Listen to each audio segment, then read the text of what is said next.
Chapter 585. Inside my body. Everyone's expression changed drastically on the spot. A bone-chilling feeling rose in the hearts of the 14 people, causing them to shudder. The Beast King chuckled and shook his head. You all know that my body will transform, but you don't know where my transformed body is. This is really, hearing the Beast King's words, everyone immediately understood.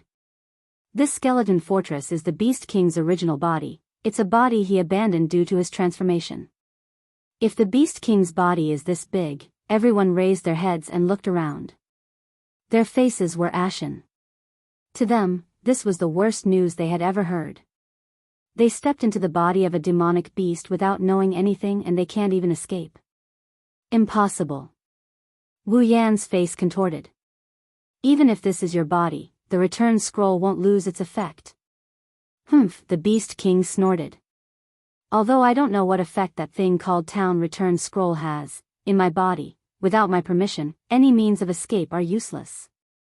It's useless to escape. Their bodies trembled. At this moment, everyone felt a sense of helplessness. Onii-chan. Flandre-chan tugged at Wu Yan's arm when she saw Wu Yan's sour expression. A hint of bloodthirst flashed through her eyes. Let Flandre-chan hit him. This is the first time Flandre-chan didn't use the word play when facing an enemy. Instead, she used the word beat.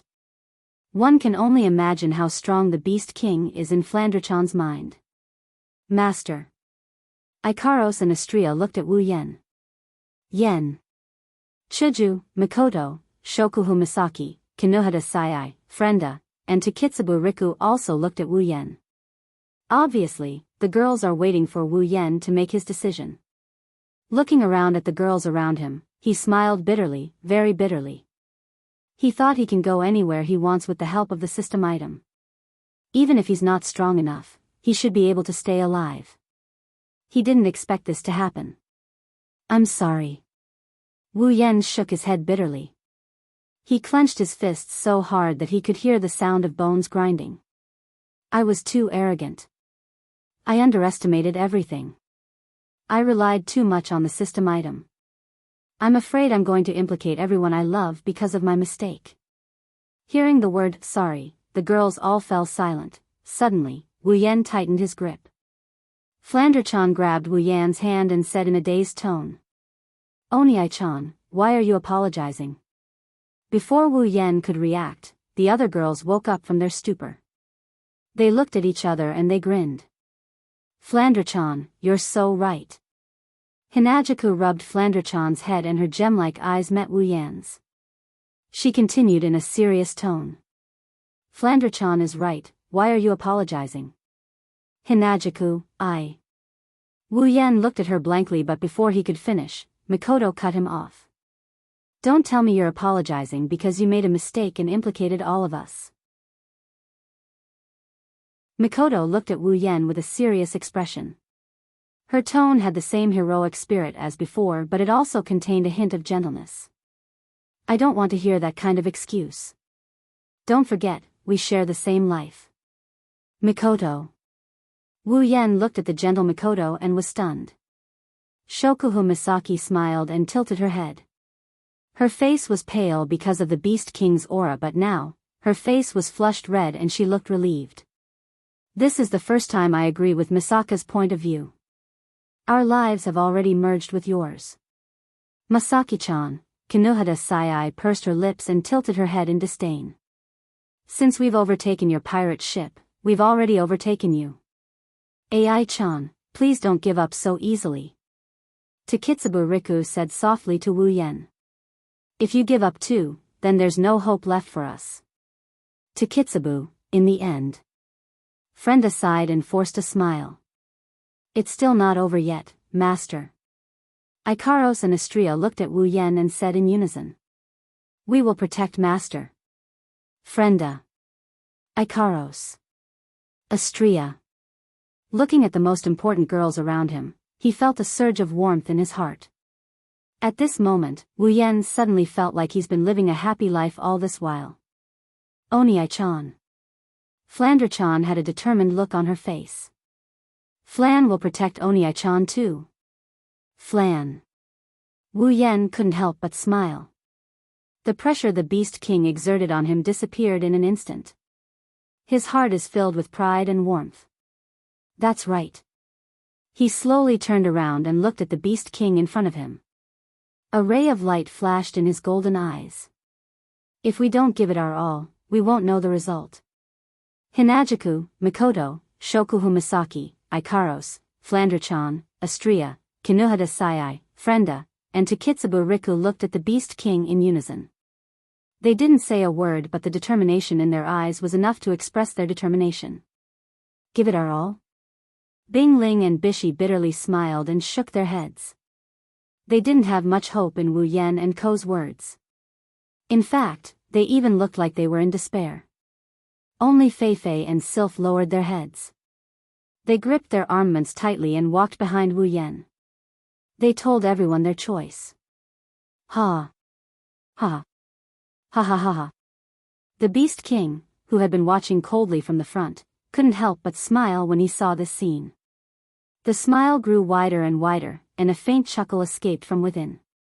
Then, as the smile grew wider, so did his laughter. In the end, his thunderous laughter reverberated in this space. Very good. Very good. Very good.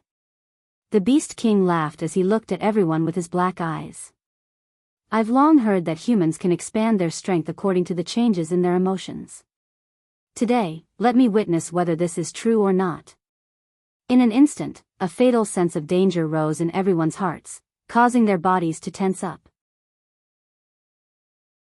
At the same time, sharp rock spikes erupted from the walls in all directions, carrying a whistling sound that resounded through the sky as they attacked everyone present. Aegis, Absolute Defensive Circle. Activate. Aegis equals L, Area of Effect Shield. Activate. Ikaros and Astria immediately entered combat mode. They flapped their wings and appeared on both sides of the group.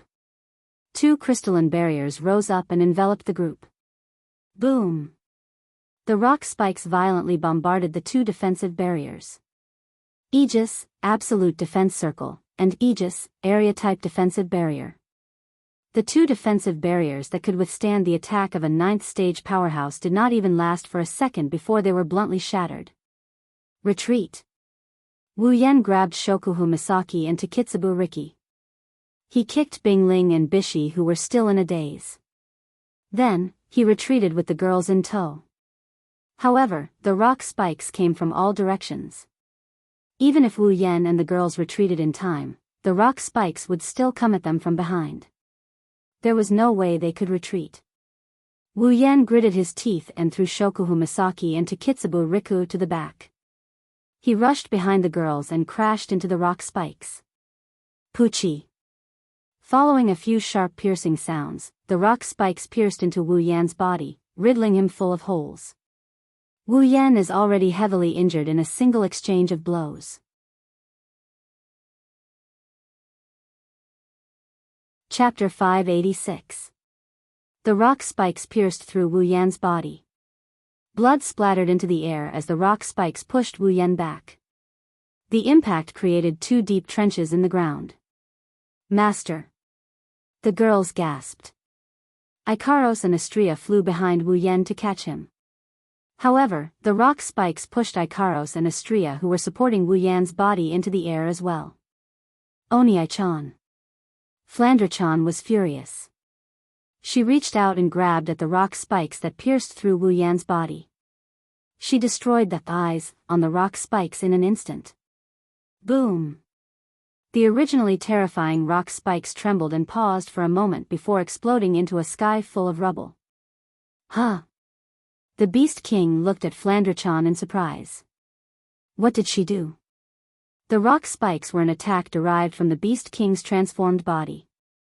In other words, those rock spikes could also be considered as a part of the Beast King's massive body. There was a world of difference between them and normal rock spikes. The Beast King was confident that even a human demigod wouldn't be able to destroy them without much effort if they were connected to his rock spikes. But now, a part of his past body had exploded in an instant.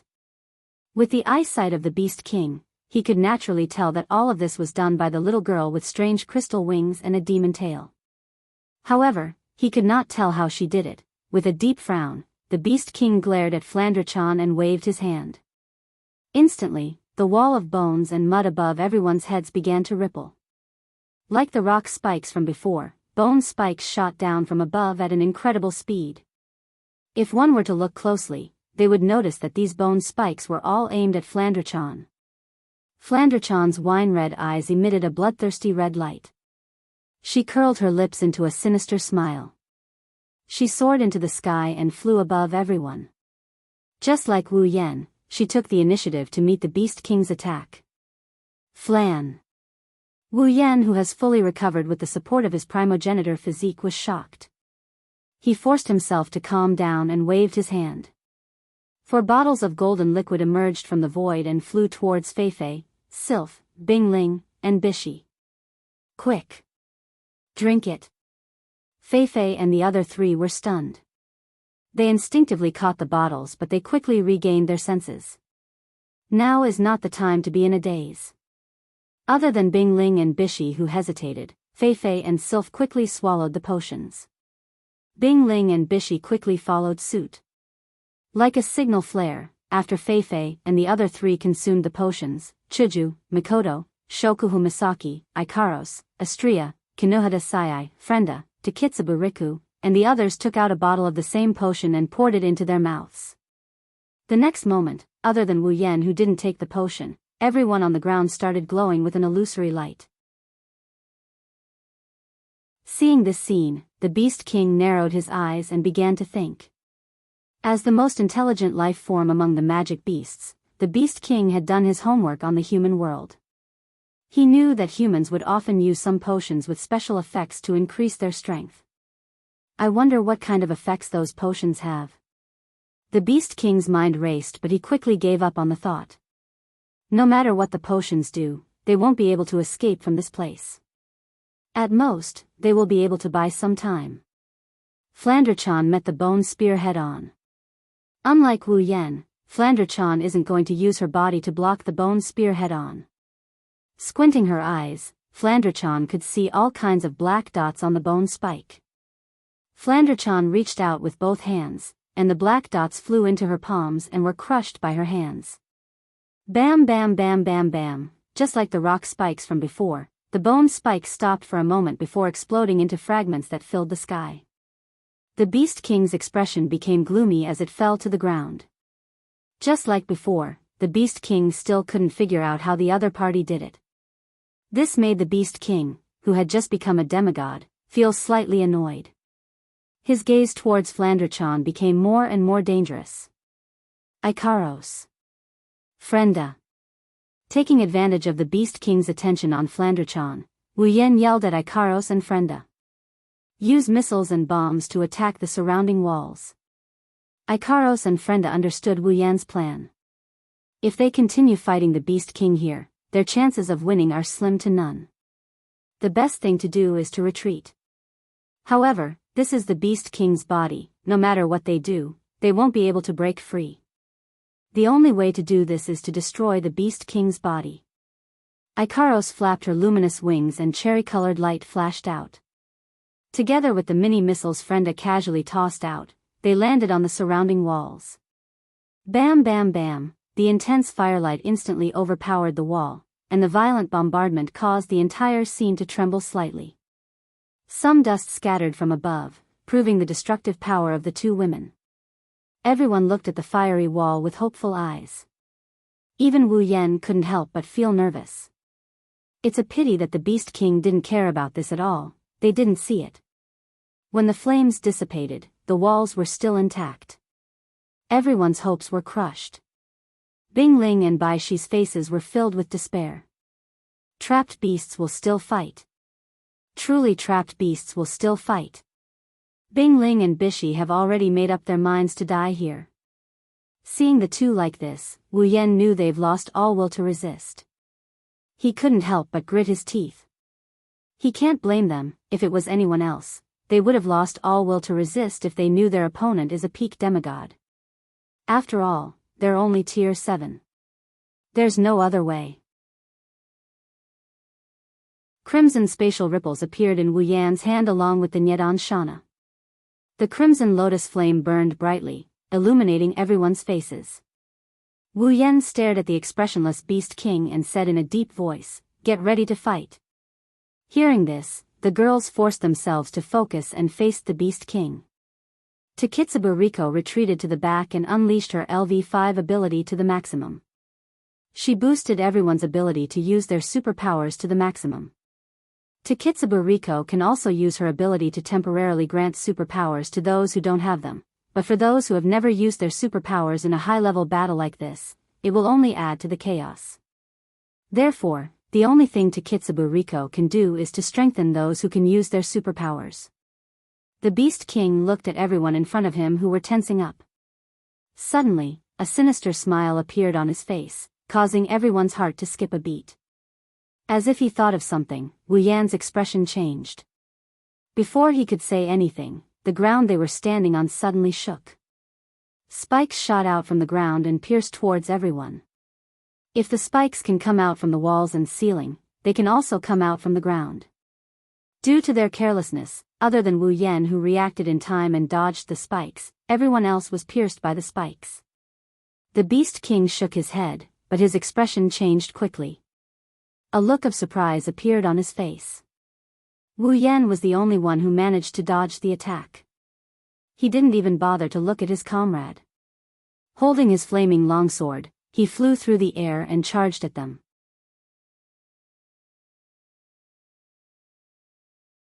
Chapter 587. The flames on the blade of the Nyangdian Shana began to burn. At this moment, the effect of the Nyangdian Shana was at its peak. The dense red lotus flame rose from the blade of the Nyangdian Shana and formed a 1-meter-tall curtain of fire. The terrifying temperature caused the surrounding air to dry up. The red lotus flame fell down like a waterfall. The Beast King glanced indifferently at the fiery red curtain of fire and did not even move. A wall of bones suddenly sprang out from the ground in front of it. It twisted like a rice cake and covered the Beast King's head and front. Bang! The red lotus flame hit the bone wall. In an instant, the white bone wall was charred black. However, it didn't burn the bone wall down. Wu Yan's eyes turned cold.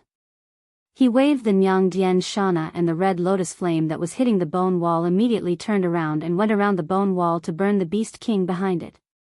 However, what greeted it was a small bone shield. Bang! A crisp cracking sound rang out. The flames of the red lotus were actually scattered into sparks under the sudden obstruction of the bone shield without any warning. "It's not over yet," Wu Yan roared. He flew into the air and took a step forward. Crimson spatial ripples instantly covered the Beast King's body. In the next second, iron sand cannons extended from within and aimed at the Beast King. Beep! Lightning burst out from Wu Yan's body. Bluish-white replaced the fiery red of the red lotus flame and illuminated the entire area. Thick and solid electric current spread out from Wu Yan's body like a spider in a web. Wu Yan channeled all the electric current into the iron sand cannon's muzzle. Then, the iron sand cannon's muzzle started flashing with a bright light. The Beast King was expressionless as he looked around at the iron sand cannons that were glowing with blue and white light. Just as he was about to make a move, a few iron sand chains shot out from the crimson spatial ripples and wrapped around the Beast King's body, tying him up tightly. The Beast King was stunned for a moment. Extreme impact. Every word entered the ears of everyone present. Countless huge blue and white beams of light shot out from the iron sand cannons in all directions and descended upon the center of the battlefield in an instant. Boom! Accompanied by a loud boom, sparks of lightning flashed in the area that had been reduced to a target. The sparks spread in all directions, causing a series of explosions. If it wasn't for the fact that they were inside the Beast King's body, the ground would have already been shattered inch by inch. Wu Yan didn't show any joy as he looked at the area covered by the huge beam of light. Instead, he stared ahead with a very serious expression. Although the ultimate impact was extremely destructive, Wu Yan didn't believe that a demigod-rank Beast King would be harmed by such an attack. Just as Wu Yan expected, when the lightning dissipated, a square block made of bone walls appeared in front of him. Sparks of electricity flashed on the surface, causing Wu Yan's expression to darken. The bone walls fell back down and the Beast King walked out of them. He looked at Wu Yan with admiration in his eyes. He didn't seem to be injured at all. Not a bad attack. Even if it's a 9th-grade magical beast that specializes in defense, it wouldn't be able to remain unharmed under this attack. Too bad. The Beast King took a few steps forward and said calmly, "It's useless against me." Wu Yan's expression froze for a second before he smiled. "I never said that this attack was meant to harm you, The Beast King stopped in his tracks. At this moment, 3 slender figures suddenly flashed to the left, right, and back of the Beast King. 3 sharp swords pierced towards the Beast King with the momentum of a sharp knife. It's Astria, Chuju, and Feifei. What? Even the Beast King was shocked by this turn of events. Of course, it's not because of the terrifying attacks coming from 3 different directions. The Beast King was shocked because of Astria, Chuju, and Feifei. After all, he saw the 3 of them getting stabbed by his spikes with his own eyes. The Beast King recalled that Wu Yan was also stabbed by the rock spikes. Now, he's fully healed. Could it be that these humans also have the ability to recover from their wounds? Is it because of the potion? The Beast King's intelligence has undergone a complete metamorphosis. It's impossible to associate him with a demonic beast. The Beast King's intelligence is already higher than a normal human's to be able to figure out that it's the potion's fault so quickly. Unfortunately, the Beast King's guess is only half correct. The others are fine because of the potion, but Wu Yan isn't. The Beast King snapped back to reality and 3 bone spears shot out from the ground. With lightning speed, the spears pierced towards Astria, Hinajaku, and Feifei. Before the 3 of them could launch their attacks, they were pushed back by the bone spears. However, the Beast King's expression was unprecedentedly solemn. He clearly saw Astria, Hinajaku, and Feifei emitting an illusory glow when the 3 bone spears pierced their bodies. The Beast King finally understood that his attack had failed once again. As expected, Astria, Chuju, and Feifei stabilized themselves and surrounded the Beast King in a triangular formation. They didn't take any damage. Astria and Chuju raised their guard and stared at the Beast King. Feifei touched her own body in confusion. Although she had already tested the effects of the potion, she still felt that it was a little unbelievable. How could there be such a heaven-defying potion in this world? Who on earth refined it? The Beast King's expression darkened when he saw Chuju and the others. He quickly recovered, but Wu Yan and the others noticed it. The Beast King's expression turned cold. The bone spears formed again and attacked Astria, Hinajaku, and Feifei. But this time, there weren't only 3 bone spears, there were countless of them raining down from the sky. Ha!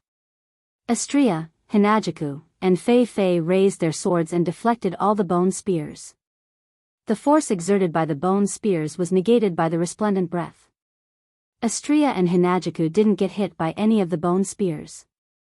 Feifei was different. Unlike Astria and Chuju, who were both tier 8, she was only at the peak of tier 7. She got hit by several bone spears in a matter of seconds. Feifei didn't want to admit defeat. She recalled how Wu Yan and the others helped her along the way. Feifei screamed in her mind. Am I really that useless? No. Yan and the others are fighting for everyone's survival. I won't admit defeat. Ha! Feifei raised her head. Her combat aura flared up and expanded by 100 times. It's 10 times stronger than when Feifei was at her peak. As if she had received help from the gods, Feifei violently swung her blade. Night Elf slashed through the air, knocking down all the bone spears that were attacking her.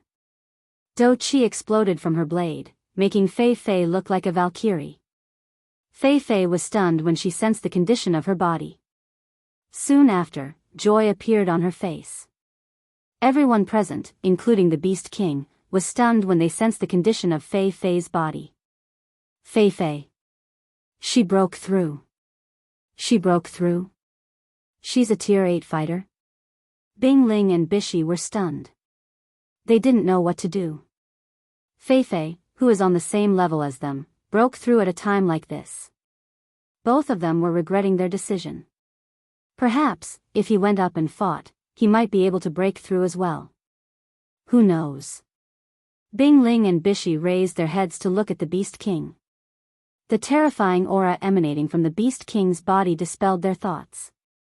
Even if they knew that at this moment, they wouldn't be harmed again.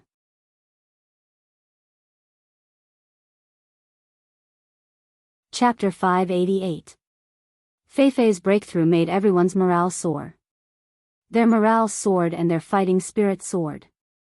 The Beast King's brows are furrowed so hard that they're starting to hurt. It's just another tier 8, it's not a threat to him. However, the situation kept changing. He felt the same way Wu Yan felt when the return scroll lost its effect. Plans can't keep up with the changes. Let's end this meaningless battle as soon as possible. The Beast King's furrowed brows slowly relaxed, and his calm eyes swept across everyone present. Everyone felt a chill run down their spines, and their hearts also sank. Whoosh! The ground started shaking. Bingling and Bishi fell to the ground. Everyone else was thrown off balance. Astria, Chuju, and Feifei were too close to the Beast King. They were so close to the Beast King that they almost crashed into the wall. The Beast King stomped his foot. The ground went still for a moment. Then, the ground started shaking violently. It looked like the surface of the sea. Wave after wave, the terrain changed drastically. A strange sound came from the ground. It sounded like the sound of a pile driver. The sound was getting closer and closer to the crowd. At a certain moment, the crowd saw it.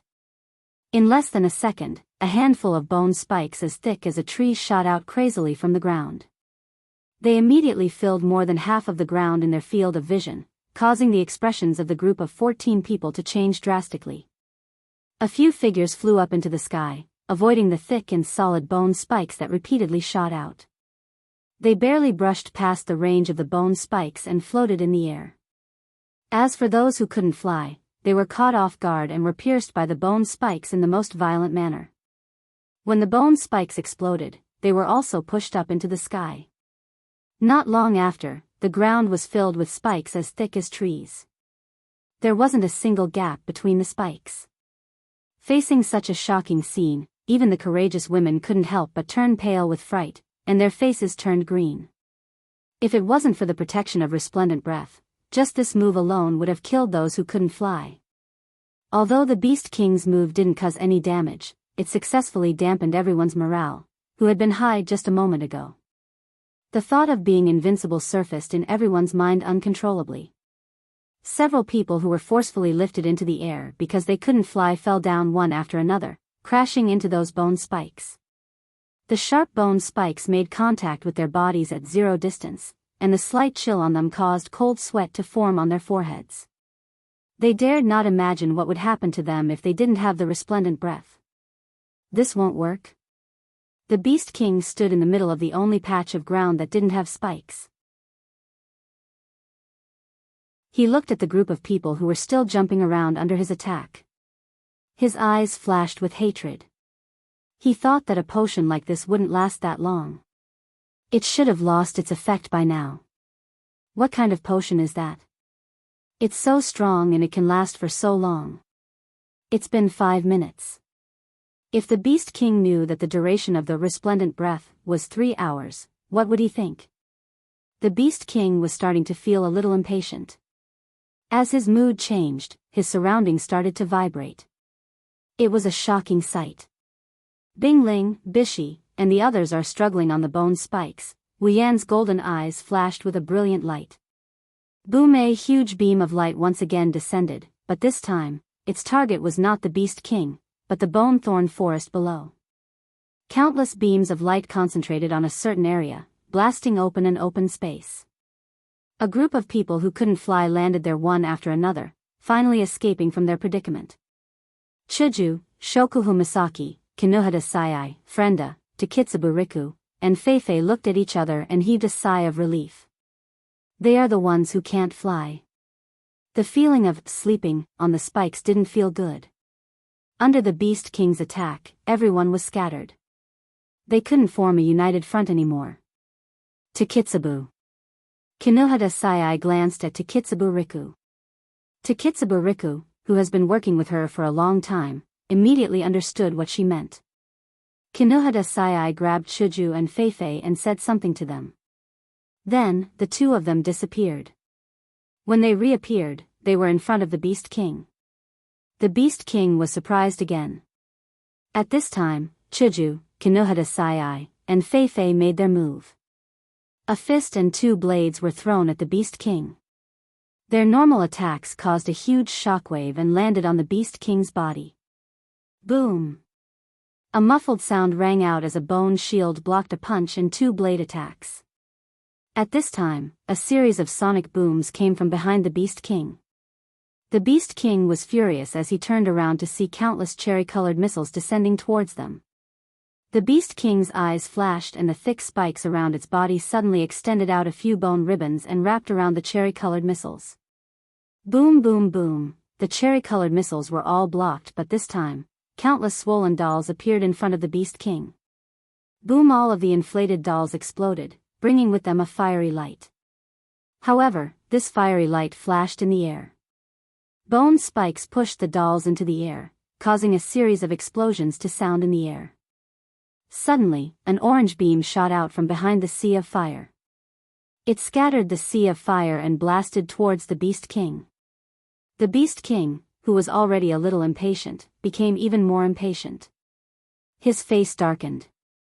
Seeing the railgun coming towards him, the Beast King no longer used Bonehead's ability. When the railgun was in front of him, the Beast King waved his hand and hit the railgun, sending it flying into the air. However, just as it swung its hand and knocked the railgun away, Chuju, Astria, Kinohada Sai, and Feifei appeared around it and charged towards the Beast King from all directions. The Beast King's face turned dark. Being bitten by a bunch of ants that can't be killed, no matter how good of a temper he has, he couldn't stand it. This was how the Beast King felt. With a cold snort, a gust of wind burst out from his body. With the force of 1,000 caddies, he viciously smashed into the four girls. Hinajuku and the other three were instantly sent flying, their bodies shooting into the surrounding bone spur forest. Swoosh swoosh swoosh. A series of sonic booms came from the sky when Chuju and the others were sent flying. Numerous iron sand swords enveloped the Beast King's body and tore his beast skin armor to shreds. The Beast King narrowed his eyes and looked at Wu Yen, who was in the sky. A monstrous killing intent rose from his heart. As a demigod, he was already annoyed that he couldn't do anything to a tier 7 or 8 opponent. Now, Wu Yan's actions just happened to be in the Beast King's line of fire. Several thick bone ribbons shot out from under Wu Yan's body. They were so fast that Wu Yan didn't even notice them. The bone ribbons pierced through Wu Yan's body like a hot knife through butter. One of the bone ribbons even pierced through Wu Yan's head. Large amounts of blood dripped onto the bone ribbons. Wu Yan's mangled body was skewered by the bone ribbons. He hung on the bone ribbons like a piece of rotten meat. The Beast King was stunned. Large amounts of blood splattered in the air. The bright color of the blood told him that this was all real. Aren't they immortal? The Beast King froze on the spot. Master. Ikaros, who was closest to Wu Yan, saw the person most important to her turned into a pile of meat. Her crimson eyes rippled as she glared at the Beast King. She couldn't suppress her anger. Ikaros, who has always been calm and indifferent, is now boiling with rage. How dare you hurt Master? A bright light shone from Ikaros's chest.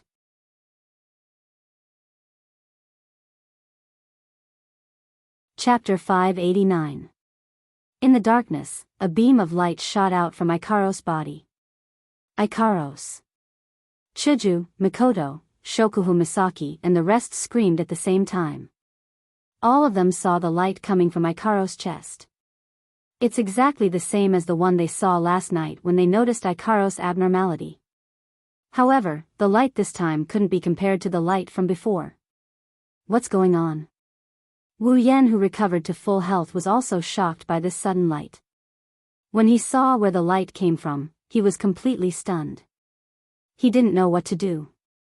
Unlike Chuju and the rest, Wu Yan didn't know what's going on with Ikaros.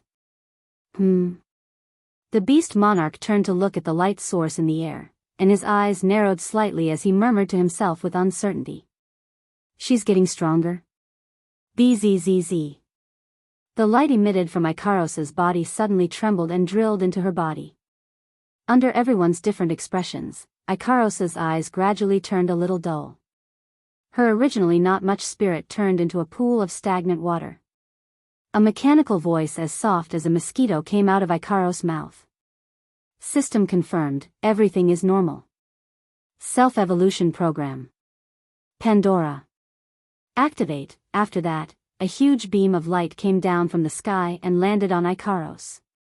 In a breath's time, Ikaros, who was in the middle of the beam, turned blurry and turned into a human figure. Ikaros.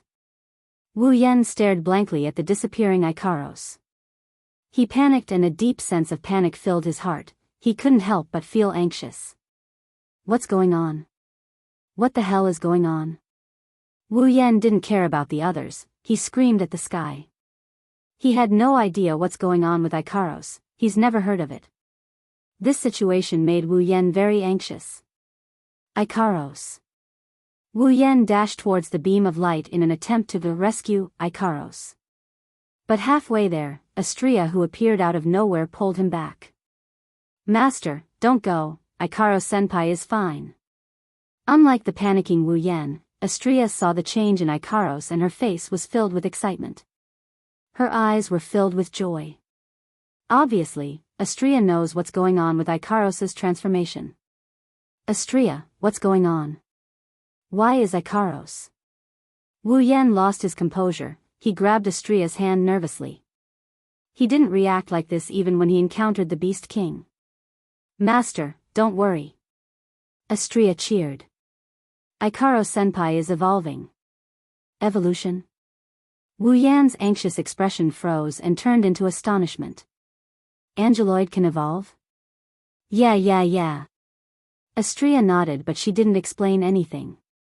Her face was red from excitement as she looked at the light projection in the sky. Wu Yan suppressed his worry and stared at the light projection in the sky. When the beam of light slowly receded into the humanoid light projection, pieces of light that looked like building blocks floated in the air and covered the light projection. Tipia Ikaros version 2.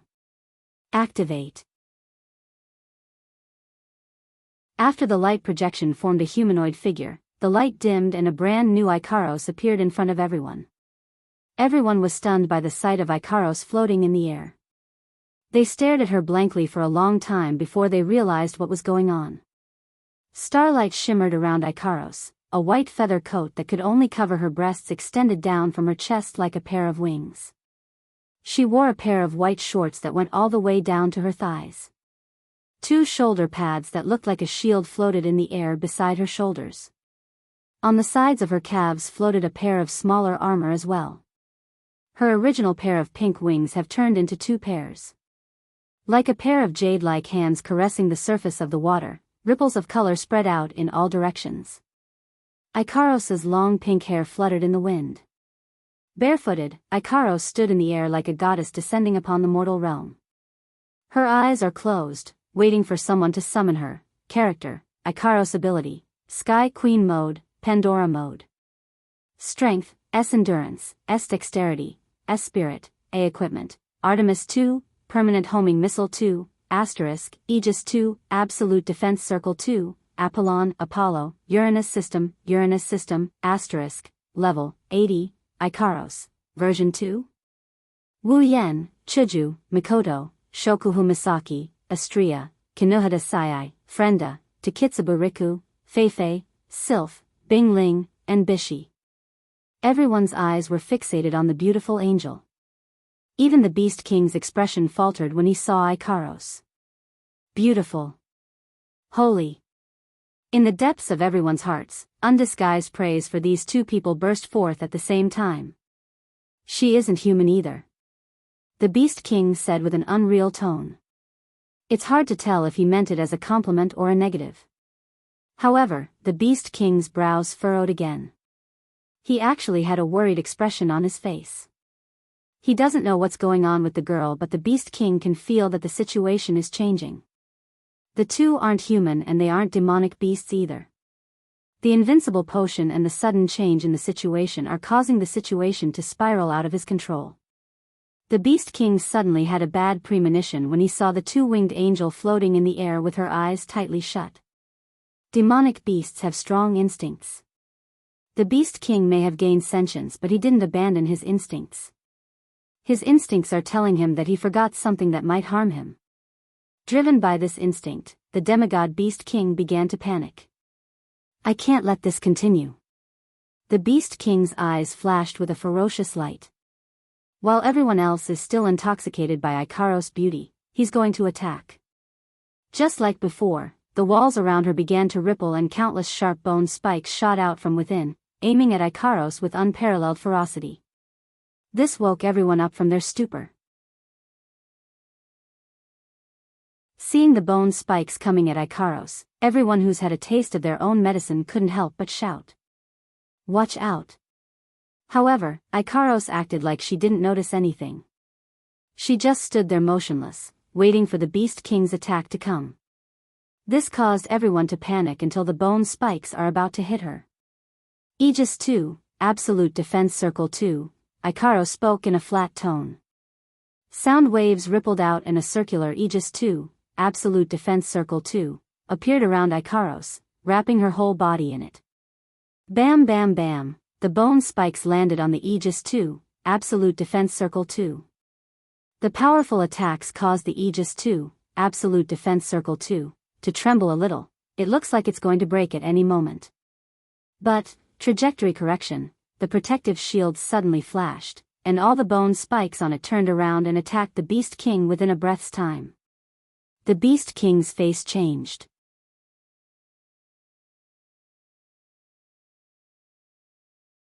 Chapter 590.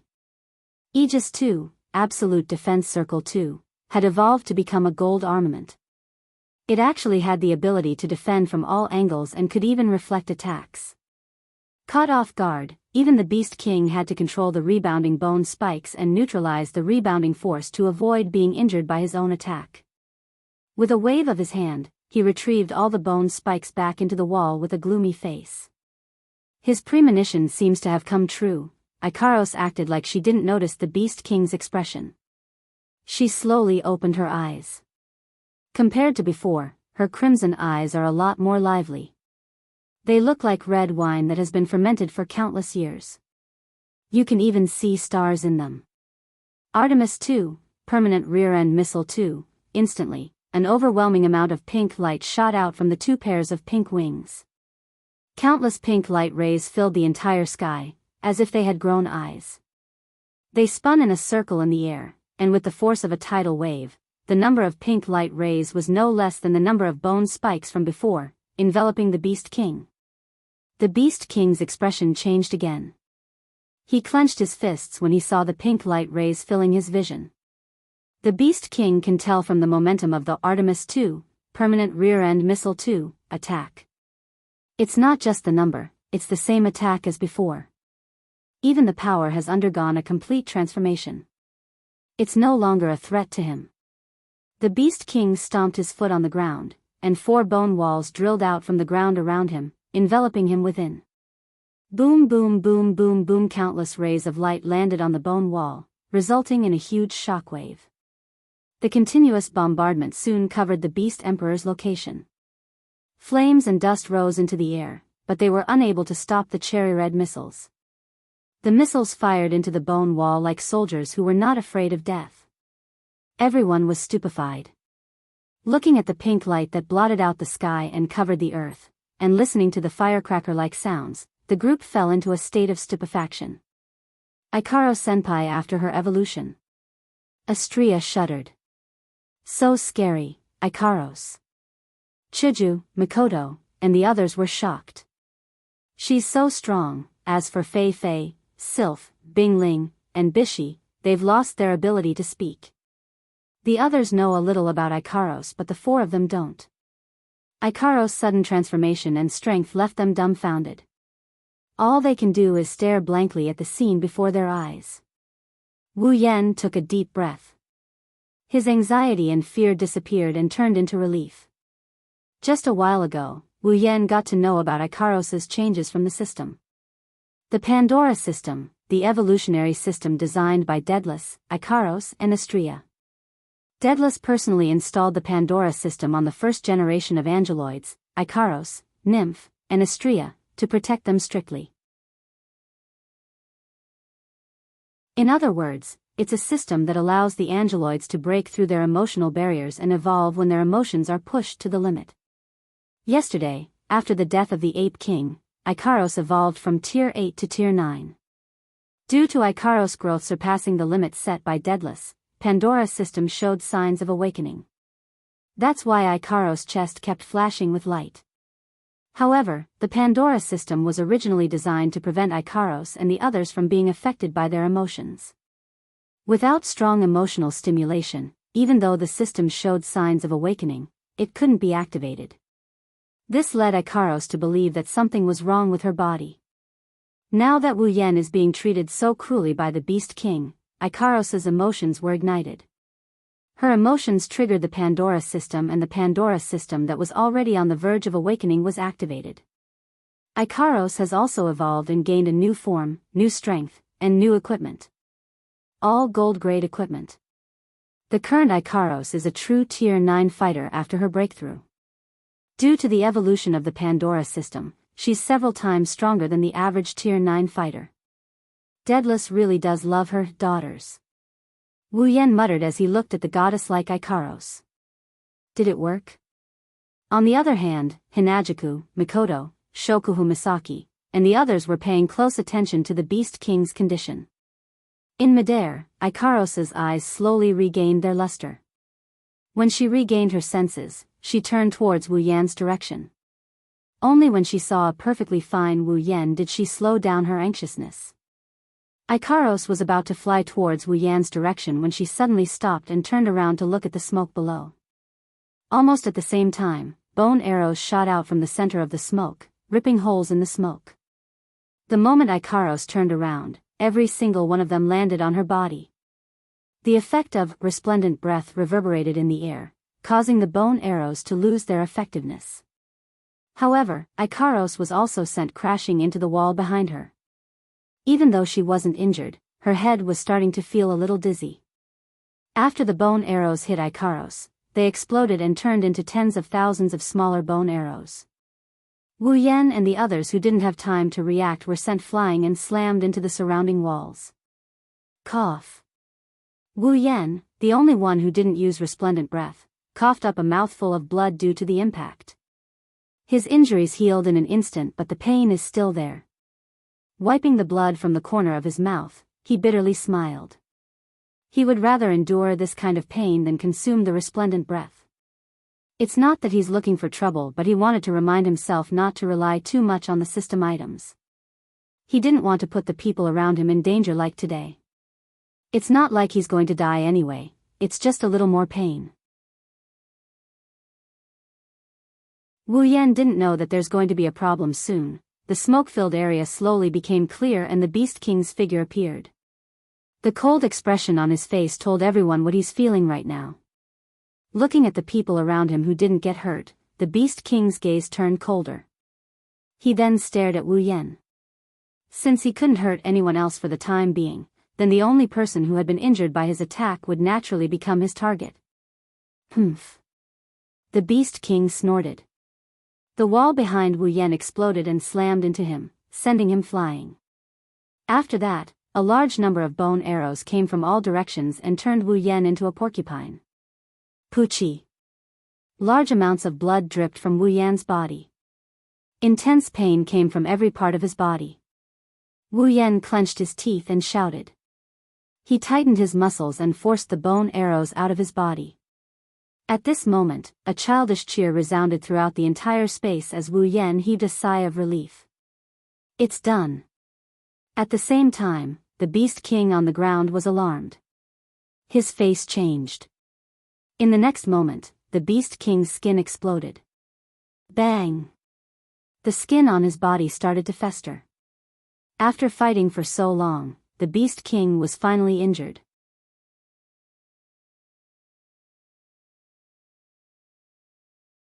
Chapter 591. At this time, the Beast King's appearance was no longer as extraordinary as before. His beast skin clothes were tattered, and his skin was cracked and festered. Wounds covered his entire body, and even his face had 2 open wounds.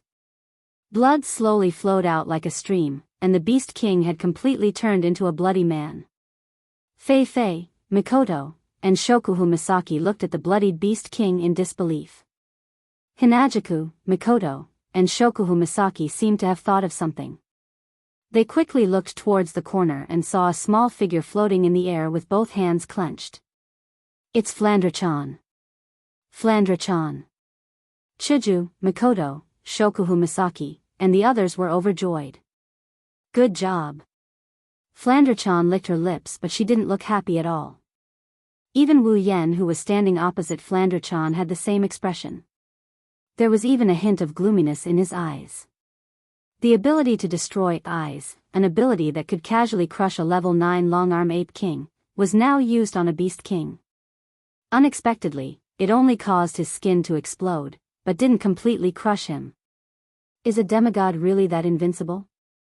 Due to the difference in tiers, moving the eye on the beast king's body was as difficult as ascending to the heavens, slower than a tortoise. In order to prepare for this attack, Flandre-chan forcefully suppressed her bloodlust and silently hid in a corner. Using the aura concealment stone to minimize her presence, she focused all her efforts on controlling the eye on the Beast King's body. All this time, she had been in hiding, all for the sake of a one-hit kill. But the result was that she couldn't kill the Beast King. The Beast King may look like he's in a terrible state, but Wu Yen, Flandre-chan, and Ikaros can sense that the Beast King's aura didn't weaken at all. Flandre-chan. Wu Yen looked at Flandre-chan with a bitter smile. I thought the Beast King's eyes were destroyed. Why didn't it explode? In order to coordinate with Flandre-chan, he didn't even use his ruby mode. He used his body to block the Beast King's attack. He pretended to be weak so that the Beast King wouldn't notice Flandre-chan. Who would have thought it would still fail? Flandre-chan blinked her eyes in disappointment. Big bro, Flandre-chan couldn't see all the eyes on the Beast King. I can only see a small portion of them, and I can only control a small portion. That's why I couldn't kill him. I'm sorry, big bro. Flandre-chan didn't know that her battle record would shock a lot of people to death if they were to hear about it.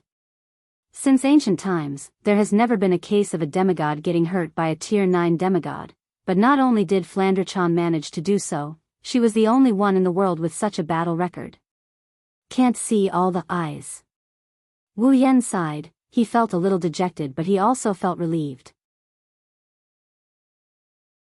It's no wonder Flandre-chan was able to defeat someone in Gensokyo despite her heaven-defying abilities.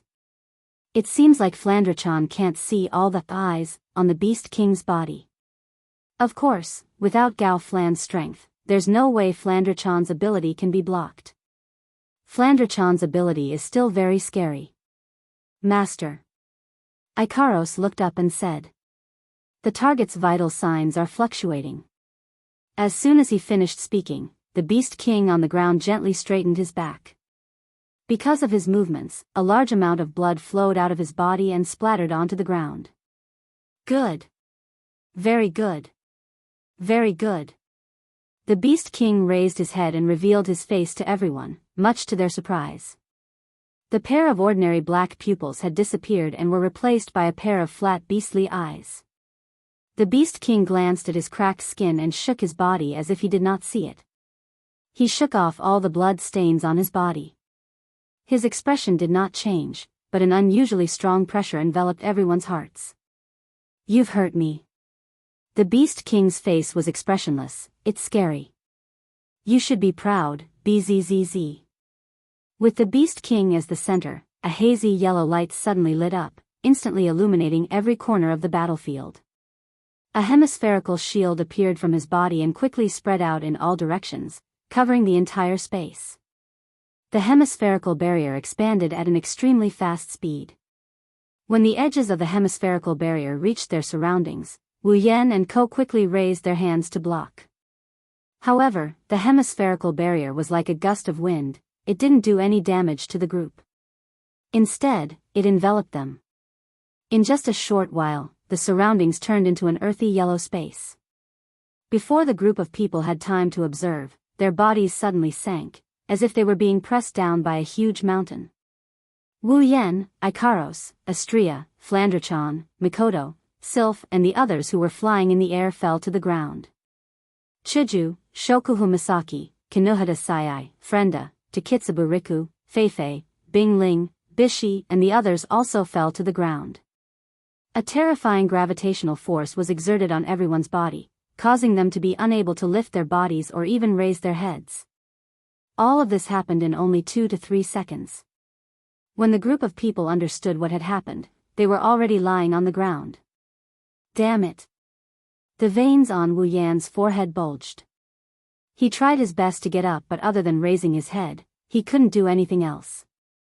Wu Yan, who has the body of a true ancestor and the strongest physique among them, is already in such a state. Shokuhu Misaki, who is physically weak, couldn't even move her eyelids. Her eyes were filled with pain. Oniai-chan. Flandrachan felt her body getting heavier and heavier. She felt like she was suffocating. Flandrachan is in so much pain, master.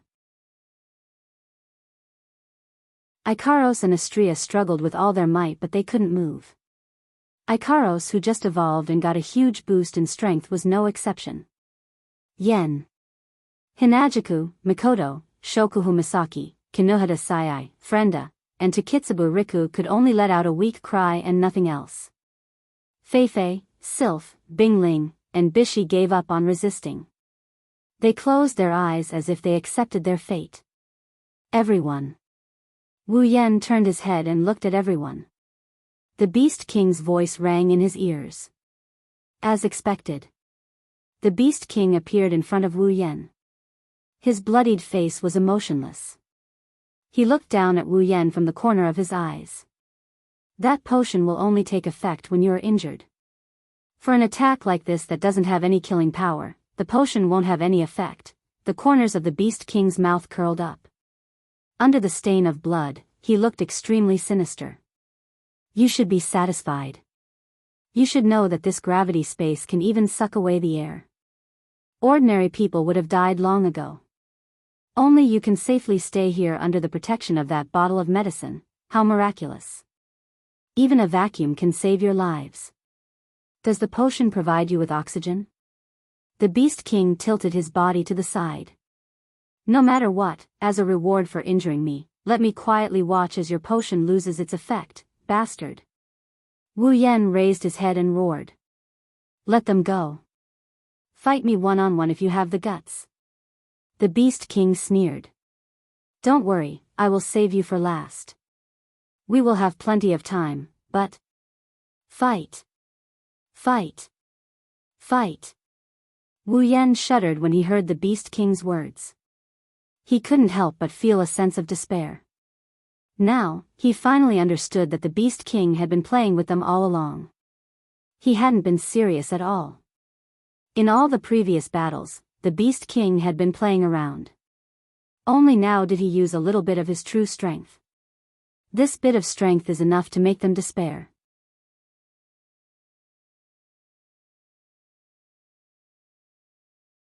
Chapter 592. Yen, Shokuhu Misaki tried her best to squeeze out a sentence. Don't worry. We won't die, now that Wu Yan has fused with them. As long as Wu Yan doesn't die, he can revive them by paying half of the summoning points he used to summon them. Wu Yan has the body of a true ancestor, he can't be killed. Even if he is imprisoned by the Beast King, he can wait until the right time to escape and revive the girls. That's pretty much what Shokuhu Misaki is trying to say. She didn't say it out loud, but she knew Wu Yan understood what she was trying to say. Yes. Yen. Chuju struggled to open her mouth. The most important thing is, the other girls didn't say anything, but they were probably thinking the same thing. including the most cowardly one, Frenda. Wu Yan bit his lips hard when he heard the girl's words. He felt so bad that he wanted to vomit blood. Am I really going to have to watch Chuju and the girls die? Then revive them? As for myself, I'm just struggling to live on. No. I'd rather die. I don't want them to die in front of me. Propping himself up on the ground, Wu Yan exerted so much force that his veins protruded out. The veins wriggled like earthworms, they looked like they would burst at any moment. One can only imagine how much strength their owner used. Wu Yan's actions were seen by the girls. They opened their mouths but no words came out. They couldn't bear to watch Wu Yan's desperate actions and they couldn't help but turn their heads away. How could a rational plan be compared to true feelings? If they were in Wu Yan's shoes, they would have to watch their loved ones die while they were the only ones who survived. Even if they knew there was hope, they would still feel pain. Even if the 10 of them survive, Feifei, Sylph, Bingling, and Bishi won't be so lucky. Their deaths would forever be a knot in everyone's heart. However, there's no other way. At this moment, everyone fell into a state of despair. Their eyes were glazed over, except for Sylph. She only felt a sense of grievance. She had always been the absolute genius and expert in the eyes of others. She had never thought that there would be a day when she would have to rely on others to fight for the hope of survival. As for herself, she had not been of any use at all. That's why Sylph felt aggrieved. It wasn't Sylph's fault. She was just a magus who needed to chant spells. What could she do in a chaotic battle like that? Powerful magic required chanting, and the more powerful it was, the longer the chanting would take. Unfortunately, the level of the battle was beyond her level, and the surrounding terrain was constantly changing, which disrupted her casting.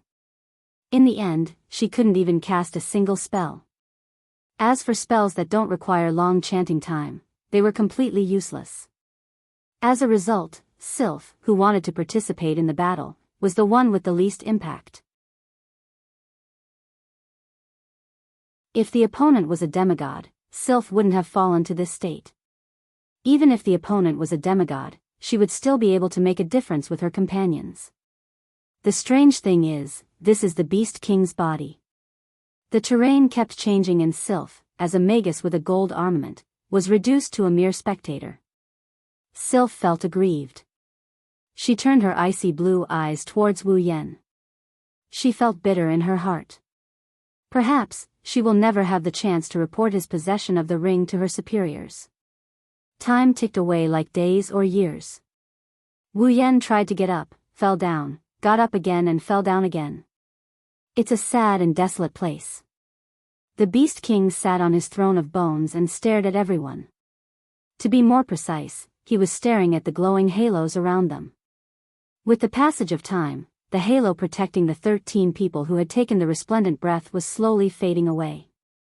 It was only a matter of time before it disappeared. The Beast King didn't care about any of this. Instead, he focused on Wu Yan, who kept trying to get up. His emotionless face made people feel like they were watching an ant trying to move food that was 10 times bigger than itself. Moreover, the food was placed there by him. As time passed, Wu Yan became more and more anxious. His expression became more and more distorted. He tried to get up more and more frequently, but all of his attempts were in vain. He tried everything he could think of, but all his abilities and trump cards were mercilessly destroyed one by one.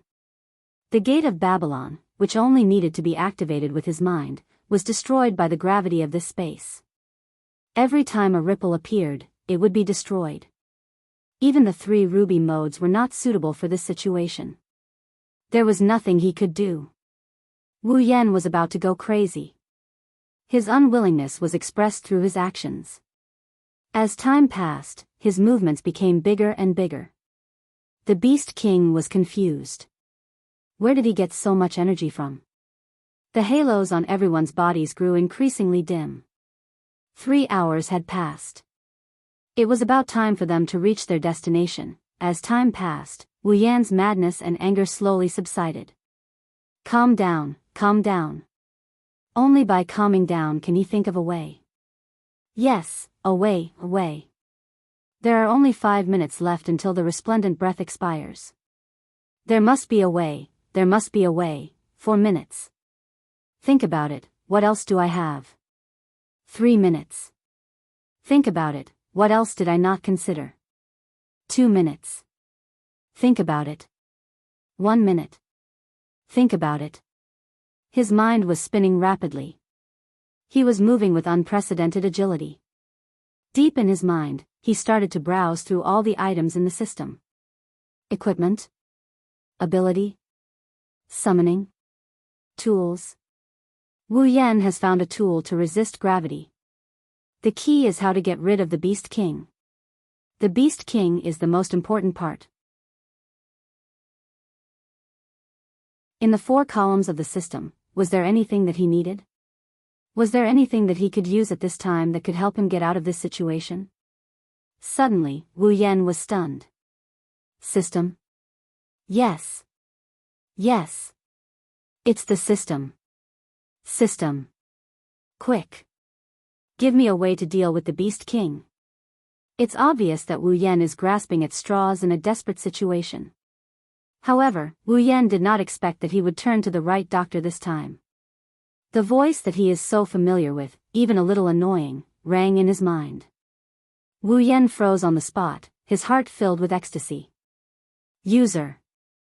According to the system's judgment, there are 536 ways to deal with the Beast King, 536 ways. F***CK, this is the omnipotent system. Quick. Give me the most effective way. Wu Yan shouted in his heart. User is advised to summon a character that can suppress the Beast King. Wu Yan cursed in his heart. He was so anxious that he was about to cry. The problem is that my summoning points are not enough to support the summoning of a character of that level. Perhaps the system understood the anxiety in Wu Yan's heart. After a moment of hesitation, the system prompt sounded. Beep. User is in a severe state of emergency. Activating system emergency measures. Beep. Strategic decision. User is given a free summoning opportunity. However, the summoned character is only allowed to exist for 10 minutes. It will return after 10 minutes.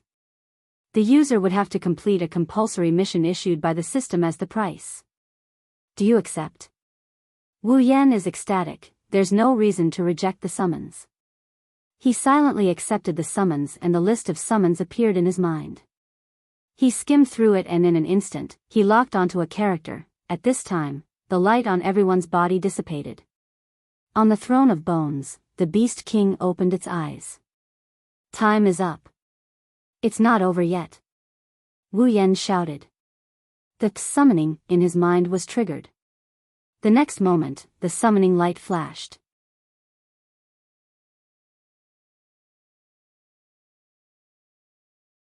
Chapter 593. Like a reverberating ring, the summoning light rippled outwards. Finally, the yellow space was dyed with a different color. It looked strangely attractive. Other than Wu Yan, everyone else was stunned. They looked up at the summoning light. Chuju and the other summoners understood what was going on. Their expressions changed. Unlike the khaki-colored light that filled every corner, the range of the summoning light was not large, and the light source was not very bright either. However, when the Beast King saw the dense light that rose into the air like a large light bulb, his expression changed. Yet another unexpected situation occurred. Humph. Furious, the Beast King swung his arm. A dark ripple spread outwards and hit the summoning light. Wu Yan and the others cried out in surprise. Bang! The ripple didn't even dim the summoning light. It was like an egg hitting a rock. While the Beast King was enraged, Wu Yan and the others sighed in relief. Fei Fei and the other 3 were still confused. The Beast King narrowed his cold eyes. He was enraged by the repeated accidents. He stared at the summoning light, but he wasn't in a hurry. I'd like to see what other tricks you have up your sleeves. Wu Yan ignored the Beast King's words. He stared at the summoning light with sweaty palms. The summoning light that was as tall as a person rippled. The illusory edges of the summoning light appeared and disappeared in the yellow space. During the ripples, the summoning light did not dim at all. However, everyone present could see that a faint humanoid figure was slowly emerging from the summoning light. A human? The Beast King, Fei Fei, Sylph, Bing Ling, and Bishi all gasped in shock. They didn't expect a person to appear in the ball of light at such an opportune moment. Could it be a summoning spell? Fei Fei, Sylph, Bing Ling, and Bishi thought to themselves. The Beast King, on the other hand, was in an awkward position. In his body, no one could use any means to escape. Naturally, no one could use any means to barge in without his consent, not even summoning magic. That's why the Beast King was able to detect intruders in his territory. He also noticed Wu Yan and the others using aura hiding stones and cloaks to sneak in. In a way, Wu Yan and the others had his permission. Otherwise, he would have attacked them the moment they barged in. This guy. The Beast King looked at Wu Yan with fear in his eyes. Who the hell is he? Why does he have so many magical means? The person who appeared in the summoning light instantly became the center of attention. It didn't take long for a flawless girl to appear before everyone's eyes. She was wearing a pink and white princess dress with pleated edges. It fluttered gently under the influence of the summoning light. She had a head of curly blonde hair. She was also wearing a pink and white round hat with a red ribbon tied in the shape of a bow. It added a bit of cuteness to the noble young lady. Strangely, the front part of the pink and white pleated princess dress was a Taoist robe with the 8 trigrams printed on it. It made her look noble and cute, but also a bit mysterious. Such a nondescript attire seemed to be a natural fit on the young lady's body. With that exquisite face that did not seem to belong to this world, it gave people a feeling that no matter what she wore, it did not matter. Furthermore, such attire actually highlighted her unique temperament. It was a miraculous aura that would make the world less colorful if she wasn't there. A red bow was tied to the end of the girl's long blonde hair. Her strange princess dress fluttered in the wind. She held a parasol in her hand. Her eyes were tightly shut. Amidst her nobility, there was a hint of tranquility and beauty. When the girl's full appearance was revealed, everyone was stunned. Even Fei Fei and the others seemed to have forgotten about their situation. She attracted all their attention. Only Wu Yan, who knew the girl's true identity from the start, maintained his consciousness. His face was filled with joy. A ray of light suddenly shot out from the girl's chest towards Wu Yan, who was lying on the ground. It connected to his heart. Only Wu Yan could hear that the 2 heartbeats were gradually changing. If anyone else could see the 2 heartbeats, they would see that the 2 heartbeats were slowly becoming the same. No one was able to react in time, including the Beast King. This change was beyond their comprehension, and everything was so sudden. Only Hinajaku and the rest who understood the reason behind it looked at each other with anticipation. Could this girl, who was about to become their companion, help them get out of this predicament? Finally, at some point, the 2 heartbeats became the same. The ray of light connecting Wu Yan and the girl broke. It rolled into a small ball of light and shot into Wu Yan's body. The light of the summoning also dimmed and disappeared. Only the blonde girl was left floating in the air. Her skirt fluttered in the wind. She was still as beautiful as ever. The atmosphere of the entire place turned silent. The Beast King raised an eyebrow. He looked at the girl floating in the air with her eyes closed. He had a vague feeling that she wasn't as simple as she seemed. She looked like an ordinary girl. Her tall and slender body made the Beast King's heart clench. But he still said coldly, "How long do you plan to stay up there?" The Beast King had forgotten that they were still in his gravitational space. But the girl wasn't affected at all. The Beast King's voice echoed in the space. The girl ignored him. Her eyes were still closed as if she was asleep. The atmosphere became a little stifling. The Beast King frowned. "Are you ignoring this king's existence?" The girl still didn't respond. Wu Yan was starting to get anxious. The Beast King's face darkened. His eyes flashed. He suddenly made a move. A black ray shot towards the girl in the air. Oh no. Wu Yan was shocked. Just as the black light was about to reach the young girl, a strange sound suddenly rang out. The space in front of the black light suddenly collapsed and a hole opened up. The black light was swallowed into the hole and silently dispelled the Beast King's attack. "Ah la, how rude," a sweet and flirtatious voice came from the girl's mouth, breaking the peaceful and beautiful atmosphere. A pair of purple eyes gently opened. The parasol in her hand opened and was propped up by the girl on her shoulder. A pink and white folding fan appeared in her other hand at some point and touched her lips. It's rare to encounter such a miraculous thing. I still want to recall the memories that System forced into me, System. The Beast King frowned. The girl smiled and ignored the Beast King. It was as if he was just an unremarkable passerby in her eyes. Turning her head to look at the ground, she saw Wu Yan looking at her with a face full of joy. Blinking her eyes, she looked at him with interest, the corners of her eyes curved into crescent moons. What a rude person who took away my life without my consent. Wu Yan's smile froze. He suddenly felt a little awkward. Seeing this, the girl couldn't help but laugh. "Alright, looks like you're not that annoying. I'll consider you a pass." As soon as she finished speaking, the girl shifted her gaze and looked around. Then, she suddenly waved the fan in her hand. Boom! In the blink of an eye, the earthy yellow gravity space shattered like glass without any warning. What? The Beast King was shocked for the first time.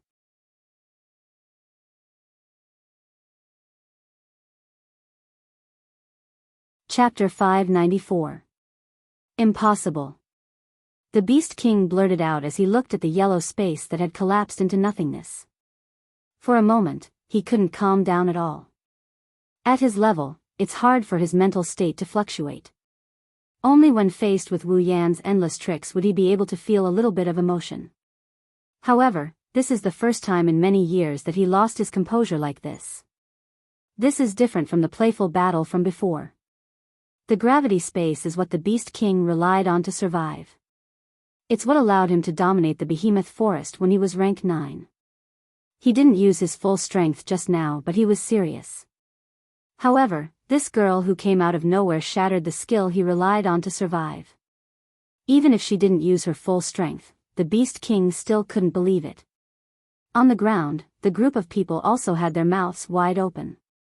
They had completely forgotten to get up because their heads were already dizzy. The gravitational space that had been suppressing them was broken just like that. Who are you? The Beast King calmed down after adjusting his emotions. His face is no longer calm, it's serious. Me? Covering her face with the fan in her hand, the girl's purple eyes flashed with a wisp of wisdom. Yakumo Yukari, Yakumo Yukari? The Beast King lowered his head. His mind spun quickly, he's trying to find information about the name Yakumo Yukari. Of course, he failed. Yakumo Yukari isn't from the Spalier world, she's from the Utopia. No, she's not a human. More accurately, she's a monster. Character, Yakumo Yukari ability, realm, gap, rune card, monster bloodline. Strength, S endurance, S agility, S spirit, S equipment, none level, 95, monster sage. Yakumo Yukari. Wu Yan stood up and looked at the flying Yakumo Yukari. His lips curled up. He was the only one who knew what the name Yakumo Yukari meant. Holding Flandrachan's hand, Wu Yan turned around and walked away. This action attracted everyone's attention. Where do you plan to go? The Beast King asked calmly. There was a hint of mockery in his tone. Escape? Do you think you can escape without my permission? Run? Wu Yan stopped in his tracks and asked without looking back. Is there a need for that? Hearing those words, everyone present was stunned. Wu Yan shook his head with a smile and continued to walk forward. Chiju, Mikoto, let's get some distance away, leave? The girls looked at each other. Chiju hurriedly ran to Wu Yan's side. Yan, what are you doing? Let's go help. Help? Wu Yan couldn't help but laugh. His voice was flat, but the undisguised confidence in his words affected everyone present. There's no need for that. It will be over soon. The Beast King's expression turned cold, his beast eyes flashed dangerously. You're saying that I will lose? Of course you will.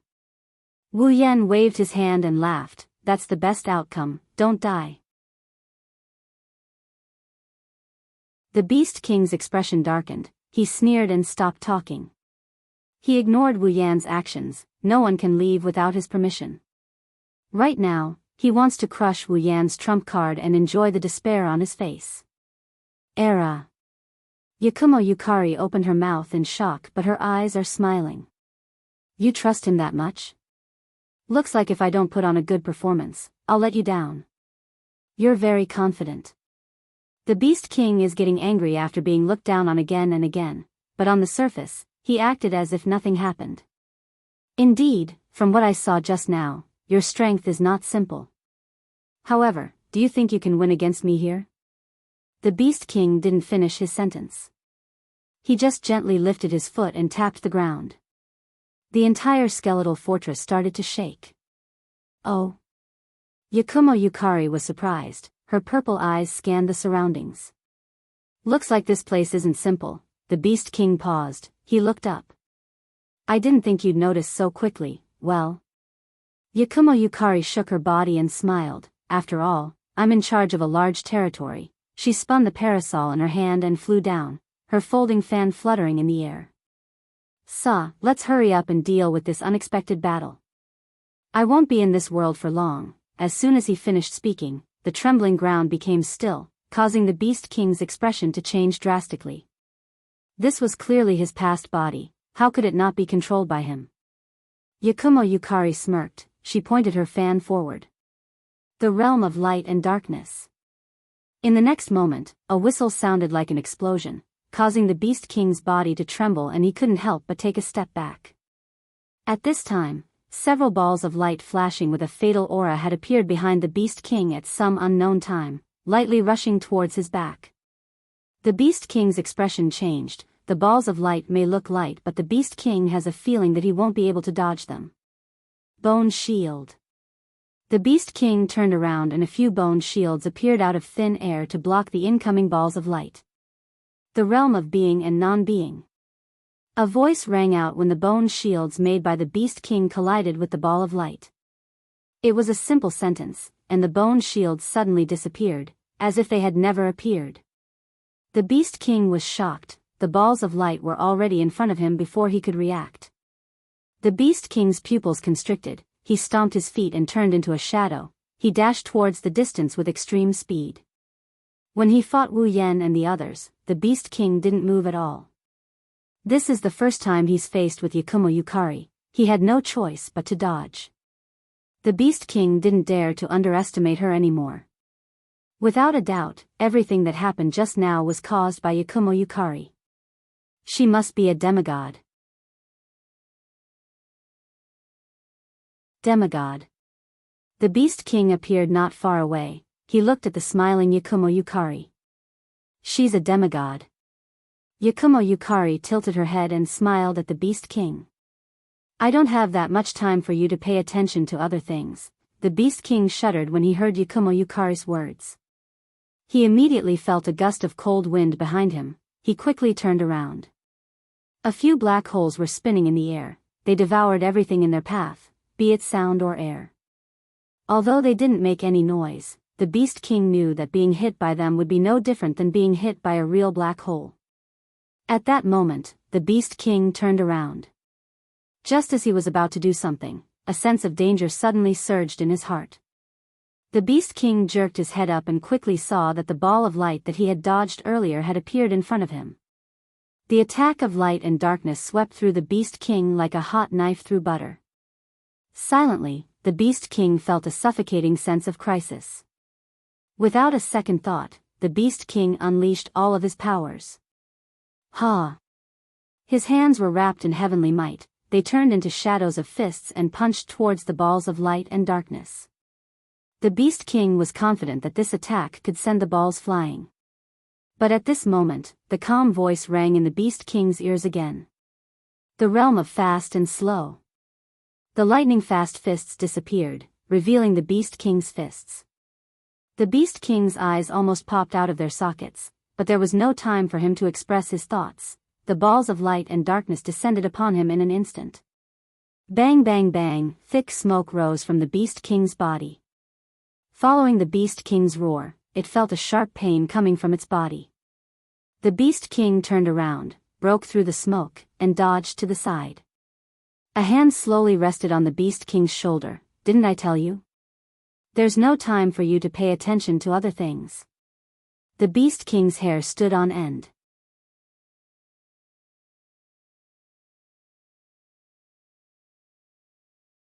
Chapter 595. Didn't I tell you? There's no time for you to pay attention to anything else. The Beast King's entire body froze. Cold sweat began to drip down from his forehead. His body tensed up as he felt the hand on his shoulder. The Beast King gritted his teeth and suddenly turned around to throw a punch. Bang! A muffled sound immediately rang out. However, the Beast King who had punched out a mouthful of blood was sent flying backwards and smashed into the ground. In the distance, everyone except Wu Yan was dumbstruck when they saw the Beast King Luftwaffe flying away. They felt like they're in a dream. The Beast King was sent flying. Bing Ling muttered in a daze. The demigod Beast King was sent flying, Yakumo. Bishi's expression didn't look any better. Could it be another demigod? A demigod that's stronger than the Beast King? Chuju, Mikoto, and Shokuhu Misaki exchanged glances and shook their heads. Mikoto smiled bitterly. That Yakumo girl is so strong. The girls nodded. They couldn't take their eyes off Yakumo. The Beast King clutched his chest and stood up with a pale face. His legs were shaking uncontrollably. He couldn't believe it. One hit, just one hit, and he almost couldn't stand up straight. The Beast King glared at Yakumo Yukari and roared, "How did you do it?" His bone shield had mysteriously disappeared, his attacks had mysteriously slowed down, and his opponent's attacks had mysteriously appeared around him. Even his opponent himself had mysteriously appeared behind him. How did the other party accomplish all of this? Yakumo raised her parasol casually and smiled. How should I say this? Why don't you try it yourself? The Beast King's expression turned murderous. He took a deep breath and stood firmly on the ground. He tapped the ground and shot towards Yakumo Yukari like a bolt of lightning. In the blink of an eye, Beast King was right in front of her. With a ruthless look in his eyes, he raised his hand. At this time, the people standing in the distance saw that a sword had appeared in the Beast King's hand. It was a bone sword that emitted a baleful aura. The Beast King was going all out against Yakumo Yukari. The man's sword arrived before Yakumo Yukari's neck, and the rotten aura of the sword cut down mercilessly. That's fast. Chiju, Astria, and Feifei gasped in shock. The three of them who are good with swords couldn't see the Beast King's speed. The Beast King didn't dare to hold back against such a powerful enemy. He attacked with all his might. His bone sword was covered in a yellowish aura, and it became heavier. He swung it at Yakumo Yukari, who didn't even try to dodge.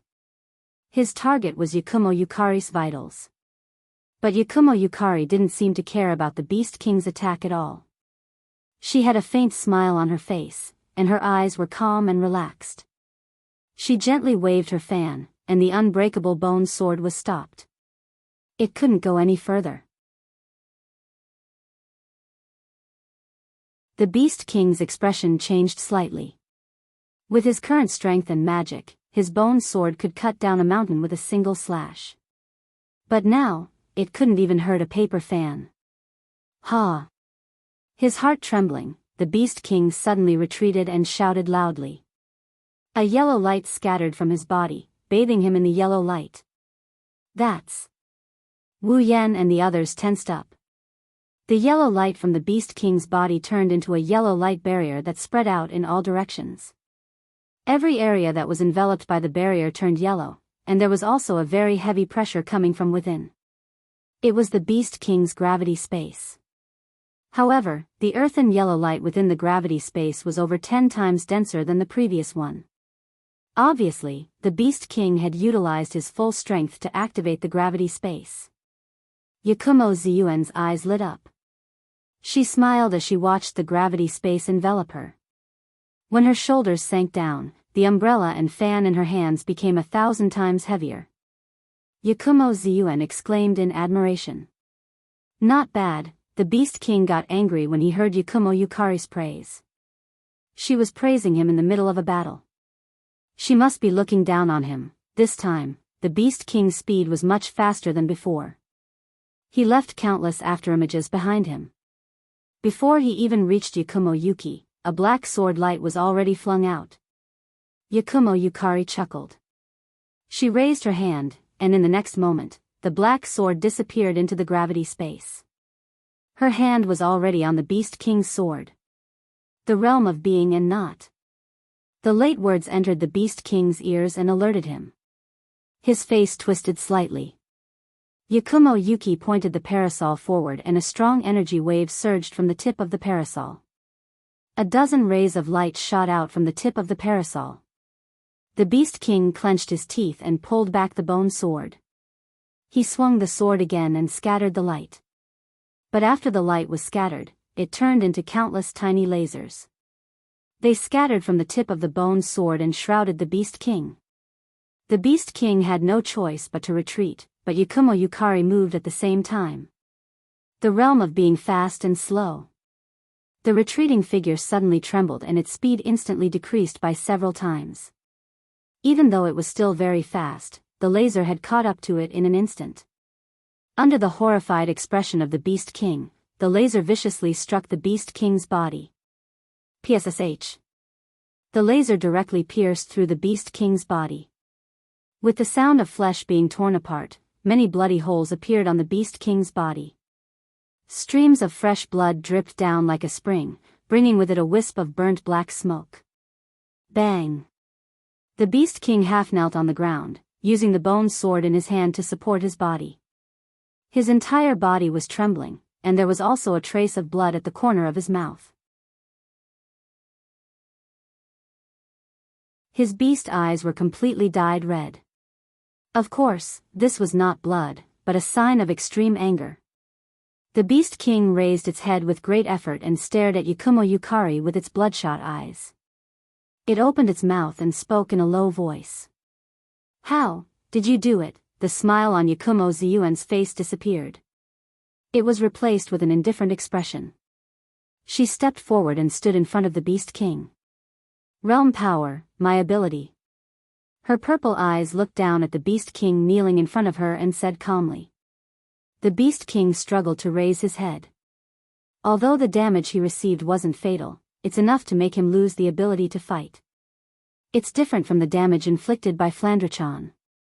Flandre-chan only managed to tear open the surface of his skin, but this time, every bloody hole on his body was penetrated through. Even if the Beast King is the strongest magic beast with the strongest body, there is no way for it to move when there are dozens of holes in its body that have pierced through its body. Realm.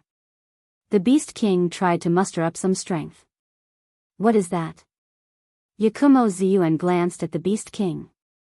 The existence of things is built on the foundation of the existence of a realm. Without a water surface, a lake can't exist. Without ridges, mountains and the sky can't exist as well. If the realm of everything doesn't exist, then it would become chaos. Everything has a realm. Yakumo Ziyuan shook her head and waved the fan in her hand. As for me, all I did was control it. 8 profound realm. The Beast King gasped for air. The redness in his eyes had already disappeared.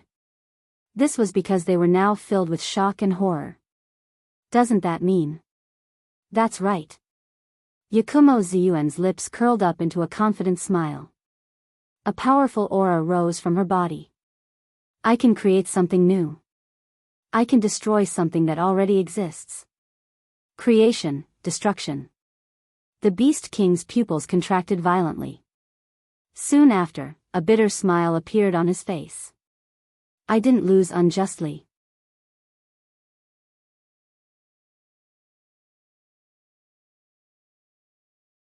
Chapter 596. The power of realm is indeed terrifying.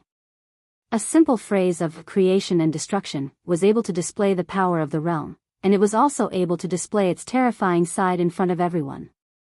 Moreover, it was clear and obvious. In this battle, Yakumo Yukari only used a few basic moves. Yet, she was able to toy with the Beast King in the palm of her hand. Of course, there was a difference in level. After all, at demigod rank, the difference between each level is equivalent to a whole tier. Yakumo Yukari, who is 5 levels higher than the Beast King, can fight the Beast King as she pleases. But more importantly, the power of realm. Without the power of realm, Yakumo Yukari can easily defeat the Beast King, but it won't be as easy as it is now. At the very least, Yakumo Yukari would have to use her best skills to defeat the Beast King. But now, she can easily defeat the Beast King with just a flick of her finger. The Beast King is also heavily injured. This is why Wu Yen chose to summon Yakumo Yukari. In terms of level, there are plenty of players in the fantasy village who are higher than Yakumo Yukari. In other worlds, there are plenty of dungeons, there are more or less people who are stronger than Yakumo Yukari. But the power of realm is unique. No one else has it. Take Flandre-chan for example. Even though she was only level 83, she had the ability to destroy eyes. Even if Flandre-chan were to go up against a level 88, she would still have a chance of winning. It's the same for Yakumo Yukari. The difference in level between demigods is huge, but with the power of realm, Yakumo Yukari can easily defeat a demigod. Of course, the opponent doesn't have the same terrifying ability as Yakumo Yukari. To put it bluntly, if Yakumo Yukari was born in the Spalier world, she could easily dominate this world where demigods don't have much power. Unfortunately, she lives in a fantasy village filled with monsters.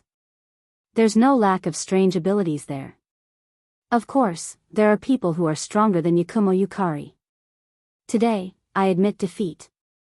The Beast King's expression slowly returned to normal. His eyes returned to their normal black color. He turned to look at Fei and the others. I may have lost, but this will only prolong the time humans can use the behemoth forest. Once I recover. Before he could finish his sentence, the ground where the Beast King was standing suddenly distorted and a wave of rocks surged up. Before anyone could react, the wave of rocks wrapped around the Beast King and reconnected with the ground, restoring it to its original state. However, the Beast King had disappeared from his original spot.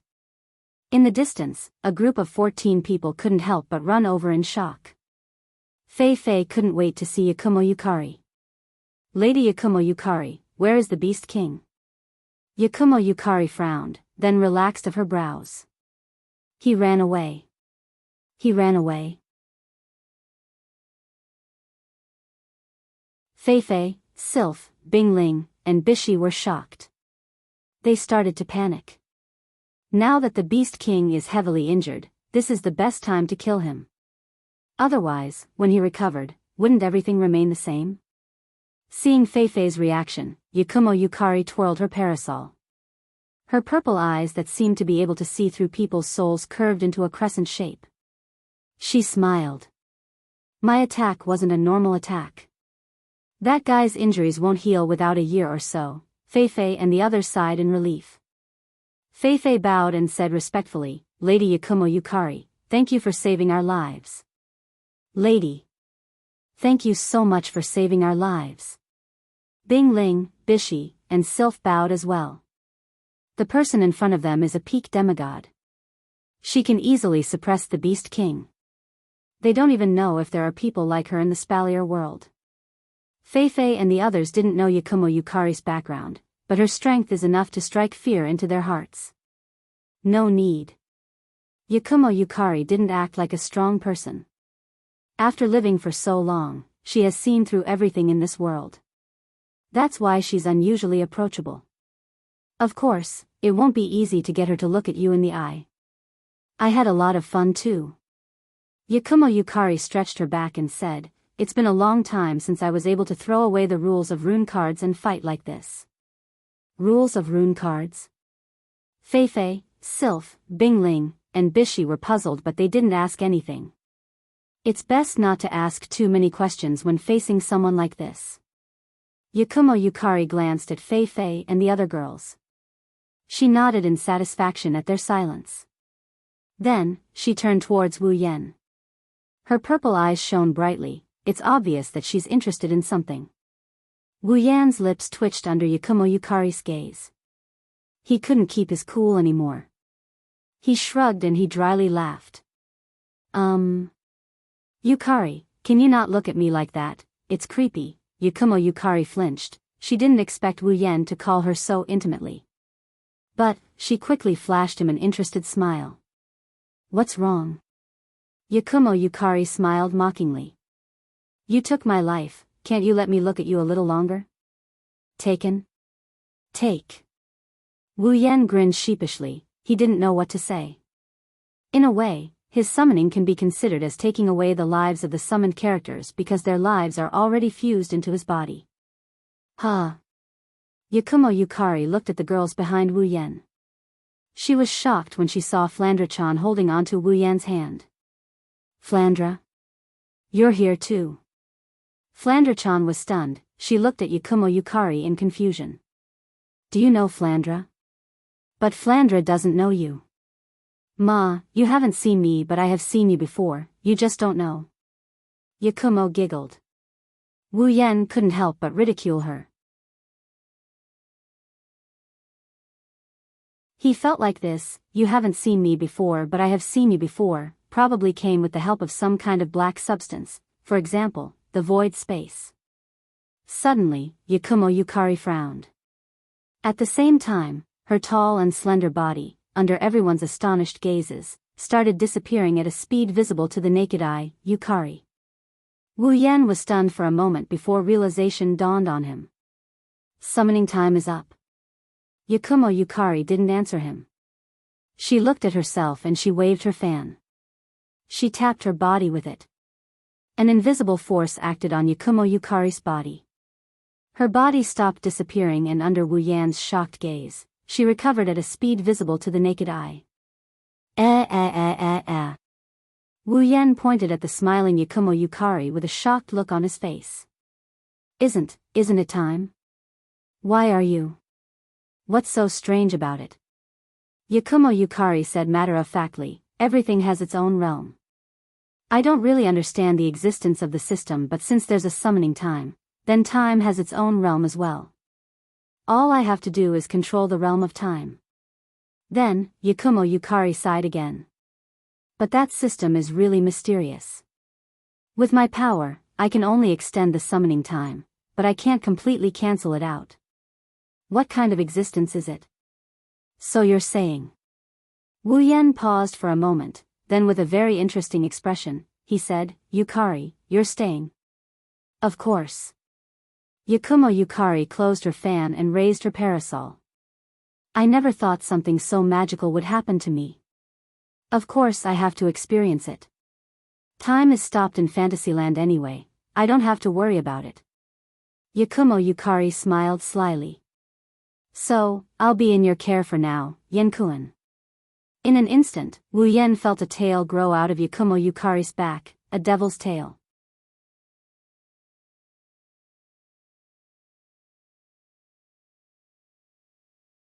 Chapter 597. Wu Yan acted like he's very familiar with Yukari on the surface but inside, he's very shocked. Ever since he got the system, Wu Yan has been following the system's rules. If he wants an item, he has to exchange it with points. If he enters a dungeon, he has to complete the dungeon mission. Even the special item needed to unlock the mysterious crystal was made by the system. Yukari, on the other hand, can use her own ability to resist the system and achieve her goal. Even though it's just extending the summoning time, it's still a huge blow to Wu Yan. After all, in his subconscious mind, the system is an omnipotent entity. Yukari's actions have taught Wu Yan a lesson. She used the most obvious method to tell Wu Yan that the system is not something he can't resist. Coupled with the fact that the return scroll didn't work, Wu Yan has a feeling that the system is just a so-so. On the other hand, Yukari has been observing Wu Yan's reaction. Naturally, she noticed the changes in Wu Yan's expression. Purple's pupils flashed. Raising the folding fan in his hand, Purple suddenly said, "Actually, that system is really an incredible thing." Wu Yan was stunned. He turned to Yukari and thought, "Is it that easy to see through me? How come both Shokuhu Misaki and Yakumo Yukari can see through my thoughts?" Violet smiled faintly. It was just a slight curl of her lips, but it was enough to make Bingling and Bishi, who were both afraid of her, turn to look at her. "I've encountered a lot of headache-inducing things in the fantasy village, but I've never seen something like this that can create equipment out of thin air, give people abilities, and have so many strange items.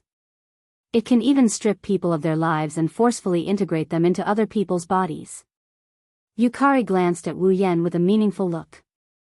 "To be honest, this is the first time I feel like my life doesn't belong to me. I feel like I'm being toyed with by someone else. If it weren't for the fact that there are no loopholes in the memory given to me by the system, I might have treated you as the culprit and dissected you directly." Wu Yan's body trembled when he heard that. He subconsciously distanced himself from Yukari by 2 to 3 meters. His inner thoughts turned into chills. As expected of the sage of monsters, Yakumo Yukari. She's so pretty, yet she can talk about anatomy so casually. Shouldn't she be the one toying around with other people's lives? She should be the one toying around with people's lives. Yukari smiled mischievously. She lifted her parasol and placed it on her shoulder. "Era, Yen-kun, don't worry. My life is tied to yours. I won't do anything to you." Wu Yan laughed dryly. He finally understood. When Yakumo Yukari uses the word "I" to describe herself, it means she's serious.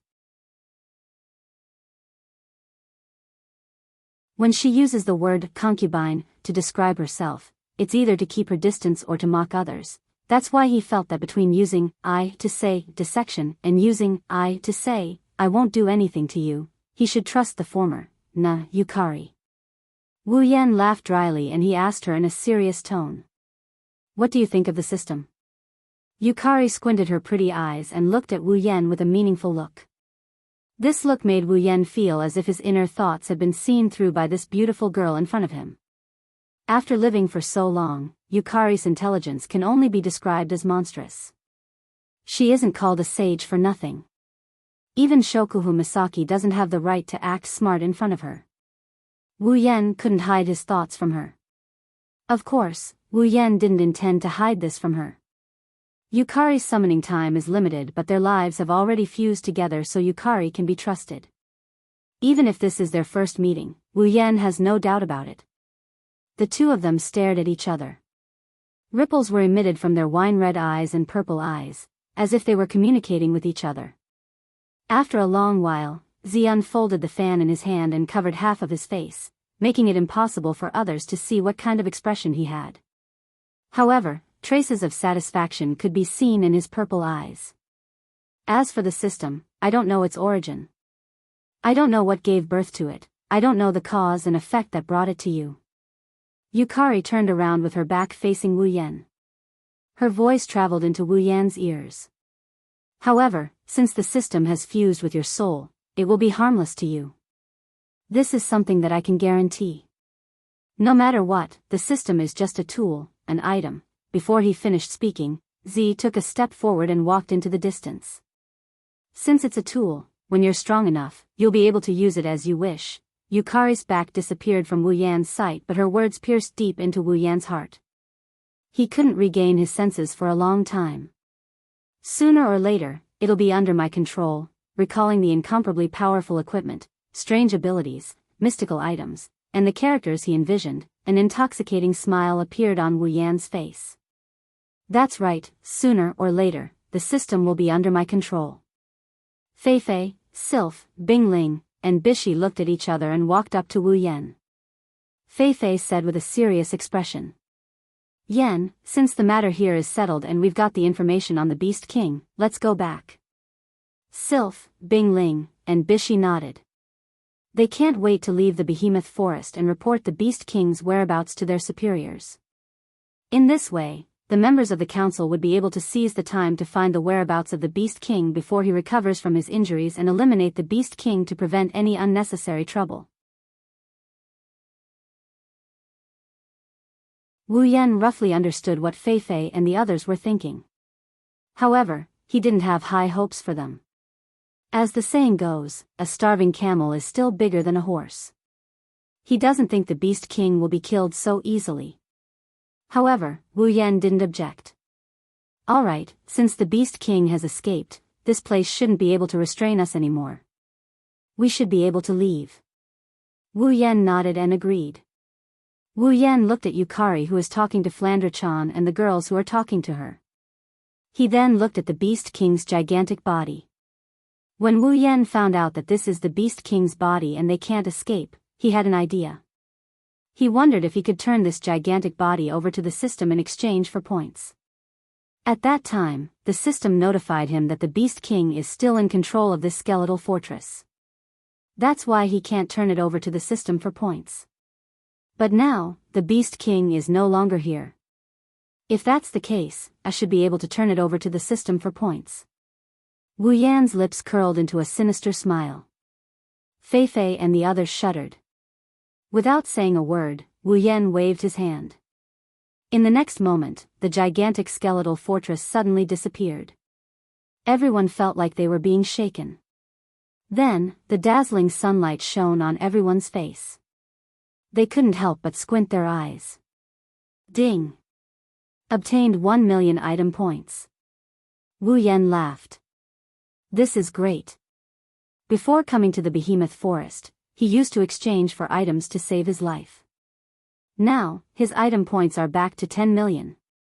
Fei Fei and the others looked at the skeletal fortress that disappeared without a trace. Their eyes lit up, but they didn't say a word. Along the way, Wu Yan's methods had shocked them. They were already numb to it.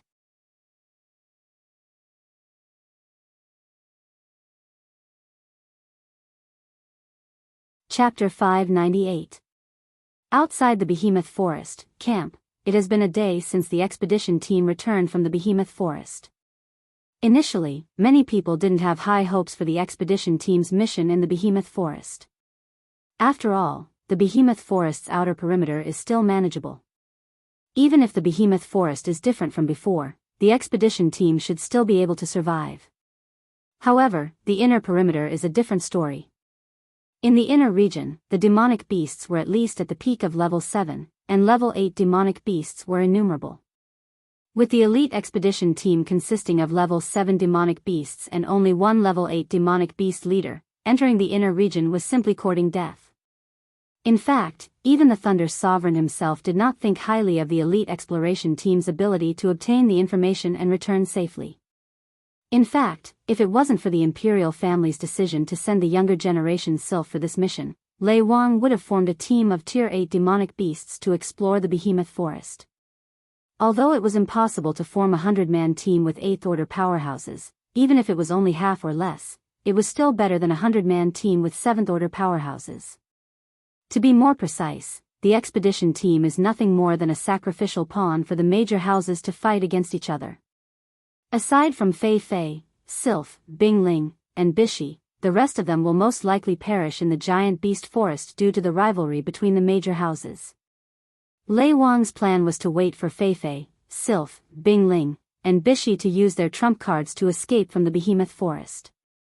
Then, he would send a team of 30 Tier 8 demonic beasts into the behemoth forest to carry out the mission. The expedition team from before was just child's play. However, to everyone's surprise, the members of the elite expedition team actually completed their mission successfully. Moreover, other than a few people, there were no casualties. This was simply inconceivable. When the entire elite expedition team came out of the giant beast's forest, the Thunder King almost thought that he was seeing things with his old eyes. After that, Lei Wang finally learned about the expedition from Fei Fei, Sylph, Bingling, and Bishi. He finally understood that it was all because of Wu Yan. This made Lei Wang feel exceptionally gratified. He didn't expect Wu Yan to not only fulfill his request, he also brought back the entire team with him. How could Lei Wang not be happy? Of course, this little bit of happiness was quickly extinguished by the news that Fei Fei and the other three brought back. The Beast King has really been born. Lei Wang's expression turned serious. He placed his hand on the table and left a handprint on it. Looks like the storm in the Spalier world is about to get bigger. Fei Fei, Sylph, Bingling, and Bishy's expressions turned serious. Their hearts felt heavy and they didn't feel happy about completing their mission. Lei Wang shook his head and laughed. He patted Fei Fei's shoulder. Alright, you don't have to worry too much about this. No matter what, you all completed the mission very well. You all deserve to be rewarded. Fei Fei lowered her head and smiled bitterly. No, if it wasn't for Yen, I'm afraid we would have died in the Beast King's hands. Bingling and Bishy remained silent. In their hearts, they felt even more ashamed than Fei Fei. After all, Fei Fei had tried to fight against the Beast King. As for them, they couldn't even muster up the courage to fight against the Beast King. Lei Wang laughed. That little fellow's performance is indeed very good. Looks like it was a wise choice to seek his help in advance. If I didn't know from your mouths that mysterious little fellow has so many miraculous methods in his hands, I would have wanted to give him some reward. Now, I'm afraid that he won't take a fancy to it. If Wu Yen was here, his heart would have broken into pieces. How can something a Tier 9 bring out be ordinary? Even if it's not as good as the system's products, it's still worth a lot of points to trade for. Besides, it's not like you all didn't get anything out of it, right? Lei Wang smiled at the four of them. After this trip to the Behemoth Forest, I'm sure you all have grown a little. Now, it's time to turn this experience into real strength. Of course, regarding all of this, Fei Fei is already a step ahead. When he said this, the smile on the Thunder King's face grew even wider. I believe that Li Lu and your teacher will be so happy that they won't be able to sleep if they know that you have advanced to the 8th level. Hearing the Thunder Emperor's words, Fei Fei finally smiled a little. Her advancement this time was indeed an exceptionally joyous matter. Sylph suddenly spoke up. Master Lei Wang, that Lady Yakumo, the Thunder Sovereign gradually withdrew his smile. His expression sank, and he appeared somewhat uncertain. Did Lady Yakumo really defeat the Beast King? Fei Fei, Sylph, Bingling, and Bishy nodded solemnly. They saw Yukari defeating the Beast King with her own eyes. How could it be fake? She defeated the Beast King without breaking a sweat. Lei Wang's eyes were filled with respect. This Lord Z, just where did this super expert come from? Did that little guy summon her with a summoning spell?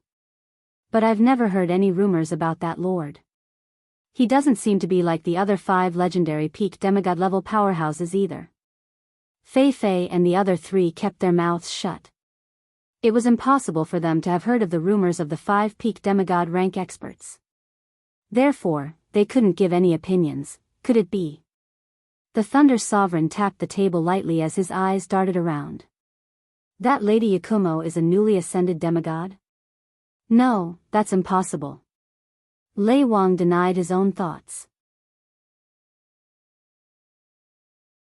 If that's the case, then it's too scary.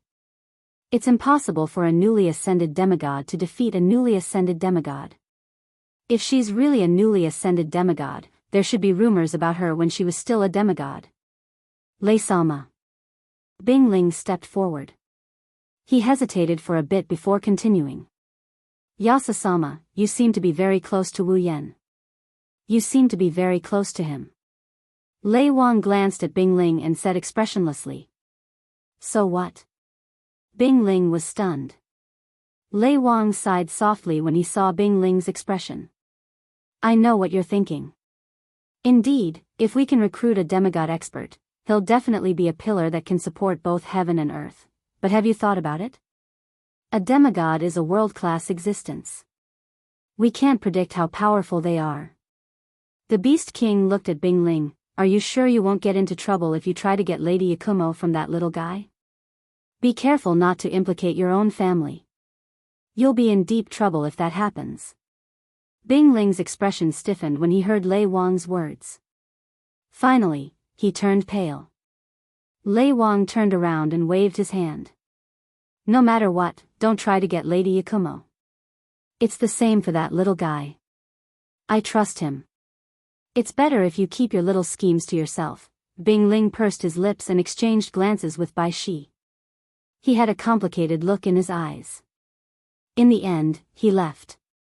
In any case, he had to report everything to the higher-ups of his family and let them have a headache. In a certain corner that the Thunder Sovereign and the others were unaware of, a faint spatial ripple flashed and arrived. In one of the tents in the camp, Lady Yakumo was holding a parasol and looking ahead. There was a crack there. It was a hideous black crack filled with eyes. Inside the crack was the conversation between Lei Wang and Fei Fei and the rest. Lady Yakumo's lips curled. She waved the fan in her hand and smiled. Then, she opened another spatial crack filled with eyes. This was her ability, spatial crack ability.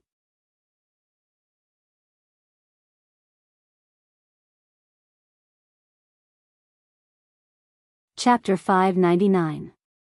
After the discussion in the tent, Fei Fei, Sylph, Bing Ling, and Bishi left the tent and returned to their respective residences.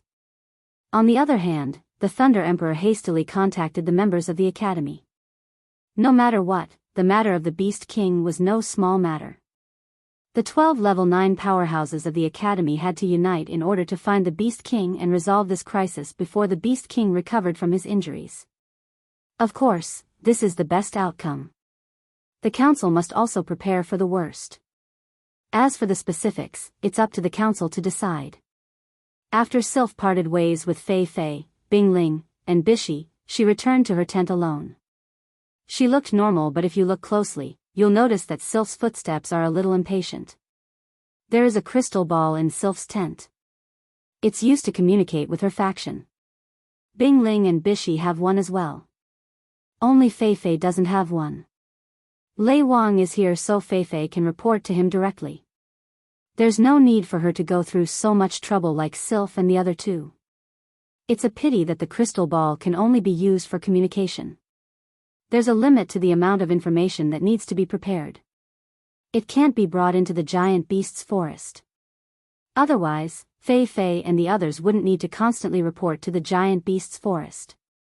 They could just take out the crystal ball. Sylph walked in front of the crystal ball and placed her hand on it. She slowly channeled her mana into it. The surface of the crystal ball flashed with a trace of luster and gradually became transparent under the effect of mana. Not long after, the crystal ball flashed with a halo and a projection screen appeared in the air. At the same time, a man in his 40s with a calm face, shrewd eyes, and a crown on his head appeared on the projection screen. Imperial Father. Sylph bowed when she saw the man. She then informed the others about the man's identity. It's Sylph's father. The current emperor of the Ailu Empire. Sylph. The Ailu Emperor had a look of fondness in his eyes. He couldn't help but reveal a doting smile when he saw Sylph. Sylph is the Ailu Emperor's favorite child. Not only is she the prettiest among all his children, she's also very talented in cultivation. She's only 20 years old and she's already a rank 8 powerhouse. She was also the strongest person in the Spalier World Academy for quite some time. Whether it's from the perspective of an emperor or a father, the Ailu Emperor can't help but love Sylph. Even though I heard from Old Lei that you've returned from the Behemoth Forest, I'm relieved to see that you're safe and sound. The Ailu Emperor said with a smile. Sylph's heart warmed up. Her cold expression melted a little. She would only show this in front of her father who loves her dearly. Sylph seemed to be reminded of the time she spent in the giant beast's forest. Her expression loosened up a little, but she still replied. Yes, father. When I came back yesterday, I had to report to the Thunder King and there were many things I had to do personally. That's why I didn't get in touch with you in time. If someone familiar with Sylph was here, they would have been shocked by her words. Sylph has never spoken so much before. Child, didn't I tell you that you don't have to be so respectful when there are no outsiders around? The Ailu Emperor shook his head. It's clear how much he dotes on his daughter from his words. Sylph was aware of this, but she didn't change her mind in the slightest. The Ailu Emperor was helpless. There was nothing he could do about his daughter. He shook his head and didn't bring it up again. I've heard from Old Lei about what happened in the Behemoth Forest. The Ailu Emperor's voice sank, but it wasn't hard to hear the relief in his voice. Thank goodness Lady Z was there. Otherwise, I can't imagine what would have happened to you. The Ailu Emperor's expression turned ugly. He was the one who decided to send Sylph into the behemoth forest to investigate. It wasn't just to give Sylph more experience, it was also to show off the royal family's bearing. Sylph may be young, but she's already a rank 8. She also had a gold armament and some gifts from the royal family. It's hard to say if she would succeed in the mission, but she should be able to keep her life. What he didn't expect was for Sylph to run into a beast king right in front of him. This caused him to shudder in fear. Father. Sylph raised her head and looked at the Ailu Emperor on the screen. I found something else during my trip to the behemoth forest. Something else? The Ailu Emperor looked at Sylph with a hint of surprise in his eyes. Oh. What did you find? You don't even want to talk about your trip to the behemoth forest? Sylph pondered for a moment as if she was weighing her words carefully before she spoke. Father, I found my ancestors' ring of authority. What did you say? The Ailu Emperor's expression changed after hearing Sylph's words. His expression changed even more than when he heard the news of the Beast King's birth. His face couldn't help but inch closer to the crystal ball. You said you found the ring of authority? The Ailu Emperor asked anxiously. Where is it? Where's the ring of authority? As the ruler of a nation, he should be able to face everything with a calm and collected attitude. That's how a proper ruler should be. That's how the Ailu Emperor usually acts. But now, he completely lost it. Sylph, on the other hand, wasn't surprised at all. It was as if this was how the Ailu Emperor should act. Father. Sylph paused for a moment before continuing. Do you know Wu Yen?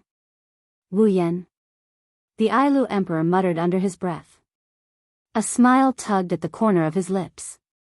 You're talking about Wu Yen, the one who fought Jafar in the Silveria World Institute tournament? Sylph nodded in agreement. That's him. That little brat. The Ailu Emperor chuckled. Back then, we even used our projection to meet him in the academy. We didn't expect him to be related to a demigod. Moreover, he even has a level 9 girl by his side. Father is very curious about his background. With that, the Ailu Emperor changed the topic. Since you mentioned him, is the ring of authority in his hand? Sylph slowly nodded. The Emperor narrowed his eyes when he saw this scene. The ring of authority is actually on his hand. Father, what do you think I should do? Sylph asked with a hint of helplessness.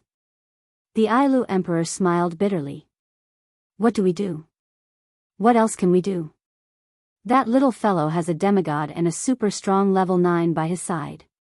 What's certain is that it's impossible to snatch him by force. With that Lord Z around, the royal family definitely can't afford to offend him. Even if that person were to take action. But what about the ancestors' ring of authority? Sylph asked. The Ailu Emperor fell silent for a long time before he sighed. Everything will be done according to the will of our ancestors. Follow the ancestors' will. Sylph hesitated. The other members of the imperial family won't let this go so easily. Humph. The Ailu Emperor sneered. Won't let this go? They're just side branches. If they can do anything to Lady Z, then let them be. We just need to do our job well. That's enough. Yes. Father. The two people who were in the middle of their conversation did not know that their conversation had already fallen into the ears of others.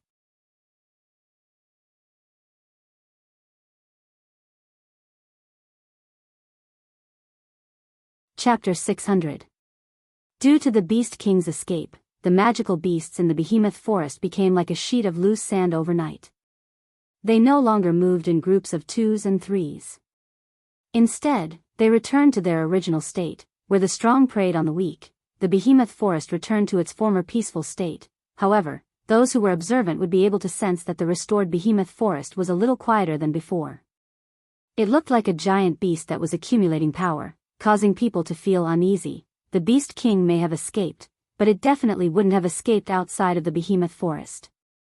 Therefore, the camp outside of the behemoth forest was still there. Instead, people would be transferred in from other places every day to strengthen the camp. It seems like the camp is going to become a base of operations. That is indeed the case. If the Beast King was killed while it was heavily injured, the camp would naturally disappear. However, if the Beast King recovered in time, the camp would probably continue to exist. It's worth mentioning that not only the Ailu Empire, but also the Baruba Empire and Faya Empire were in the same situation. The behemoth forest spanned across 3 empires. As a natural treasure land, all 3 empires built supply towns outside of the behemoth forest. Since the Ailu Empire's magical beast army went berserk, these 2 empires were naturally not spared. The council was originally formed by the strongest of the 9 great clans of the 3 empires. Their strategy for the behemoth forest was naturally the same. Similarly, the Ailu Empire, Baruba Empire, and Faya Empire also sent scouting teams into the behemoth forest. However, these 2 empires didn't send out any of their younger generation. Therefore, they didn't send out a team of 7th-tier warriors.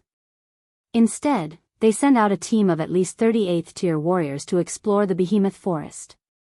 Unfortunately, even though they were stronger than the Ailu Empire, their efficiency wasn't as high. After all, they didn't have Wu Yan's group in their team, so their efficiency wasn't as good as before. Instead, the Ailu Empire's Tier 7 exploration team was able to complete their mission. How ironic. Now, the 3 empires and the 3 camps would send teams into the behemoth forest every day. In order to find the traces of the Beast King, the 3 camps constantly increased their manpower and sent people into the forest to search. For a time, the entire behemoth forest was bustling with noise and excitement. After losing the ability to unite, the magical beasts were not as difficult to deal with as before. This scouting mission was much easier than before. Of course, if they encountered a high-level magical beast, they could only blame it on their bad luck. Coincidentally, ever since they returned from the behemoth forest, Wu Yan had been in this state of admitting that he was unlucky for the past 3 days. Not for anything else, but for the Beast King. Logically speaking, a demigod-level Beast King should have given them a lot of experience points after being defeated by Violet. Perhaps they could even create a few more 9th-stage Beast Kings. However, the problem was that the Beast King had been defeated without giving them any experience points. Maybe it was because of Yukari's rejection. The system became arrogant and gave a reason that Yukari is temporarily summoned, unable to give any experience points. Just like that, a large amount of experience points flew away from Wu Yan's eyes. When he heard the news, Wu Yan almost fainted from anger. It took him a long time to catch his breath. But from then on, he was in a state of admitting that he was unlucky. Fortunately, the rest of the journey was smooth sailing. The Beast King escaped, and the 12 peak level magical beasts guarding the Beast King also disappeared without a trace. They didn't have to go through another battle. Although the experience points were gone, Yukari couldn't give them any experience points. They didn't have much confidence that they could rely on themselves to gain experience points. Speaking of Yukari, it was necessary to mention her. Ever since she came out of the behemoth forest, Yukari's whereabouts became unpredictable. She disappeared from everyone's sight from time to time, and she didn't tell them what she was doing. When they asked her, she gave them a mysterious smile and didn't say anything. She really needed to be taught a lesson. Of course, even if Wu Yan had 100 times the courage, he wouldn't dare to teach Yukari a lesson. There was a 99% chance that he would be taught a lesson by Yukari, and then be killed by Yukari. Wu Yan had no choice but to let Yukari run around. Anyway, with Yukari's combat strength, even if everyone in this world worked together, they wouldn't be able to do anything to her. Plus, Yukari had the ability to appear and disappear mysteriously.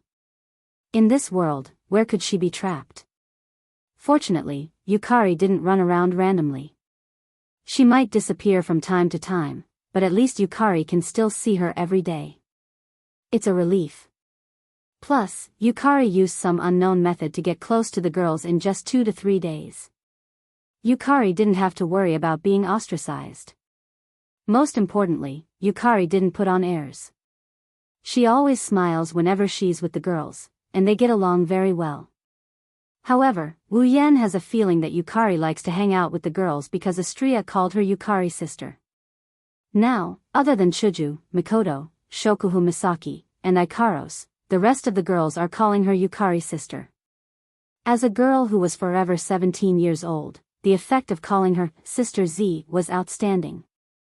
She was only a step away from raising Z's favorability to the maximum. That was why Z liked to hang out with other girls. As for the reason, only heaven, earth, and the two of them knew about it. Wu Yan is currently in his own tent. There's no one around him. Ikaros, who always stuck to him, was handed over to Yukari. Yukari brought her to Chuju, Mikoto, and the others. Wu Yan sat alone on a blanket in his tent. He looked at the space ring in his hand and thought for a moment. He sank his consciousness into the space inside the ring. What entered his vision was a sea of monster corpses, monster crystals, and even monster eggs. Some of these items were looted by the Misaka sisters when they were hunting in the behemoth forest. One of the sisters just handed it over to him. The other part was given to him by Feifei, Sylph, Bingling, and Bishi. They wanted to thank Wu Yan and the girls for saving their lives. To put it simply, these things fell into his hands because he wanted to make friends with Z. That was why he was able to benefit from them. He has to admit that the gifts given by Feifei and the others are in line with Wu Yan's wishes. Monster corpses can be exchanged for item points, monster crystals can be exchanged for ability points, and monster eggs can be exchanged for summoning points. With these items, Wu Yan's net worth will increase by quite a bit. What caught Wu Yan's attention the most is the monster eggs that can be exchanged for summoning points. After some thought, Wu Yan swiped his finger across the screen and opened the system projection. He clicked on the summoning tab and stopped after a while. Itsuka Kotori, date battle, character. Fire spirit. Dual personality. Originally a human but later transformed into a spirit. Identification name is Ifrit. 100,000 summoning points. Tokisaki Kurumi, dating battle character, time spirit, dual color pupils. Identification name, Nightmare. 95,000 summoning points. Night Sword God Toka, date battle, character, sword spirit, identification name, Princess, 100,000 summoning points. Yoshino, date battle, character, ice spirit. She created a unique personality, Yoshino. The two of them almost never leave each other. Identification name, Hermit, 85,000 summoning points. Wu Yan started to feel conflicted.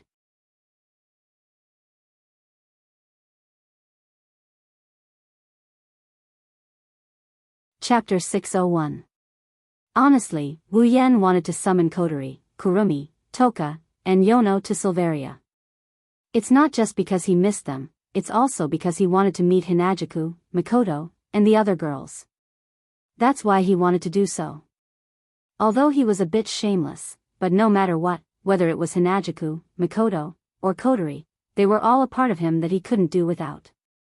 And since they were all his people, he had to get along well with them. That was the most important thing, wasn't it? Otherwise, how will he survive in the future?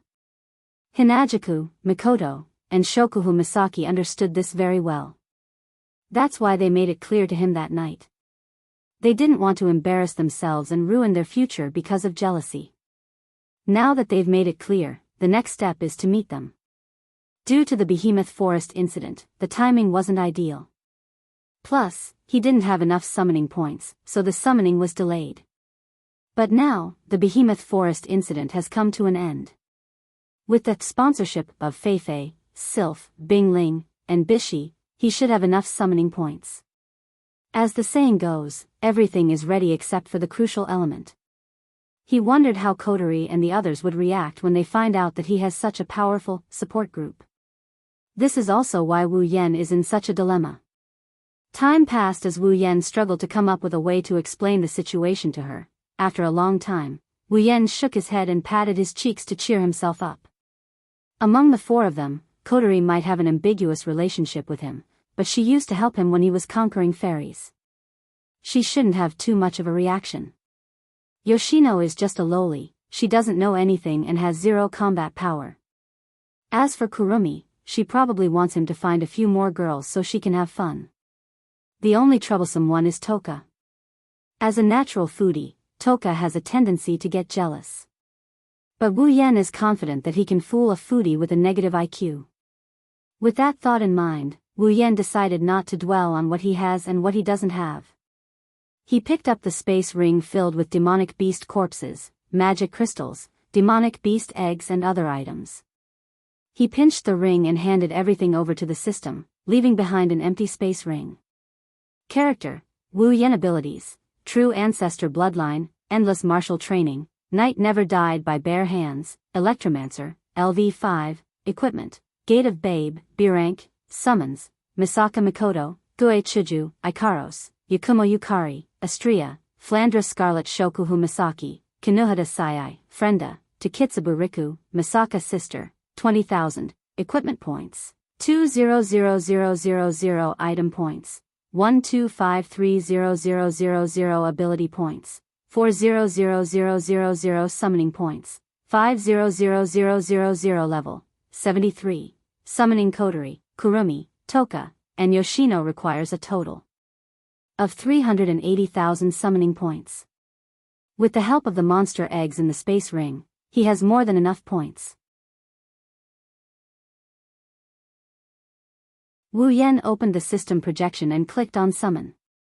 He found Coterie's location and handed over the 380,000 summoning points. The familiar summoning light shot out from the system projection and illuminated the empty space in front of Wu Yan. It formed a wide circle of light. Waves of aura that he's met more than once slowly floated out from the circle of light. Wu Yan clenched his fists and his face showed a hint of excitement. 4 figures of different heights and sizes were slowly drawn within the icy cold tent. Just like a sketch, they gradually appeared from within the circle of light. Even though it had summoned 4 people at the same time, the efficiency of the system was still as high as before. Not long after, the full appearance of the figures was revealed. 2 pink ponytails swayed up and down. She wore a white collared shirt and a pink skirt. Itsuka Kotori has arrived. Her long black hair cascaded down her back. 2 braids of hair were tied up in front of her. Her long bangs covered her left eye. She wore a black rose-like princess dress. Tokasaki Kurumi has arrived. Her long purple hair bloomed like a flower. A red ribbon was tied behind her hair. She wore a pink shirt and denim shorts. Toka, the night sword god, has arrived. She has long blue hair and a small figure. She wore a white hat and held a rabbit plushie in her hand. She wore a white dress with yellow trim. Yoshino has arrived. The 4 beautiful elven girls looked like princesses of the mortal world under the influence of the summoning light. They were noble, beautiful, and adorable. At this moment, their eyes were tightly shut. It was exactly the same as when the summoners were summoned in the past. Obviously, they were receiving memories from the system. After an unknown amount of time, 4 thin rays of light came and connected to Wu Yan's chest. Wu Yan's lips curled up. He touched his chest where the rays of light were connected to. The rays of light passed through his chest without any resistance. However, Wu Yan could feel the heartbeats of the 4 fairies. When the heartbeats of the 5 fairies are synchronized, the 4 rays of light broke off. They turned into 4 balls of light and floated into Wu Yan's body. Wu Yan closed his eyes. He could feel the life of Kotori, Kurumi, Toka, and Yoshino beating in his body.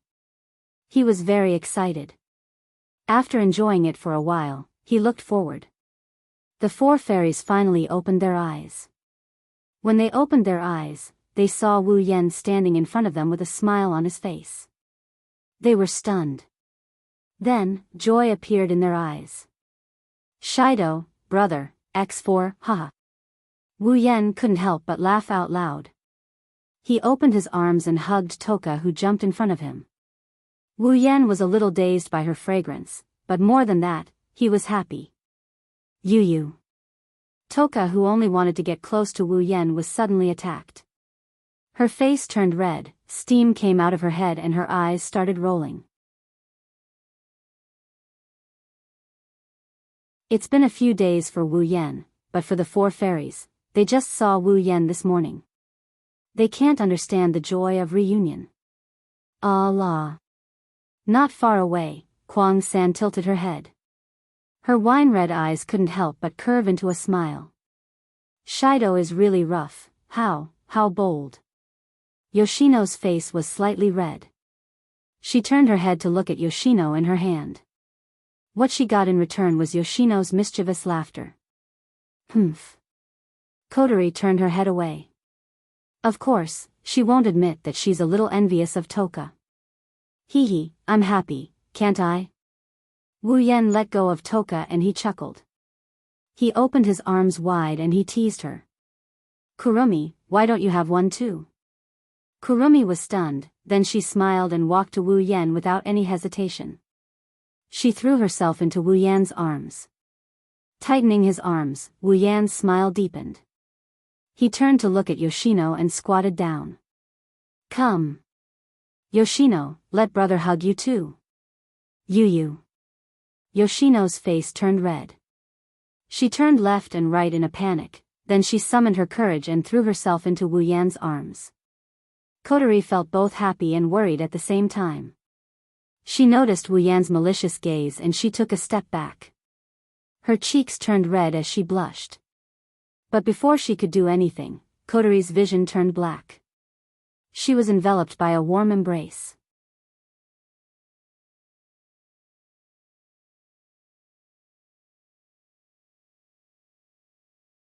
Chapter 602. Of course, the one who knows Wu Yan the best is Kotori, the cute little sister of Wu Yan. Kotori is the only one who knows about Wu Yan's background. She understood the kind of feelings this Onii-chan must be harboring for him to hug them like this. Kotori blushed when Wu Yan hugged her, but she didn't struggle. She bashfully snuggled into Wu Yan's embrace with her eyes closed. She didn't dare to look at anyone. However, Kotori still felt a bit weird. She just had a grand farewell with Wu Yan a moment ago. Now, she's seeing this Onii-chan who she both loved and hated at the same time. It's a weird feeling. Let go of me. After a long time, Wu Yan still didn't let go of her. Kotori shyly yelled, "How much longer do you want to hug me?" "It doesn't matter. I'm just happy." Wu Yan pursed his lips, but he still let go of Kotori. He was a bit reluctant. It can't be helped, Kotori, Kurumi, Toka, and Kano are the four fairy girls.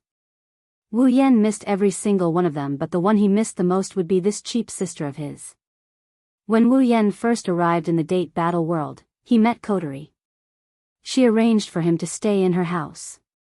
He also went to the past and met the past Kotori.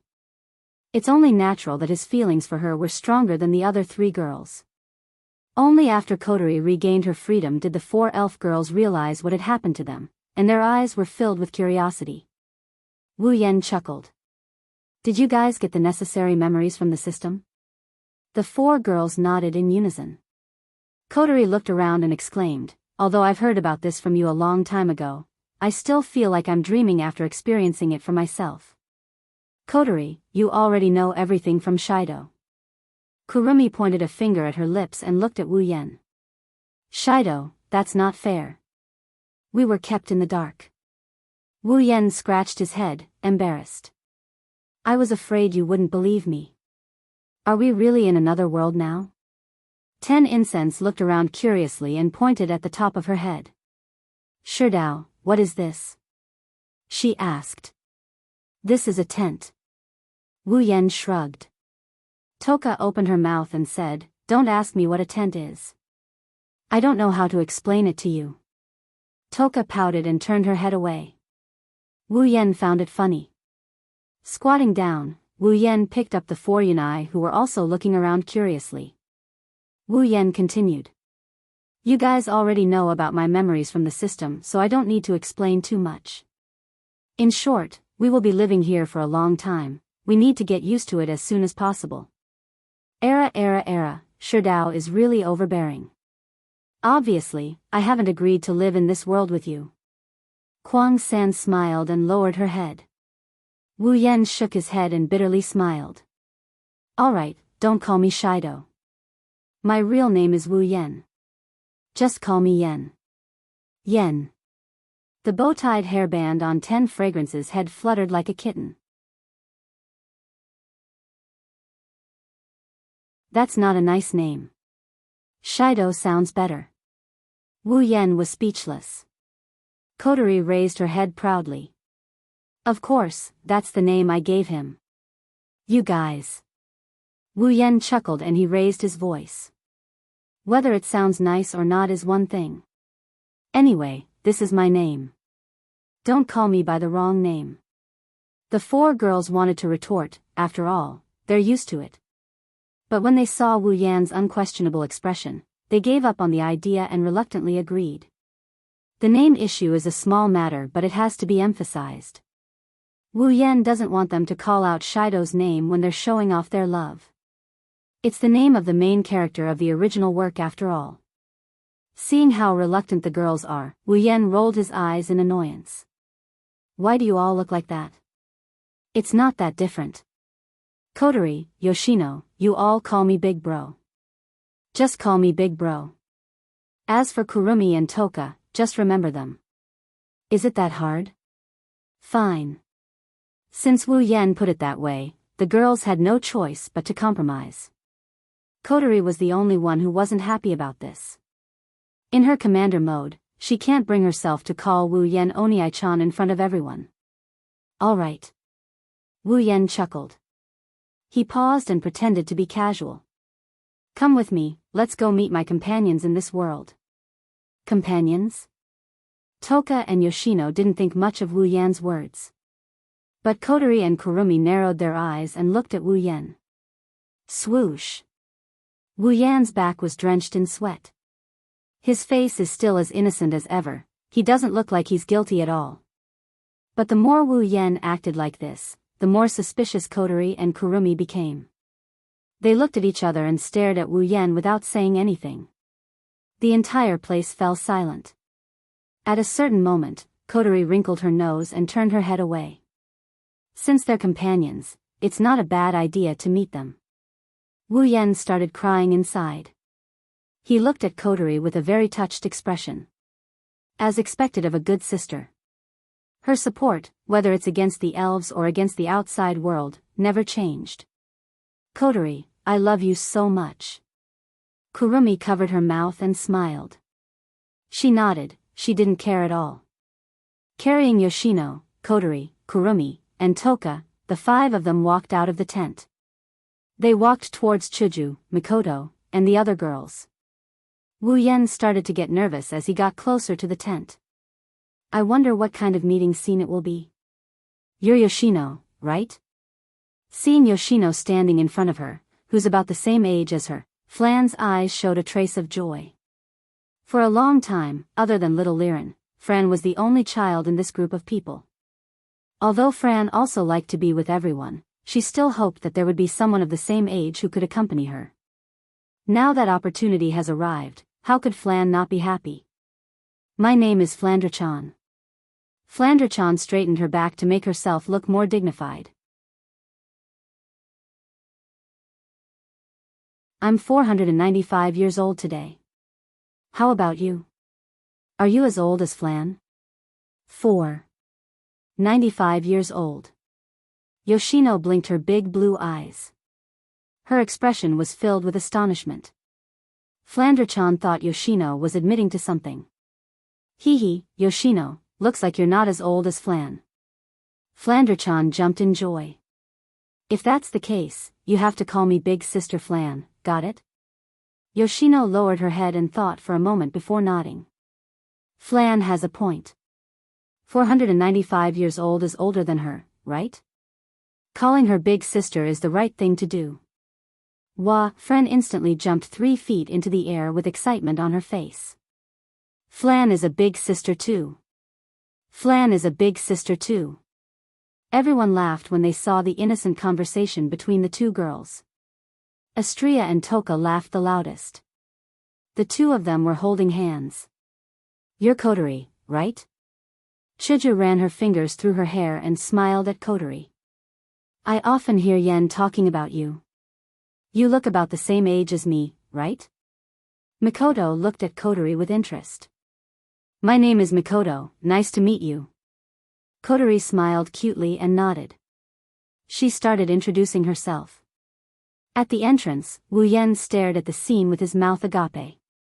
His heart felt like it was being trampled by thousands of alpacas. Is this real?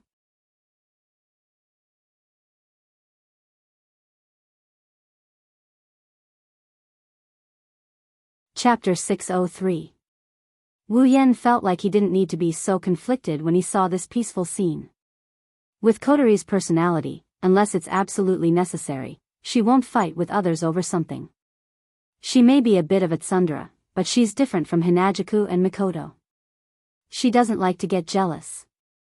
The only time she gets jealous is when she feels that her status as a younger sister is being threatened.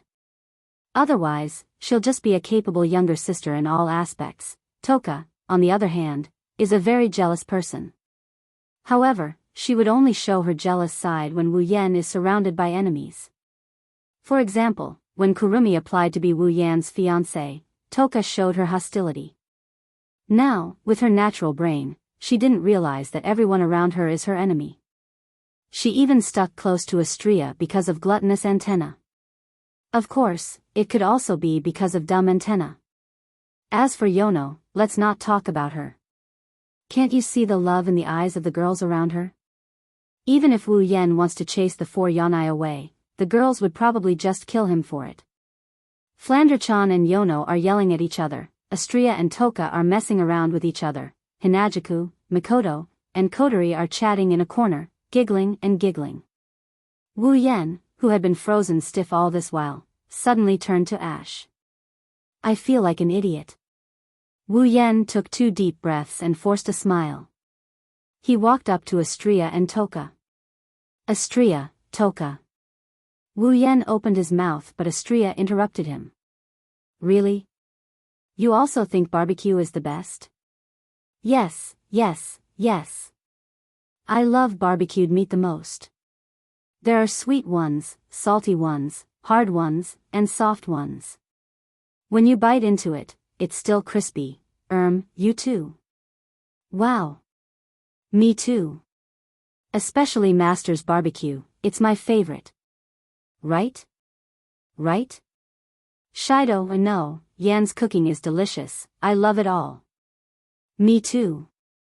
Me too. You too. I've eaten Master's Manchuhan Imperial Feast before. It's delicious and there's a lot of it. I can eat until I'm full every time. Huh? Manchuhan Imperial Feast? What's that? I've never eaten it before. Let's get Master to cook for us next time. Standing between the 2 girls who are discussing the dishes, Wu Yen reached out his hand as if he was trying to salvage something.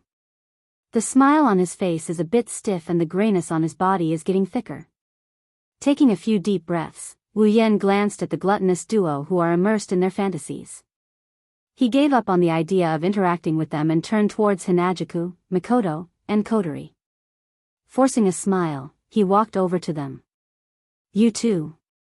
Mikoto waved her hand in disgust before he could join the conversation. Go away, don't disturb our conversation. Wu Yan's smile froze. Looking at Hinajuku, Mikoto, and Kotori, Wu Yen felt like he got shot by an arrow. His heart throbbed in pain as the grayish-white aura around him slowly turned pale white. He looked like he was going to break at any moment. Wu Yen took a few deep breaths and held back his tears. He looked around and when he saw Flan and Yoshino, a smile appeared on his face. These 2 clingy little girls, they shouldn't reject me, right? Rolling his eyes, Wu Yen braced himself and he started walking towards Furan and Yanai. However, when he started walking, Wu Yen froze up like a wooden pillar. His smile became completely twisted. Flan and Yoshino were talking about something but Flan was excited. She grabbed Yoshino's hand and ran towards Kinohada Sayai, Frenda, and to Kitsubu Riku. When she passed by Wu Yan, she turned around and ran towards the trio, completely ignoring Wu Yan. Sister Ai. Sister Frenda. Sister Li. This is Yoshino, Flan's little sister, oh. How did they become sisters so quickly? But super cute, both of them are super cute. But, Yoshino, is the rabbit in your hand a doll? No, it's not, it's. Yoshino. Yo. Yoshino is Yoshino. Yoshino is not an ordinary doll. Ah. Super spoke. But, to Kitsubu, why aren't you surprised? The doll spoke. Actually, I'm surprised too, can't you tell? I can't tell, X4 from afar. Countless invisible arrows were shot from thin air and mercilessly hit Wu Yan's heart, shattering it into pieces. At the same time, a gentle breeze blew by and Wu Yan, who was covered in cracks, turned into pieces and was blown away. With a loud bang, Wu Yan knelt on the ground in a standard posture with his body bent forward. His background is filled with shadows as he muttered something under his breath. 2 streaks of tears flowed down his face. What are you doing? Suddenly, a sweet voice with a hint of doubt entered his ears. Wu Yan jolted as if he heard a heavenly voice. He looked up and saw Yukaro's holding Ikaro's hand and holding a parasol. Yukari stood elegantly in front of Wu Yan. Wu Yan couldn't help but notice her holding Ikaro's hand and holding a parasol in her hand. The moment he saw Yukari, Wu Yan's tears collapsed. Yukari, with tears streaming down his face, Wu Yan threw himself in front of Yukari and hugged her thigh. He rubbed his face against her thigh as if he was holding a carrot instead of a thigh. Yukari jumped in fright. She looked at Wu Yan, who was desperately rubbing his face on her thigh and crying his eyes out. She was stunned. What kind of blow did you go through to turn you into such a person?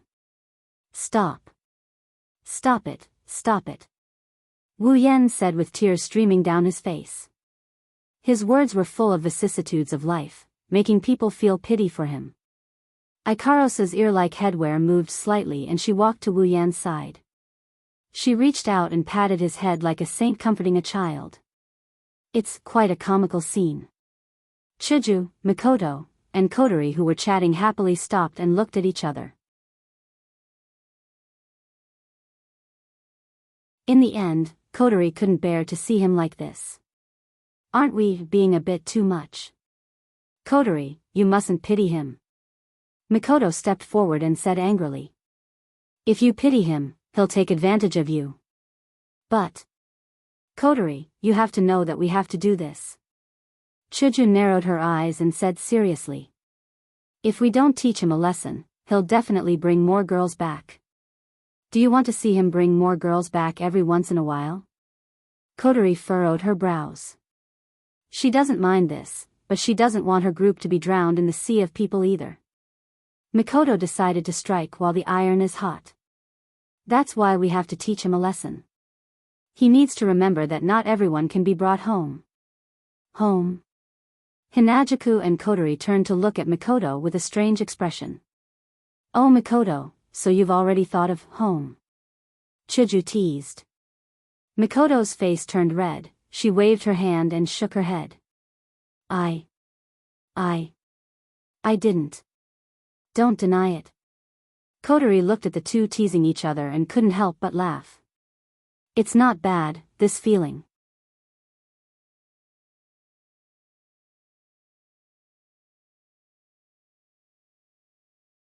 Chapter 604. All of a sudden, the entire tent that was filled with people talking to each other became silent. Everyone looked at each other, their eyes revealing a strange look, as if they were telling others that they had discovered something. Then, they pursed their lips and mechanically turned in a direction. In the center of the tent, 2 beautiful girls stood facing each other. They had the same noble smile on their faces, and their figures were elegant. Compared to the noisy tent, no matter which group they were in, they did not fit in at all. They were like young ladies who had lowered their status and walked into the market. They are Shokuhu Misaki and Tokusaki Kurumi. Looking at the 2 young ladies who didn't say anything and only had elegant and noble smiles on their faces, everyone present came to a sudden realization. No wonder they felt something was missing. No wonder they felt something was wrong. It's because of these two girls. Wu Yan, who was still holding onto Yukari's thigh, started tearing up. He pointed at the two girls who were staring at each other in the middle of the room, and he spoke in a cautious tone. You're talking about them? Yukari patted Wu Yan's head with her fan. She told Wu Yan to let go of her leg. She continued. When you brought those four girls in, they looked at each other but didn't say anything. Until now, huh? Wu Yan stood up and scratched his cheeks. He glanced at the two girls who are locked in a stalemate. Wu Yan felt like he saw an intense aura colliding with each other, causing his body to tremble a little. Something doesn't feel right. What on earth are they doing? Yukari glanced at Wu Yan with a smirk on her face. Then, she said something with a deeper meaning. I don't know. The entire place fell silent when the two girls started acting strangely. It's a scary silence. Everyone saw the two girls' auras colliding and took a step back. They shut their mouths to prevent themselves from being implicated. Even Mikoto, who was Shokuhu Misaki's biggest enemy, and the two idiots who don't care about anything, this situation lasted for a very long time, so long that everyone's legs started to feel numb. Shokuhu Misaki and Tokisaki Kurumi were still smiling at each other. They didn't realize that they had become the center of attention. Wu Yan's lips twitched. He couldn't keep his cool and he fidgeted a bit. He had mixed feelings of joy and worry. He was happy that this unscientific and harmonious scene had finally turned into a half-azura like he had expected. He was worried that the two girls would fight each other and end up affecting him. How should he put it?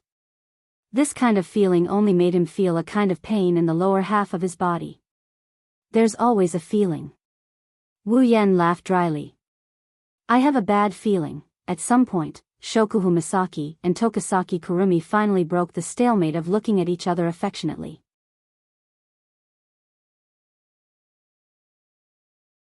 They reached out their hands at the same time and shook each other's hands. Gaian. Are you Tokizaki-san? Shokuhu Misaki's face twitched, and a perfect smile bloomed on her face. At this moment, the entire tent was lit up by her smile. I've often heard about you from Shika-chan. I've always wanted to meet you. Today, I'm finally able to fulfill my wish. I'm honored, Shokuho-san. Kurumi's beautiful face showed a charming smile. Her wine-red eyes curved like a crescent moon. She looked mature and sexy. The temperature in the tent rose a little bit. Her sweet voice made the girls' bodies warm up. Just like Shokuho-san, I've often heard about you as well. Kurumi tilted her head and blushed. I've often heard that Aotsusama dotes on Shokuho-san. Now that I've met you in person, I can't help but feel inferior. Although Kwang-san said that he felt inferior, the smile on his face looked as if he was mocking him. Coupled with Kwang-san's words, the surrounding people couldn't help but exclaim. Aotsusama, the girl's jaws dropped. Aotsusama. Wu Yan's jaw dropped to the ground. Era. Yukari covered her mouth with her folding fan. There's going to be a good show. Shokuhu Misaki's smile froze for a second. She recovered quickly, but the aura she exuded from Kurumi's aura decreased at a speed visible to the naked eye. Looking at Kurumi's bashful yet seductive face, Shokuhu Misaki's heart sank. She felt a sense of danger. Just when Shokuhu Misaki thought she could use her elegance to suppress her opponent did the exact opposite. She probably figured out that with their cultivation levels, elegance won't be enough to determine the winner. She decided to use her seductive side to show off her maturity. Kurumi called Shokuhu Misaki Aotsusama. She used the term Aotsusama to set the stage for Wu Yan and Shokuhu Misaki. She used the term Aotsusama to set the stage for Wu Yan and Shokuhu Misaki.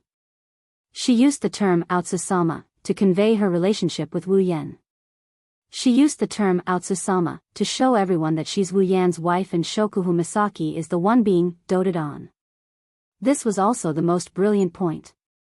He had used the doting and inferiority theory to show his magnanimity and maturity. Unknowingly, he had gained another 30% of the upper hand. The person in front of her is a strong opponent. Shokuhu Misaki made her decision on the spot. How could that be, Tokazaki-san? Shokuhu Misaki put away her elegant smile and her expression turned calm.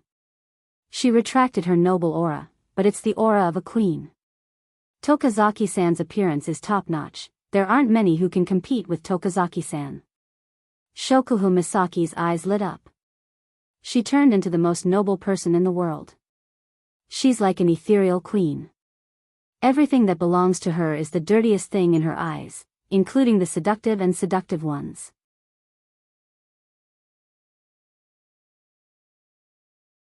Shokuhu Misaki is just lucky to be able to be with my sisters by the side of my beloved. I'm happy with my current situation. I won't be greedy for more doting. Shokuhu Misaki covered her mouth and giggled. If Yen-chan could look at me a few more times, would be satisfied. In an instant, everyone's jaws dropped even further. Listening to Shokuhu Misaki's extraordinary speech, the table in their hearts was blown away again and again. These words coming out of Shokuhu Misaki's mouth is the most ridiculous thing in the world. However, Kurumi, who was at the center of the battlefield, had a change of expression. Shokuhu Misaki's dignified attitude was basically a roundabout way of calling her vulgar. That's why she used sexiness to decorate herself. At the same time, she also showed that she didn't want to fight for Konoha's favor. She was trying to show that she didn't want Konoha's love. She was trying to show that Konoha's love wasn't possessiveness. It was a silent slap to her face. After all, didn't Konoha just say the word love? Her queen-like aura is real. If she didn't hold a high position for so long, she wouldn't be able to display such an aura. She's trying to show that she's suppressing her opponent. It's like a princess versus a commoner. It's clear who's superior and who's inferior. Kurumi, who originally had the upper hand, was pushed back by Shokuhu Misaki's beautiful counterattack. How could Kurumi's expression not change? The person in front of her is a strong opponent. Kurumi almost immediately came to the same conclusion as Shokuhu Misaki did.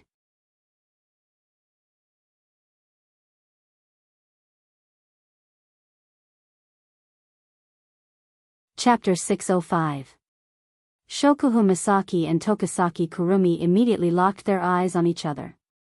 After all, even though temperament is intangible, it's real. It's not hard to find each other in a crowd. Perhaps this is how opponents sense each other. But at this moment, the two of them finally treated each other as a formidable foe. The two of them have a rough understanding of each other. Shokuhu Misaki and Tokasaki Kurumi calmed down and returned to staring at each other from afar. The crowd fell into silence once more. The aura from the two of them seemed to have gotten stronger. Of course, Astria, Toka, Flanderchan, and Yoshino didn't know what was going on between the two of them. Of course, Astria, Toka, Flanderchan, and Yoshino were still in the dark. Hinajaku smiled awkwardly as she muttered softly. Why do you think they don't like each other? Mikoto's mouth twitched. Who knows what Shokuhu Misaki is thinking? Anyway, I think it's stupid to try and guess what they're thinking.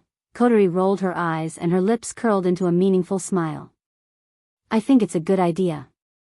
At least there is someone who can restrain that reckless Tokasaki Kurumi. This is a good thing. Hinajaku and Mikoto didn't know how reckless Tokasaki Kurumi was, but when they thought about Shokuhu Misaki's usual behavior, they nodded in agreement. In a way, Shokuhu Misaki and Tokasaki Kurumi did have a lot in common. Perhaps it was because there were too many similarities between them that they didn't see eye to eye the first time they met. That collision of auras might only make the other girls feel a little suppressed, but for Wu Yen, it's enough to make him tremble in fear. Looking at the two pretty girls facing off against each other, he couldn't help but gulp. His heart is filled with both shock and fear. These two girls aren't going to start fighting with each other just like that, right? Thinking of this, Wu Yen couldn't stay calm anymore. He would rather Shokuhu Misaki and Tokasaki Kurumi get along than have them fight each other to the death. He immediately ran to the two women and laughed bitterly. Well, let's stop introducing each other. We'll have plenty of time to deal with each other in the future. There's no need to rush. Hearing Wu Yan's words, Shokuhu Misaki and Tokasaki Kurumi immediately retracted their aura, and a smile flashed in their eyes. You're right. Shokuhu Misaki seemed to be implying something. We'll have plenty of time in the future, era. Kurumi tilted her head, and a strange smile appeared on her face. With Shokuhu-san as my companion, I'm sure I won't be bored in the future. Is that what Tokasaki-san thinks too? Shokuhu Misaki looked at Kurumi with a smile. The two of them shared a tacit understanding and turned their heads away. Like the other girls, they stood there quietly. Wu Yan, who stood beside them, had a dry smile on his face. His forehead was dripping with sweat as he listened to the dangerous conversation between the two girls. To have two wives like these, did he pray to the gods in his past life? Or did he commit a sin? Kurumi glanced at Wu Yan and then at Shokuhu Misaki. She seemed to have thought of something and smiled. Like a girl in love, she skipped over to Wu Yan and hugged his arm. She leaned on his shoulder with a blissful expression. Hey, hubby-sama. Wu Yan's expression froze when he heard the sweet words, hubby-sama. Kurumi's voice was full of charm. Wu Yan's body started to heat up and his throat started to dry up. Kurumi acted like she didn't know what was going on. She hugged Wu Yan's arm with all her might. Her plump breasts were pressed flat against his arm. Hubby-sama, this is my first time here. I'm not familiar with this world. Why don't you take me around? Wu Yan laughed awkwardly as he complained in his heart. Isn't this the same excuse you used when you came to Tori Lai Zen High School to eat me up? Wu Yan opened his mouth and was about to agree when Shokuhu Misaki narrowed her eyes. She glared at Kurumi with a hint of anger on her face. Kurumi's actions might seem normal, but Shokuhu Misaki knew what she was doing. She knew Kurumi's character very well, so she knew what she was doing. She's provoking her. Shokuhu Misaki stepped forward. Before Wu Yan could agree, she squeezed to the other side of Wu Yan and hugged his arm. She had a faint smile on her face. Tokazaki-san, you're new to this world so you don't know. Little Yen needs to socialize with the major factions in this world. He doesn't have much free time. Shokuhu Misaki commented as if she was giving her advice. Tokazaki-san, when men go out to fight, we women can't be unreasonable. How about this, let me show Tokazaki-san around this world. Wu Yan's heart skipped a beat. He held his breath and his face turned red. Shokuhu Misaki is going to show Kurumi around this world? It's their first meeting and they're already fighting like this in front of so many people. If they were alone, would they find a corner to kill each other? Two images flashed across Wu Yan's mind. His face turned green and white from fear. One is Shokuhu Misaki holding Kurumi captive. The other is Kurumi's tentacle Shokuhu Misaki. Wu Yan's expression changed. He whispered in a voice that's louder than a mosquito's. Let me do it. As soon as he said that, everyone went silent. Kurumi's smile grew brighter and brighter while Shokuhu Misaki's face darkened. The girls around her sighed in pity. Era, Yen-chan. Shokuhu Misaki flashed Wu Yan a radiant smile. Her smile sent a chill down Wu Yan's spine. It sent a chill down his spine. You still have business to attend to.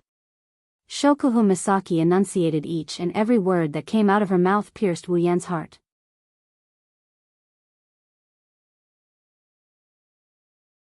Shokuhu Misaki's voice is still as sweet as ever, but the murderous intent hidden in her voice seeped into Wu Yan's body through the contact point between them. Wu Yan held his breath and forced a smile that is uglier than crying. His voice was hoarse and the tone of his words made people feel all sorts of heartache. It's fine. How can I compare to you when it comes to socializing? You guys are more important. Wu Yan looked like he was ready to die when he said that. You. Shokuhu Misaki was pissed. She looked at Kurumi, who was smiling happily, and held back her anger. She lowered her head, but in her heart, she must be cursing something. That extremely seductive tone coupled with that speech that made one's blood boil. Wu Yan instantly felt that his death-seeking actions weren't in vain after all. Shokuhu Misaki raised her head and glared at Kurumi with her teeth clenched. Her heart was filled with anger as a ridiculous decision came to her mind. Yen-chan. Shokuhu Misaki chuckled and said, Shokuhu Misaki has a reward for you tonight as well. Heaven and hell are separated by only a split second. This is what Wu Yan is experiencing right now. Not far away, Yukari shook her head and turned her head away. Looks like the final victor has been decided from the very beginning.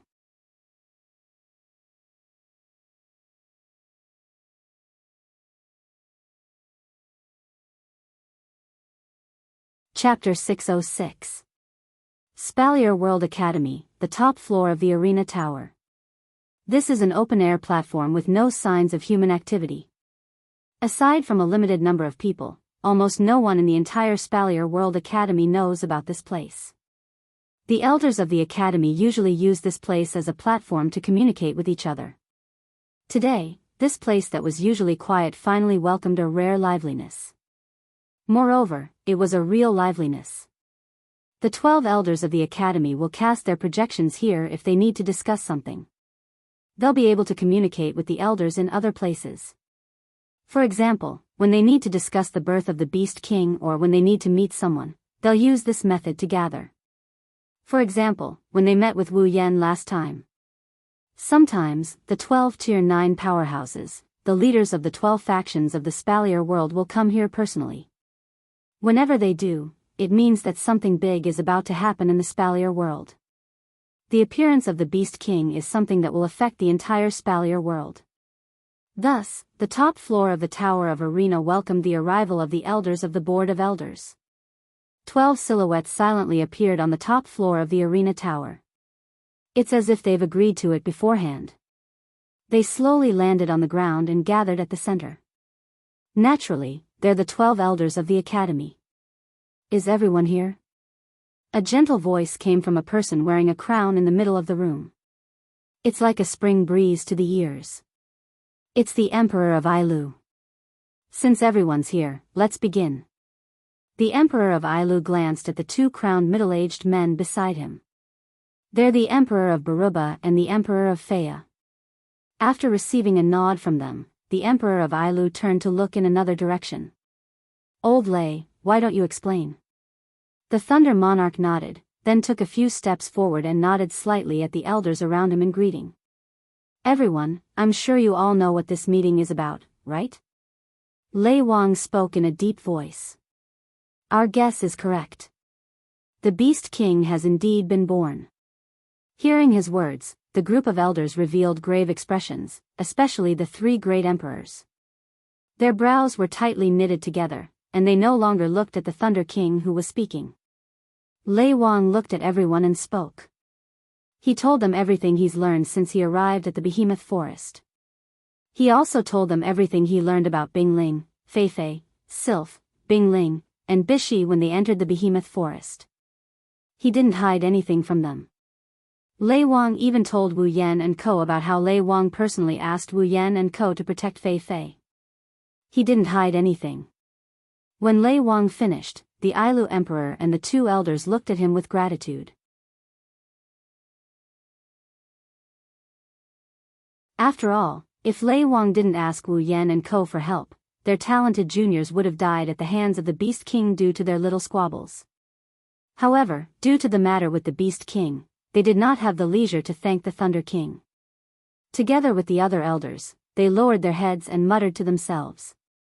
The atmosphere was somewhat depressing. The Thunder Sovereign sighed and pulled himself together a little. Fortunately, the Beast King is heavily injured. According to Feifei and the others, it will take at least a year for him to recover. This is a good opportunity. Hearing this, a gleam flashed in the eyes of everyone present. One of the elders asked the Thunder Sovereign, "Is this news accurate?" Lei Wang shook his head.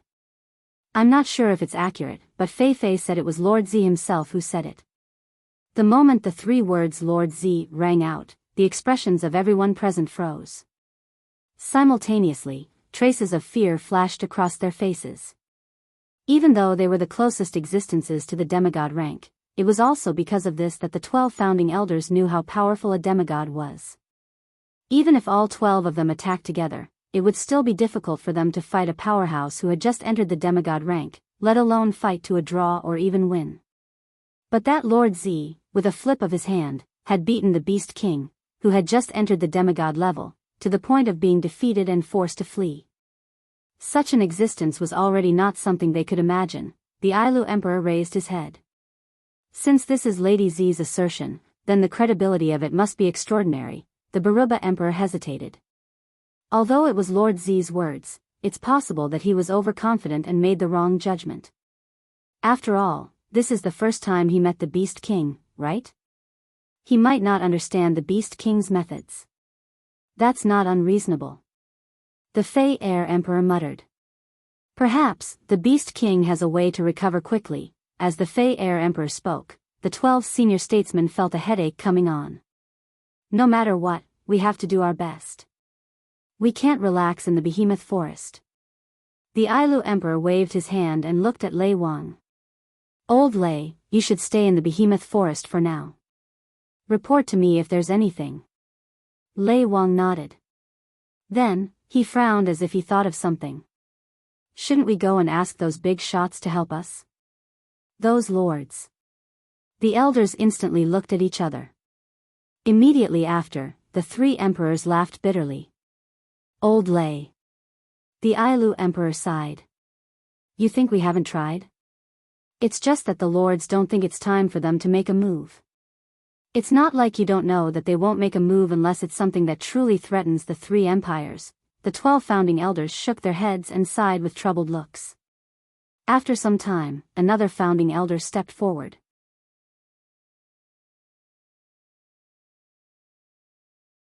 Can we ask that Lord Z to help us? Everyone was stunned. Then, they looked at each other and their expressions began to change. It was obvious that they were tempted. Seeing how tempted they were, the Thunder Sovereign's frown deepened. Lord Z was the one who defeated the Beast King. It's most suitable for Lord Z to make a move. However, will Lord Z agree? You don't agree? A white-haired old man sneered. Maybe that Yasa-sama won't agree, but we can start with that Wu Yen brat. What are you talking about? Lei Wang's face darkened. Old man, I advise you not to make a move on him, Lei Wang. The elder roared. I know you're on good terms with Wu Yen, but don't forget how big of a threat the Beast King is to us. This isn't the time to care about relationships. If that brat really cares about your relationship, why doesn't he ask Lord Z for help? You. Lei Wang was furious. Old man, he doesn't owe us anything. He doesn't need to do anything for us. Do you think he's your subordinate? Aren't you the one who holds a grudge against him? Because that little fellow defeated 2 of your grandsons in succession. Venomous slander. The old man roared, and his face began to turn ferocious. Fine. Since you care about our relationship, I'll do it. I don't believe that a mere level 8 dares to rely on others to go against me. As soon as the voice fell, a black crack filled with eyeballs suddenly appeared in the void in front of everyone. At the same time, an invisible wave violently shot out and hit the old man heavily. Puff! A mouthful of blood spurted from the elder's mouth. He flew backward and crashed into a wall.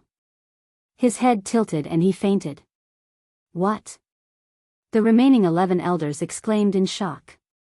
While they were still in shock, a voice rang out from the crack that was filled with eyeballs, causing everyone's bodies to tremble. Since you've done it, you have to pay the price.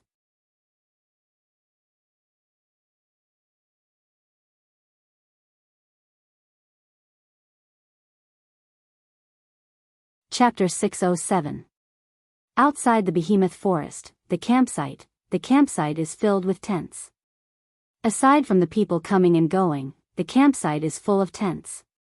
With so many people living in the same place, there's naturally a lot of tents. However, among the many tents, there was one that appeared to be icy cold on the outside.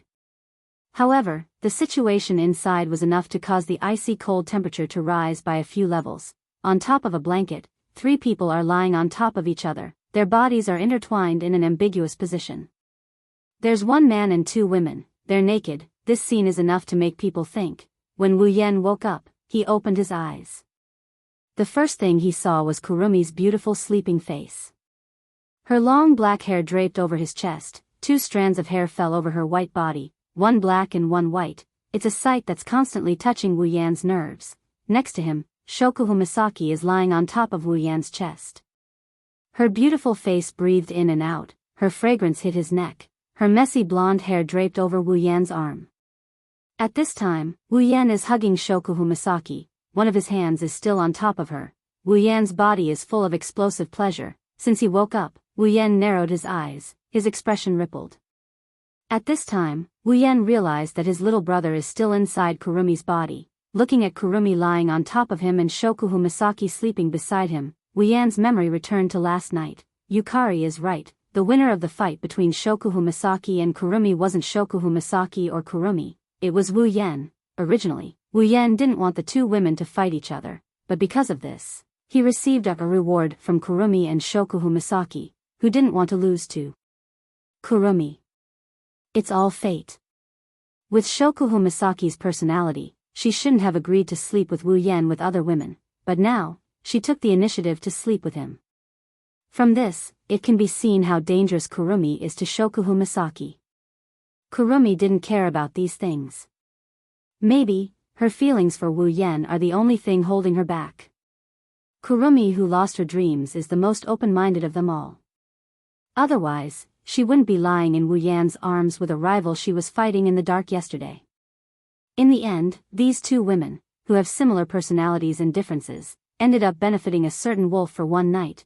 Recalling Kurumi's bold actions last night, Shokuhu Misaki's shameful actions, and how the two women threw themselves at him, Wu Yan couldn't help but grin. A smug smile appeared on his annoying face. Kurumi lightly moved her lower body, her beautiful brows furrowed, as if she was complaining about someone disturbing her sleep. She opened her eyes with dissatisfaction and looked at Wu Yan's smirking face. She felt her body uncontrollably moving up and down, electricity coursed through her body, hitting every cell in her body. Kurumi's face turned red, she started moaning, "Era, era, era." Kurumi panted as she tried to suppress the trembling in her heart. She smiled at Wu Yan with a blushing face.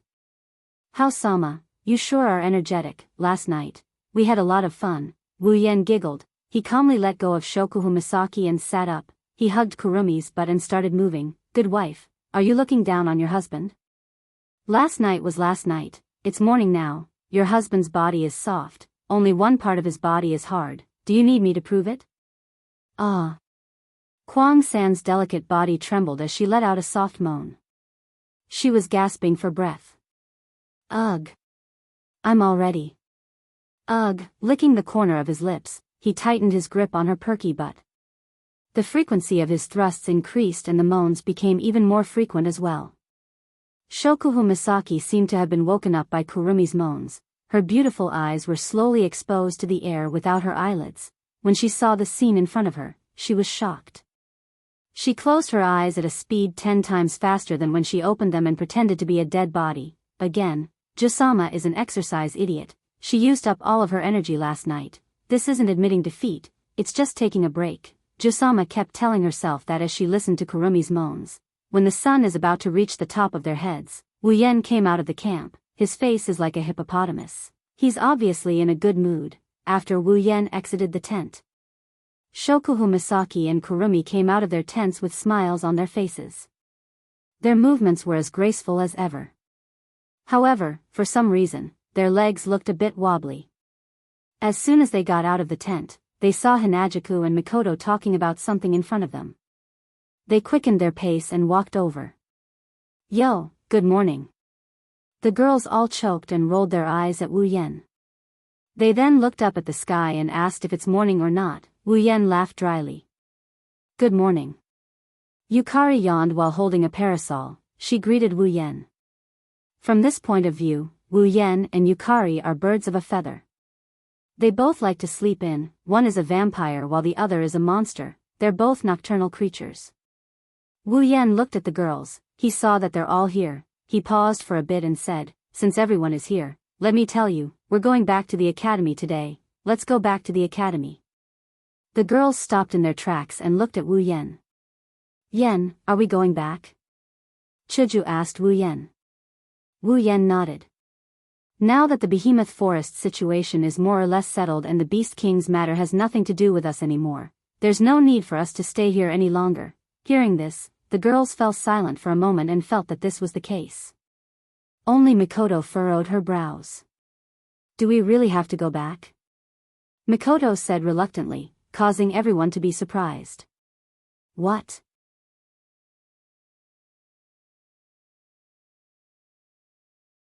Wu Yan asked, "You don't want to go back?" "Not really." Mikoto said gloomily, "I'm worried about the sisters. The situation in the Behemoth Forest is very unstable right now. Will it be okay for them to stay here alone?" Wu Yan paused, he frowned. "You're right, it's worrying to leave the sisters here alone." Mikoto hesitated. She made a decision and said, "Yan, how about I stay here with the sisters for the time being, you?" Wu Yan looked at Mikoto. "Can you do it alone?" "I'll stay too." Takitsubu Riku raised her hand and said, "My ability will be helpful to the sisters. I'll stay here." "Takitsubu will stay, we'll stay too." Kinohata Sai and Frenda said at the same time. "I'll stay too." Shokuhu Misaki chuckled. "You'll be worried if it's just them, you girls." Wu Yan shook his head and smiled bitterly. He looked at Mikoto, Shokuhu Misaki, Kinohata Sai, Takitsubu Riku, and Frenda and shrugged. "All right, remember to keep in touch." The girls nodded.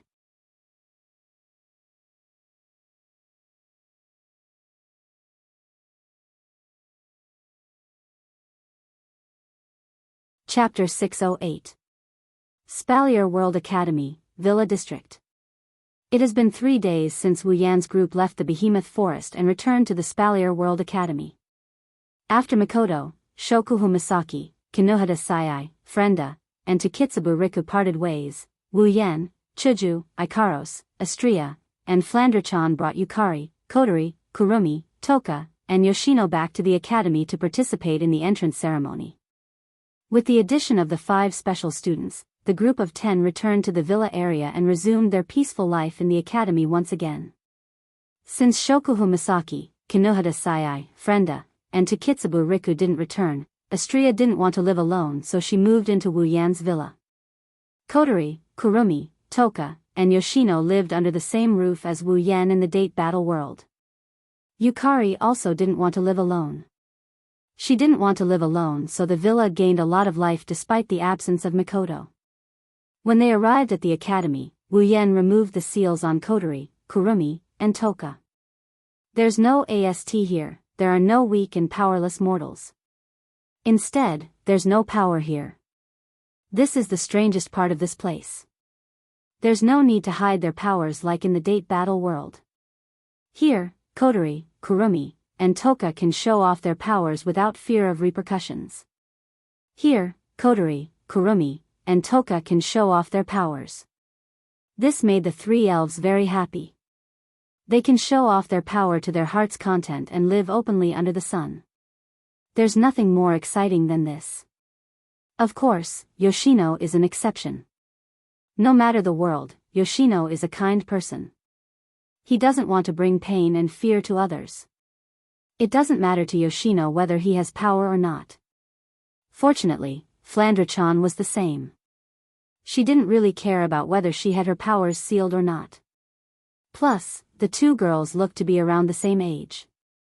Since they were the only ones with their powers sealed, they were even crazier than Kotori, Kurumi, and Toka who didn't have their powers sealed.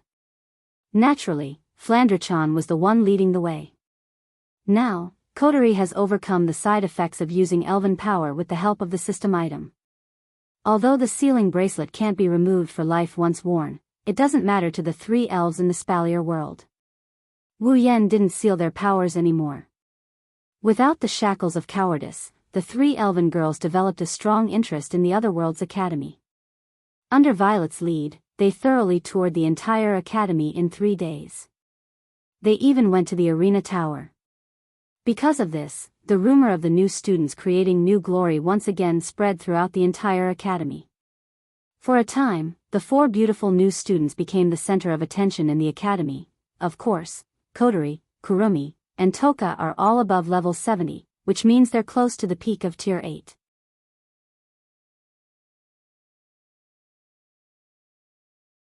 They won't be able to find a match for them in the current academy, let alone Yukari.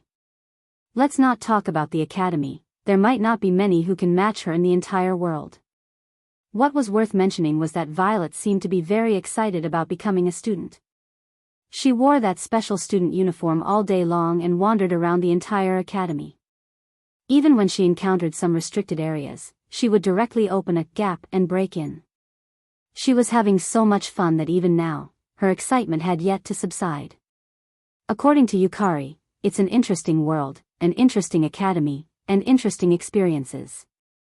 Of course she wants to have fun. According to Wu Yan's point of view, being a student would bring out the youthfulness of a 17-year-old girl. That's why Yukari is so excited about it. Meanwhile, in the mansion, Wu Yan, Chuju, Kotori, and Kurumi are enjoying their lunch in the living room.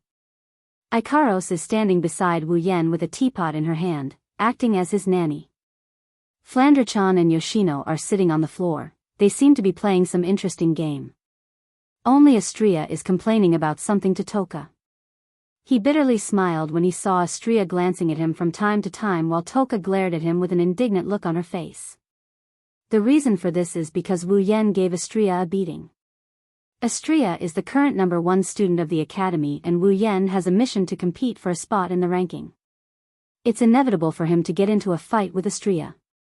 Astria is already level 79, she's going to reach level 80 soon. If I don't take her out before she reaches Tier 9, I'll have to take her out. Not only Astria, even Wu Yan managed to reach the 8th floor of the arena tower. If it wasn't for the fact that the tower master of the 9th floor is an elder of the academy and Flander-chan's red jade mode can only last for a short period of time, Wu Yan would have been the first student in history to reach the top of the arena tower. However, the news of Wu Yan reaching the 8th floor and becoming number 1 caused quite a commotion. This is also why Wu Yan is being squatted at home. Shaking his head, Wu Yan chose to ignore Astria's resentment. At this time, a tall figure floated down from the 2nd floor. Little Yen. Yukari narrowed her eyes, she looked like she was half asleep as she yelled. Hurry up and cook for me. By the way, Yukari's stomach was conquered by Wu Yan's cooking after spending a week with Wu Yan. Yukari. Wu Yan bitterly smiled. I'm not that fox in your house. To think that you can order me around so naturally every day. Yi Zichen sneered.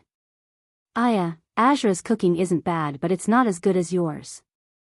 Yukari floated to Wu Yan's side like she was sleepwalking. She didn't try to hide her body from him. Hurry up and cook for me. You're not Yuyuko, don't try to act cute. Wu Yan stood up despite saying that.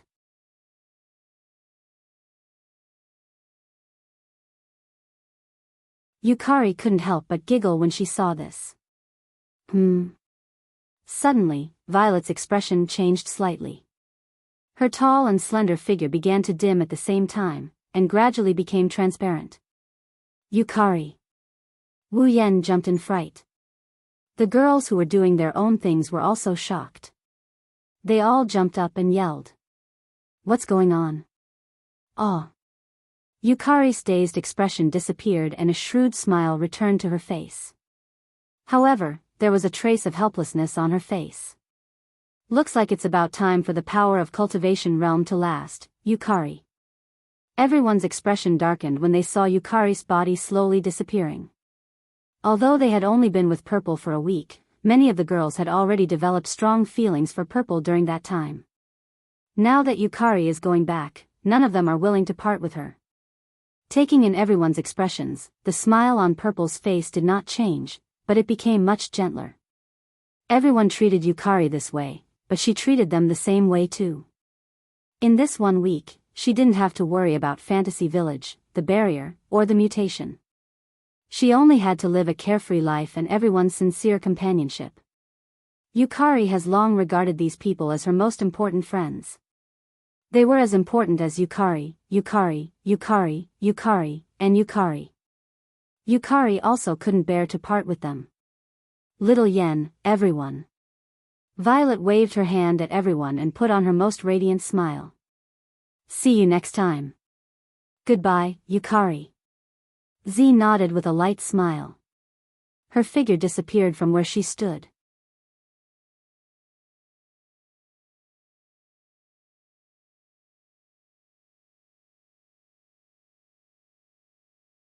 Chapter 609.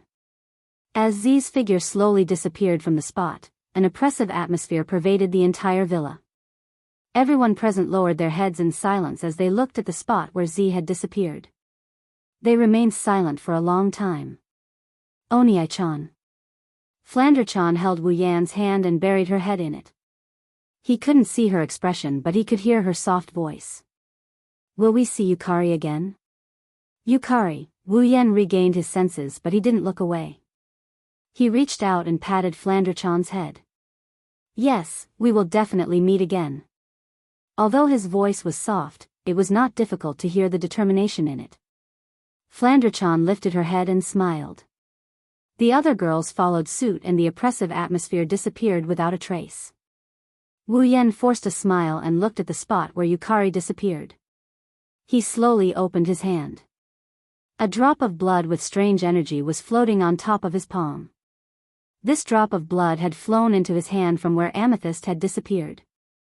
Wu Yan clenched his fists and he looked at the sky outside the window. He mumbled to himself. Fantasyland, the system notification rang in Wu Yan's mind. Beep. Temporary summoned character has returned. Free summoning service has ended. Mandatory mission activated. Mandatory mission, clear the dungeon. Mission, enter the Sword and Saber Dominion world and enter the SAO game world. Clear all 100 floors of Aincrad. Mission requirement, during the mission, the user is not allowed to borrow the system's help, use abilities, equipment, items, or bring other characters into the Sword and Saber Dominion world. Beep. Sword and Saber Dominion dungeon activated. Countdown to entering the dungeon. 10, 9, 8. What? Wu Yan didn't know what to do. When he heard the countdown, he quickly looked at the girls. My mandatory mission is activated. I'm being teleported to the dungeon. Mandatory mission? Wu Yan's sudden shout startled the girls. Hinajuku was the first one to react since she knows what's going on. I got it, be careful. Hinajuku ran up to Wu Yan and told him in a hurry. Got it. Wu Yan's countdown reached its end. After Yukari, Wu Yan's figure slowly disappeared from the spot.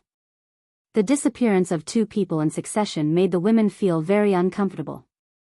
However, they also knew that there was nothing they could do about it. They sorted out their emotions and pulled themselves together. Chuju turned around and looked at everyone. Alright, Yen just entered the dungeon. Based on the time ratio between the dungeon and the Spalier world, he will be back soon. Don't worry, the girls nodded, but they still stared at the direction where Wu Yan disappeared, including Chuju. When he was dealing with the Beast King, the system gave Wu Yan a chance to summon for free. However, he had to complete the mandatory mission given by the system.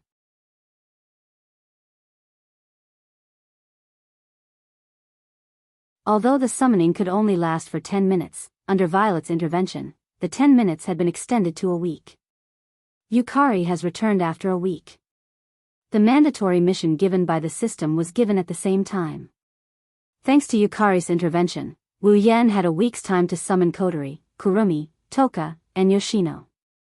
Otherwise, he wouldn't have been able to summon Kodori, Kurumi, Toka, and Yoshino. Beep. This dungeon is a mandatory mission. The mission is cancelled. When the user completes the mandatory mission, the user may leave the dungeon. The time ratio between the dungeon and the real world is 100:1. Therefore, the user can train in the dungeon without any worries. Have a good time. Sword and Saber Dominion, standing in the middle of a street, Wu Yan surveyed his surroundings. Looking at the pedestrians coming and going, the cars stopping and stopping, the skyscrapers all around him. This is a scene of a modern city. He couldn't help but sigh. It's no wonder the system restricted me from using illegal items in such a world. Wu Yan closed his eyes and felt the blood flowing in his body, the electromagnetic waves invisible to the naked eye and the golden key sword floating in his sea of consciousness that represents the gate of Babylon. He let out a sigh of relief. Fortunately, the system didn't force me to use my abilities or equipment. Wu Yan can use his abilities and equipment if he wants to. However, if he uses them, the mandatory mission will be considered a failure. Wu Yan already knew that if he fails the mandatory mission, the system will give him a new one. It won't end until Wu Yan completes the mandatory mission. Regardless, Wu Yan is happy that the system didn't force him to use his abilities and equipment. Yukari was right. The system has merged with my soul, so it won't harm me. Although I can be a little immoral sometimes, the forced quest is a result of Wu Yan's choice to summon a temporary service. Generally speaking, it's a forced quest, but it's Wu Yan's choice to accept it. Wu Yan opened the system projection in his mind and checked the content of the mandatory mission again. Clear the 100th floor. Wu Yan rubbed his forehead and sighed.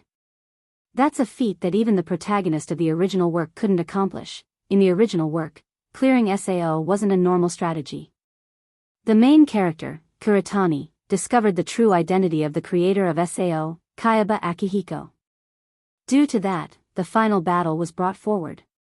At that time, the main character only managed to clear the 75th floor. In other words, if Wu Yan wants to complete the mandatory mission, he won't be able to do it according to the original plot.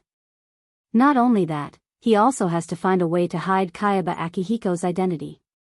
He doesn't want to repeat the original plot where the boss is killed before he even cleared the 100th floor. If that happens, he'll be in big trouble.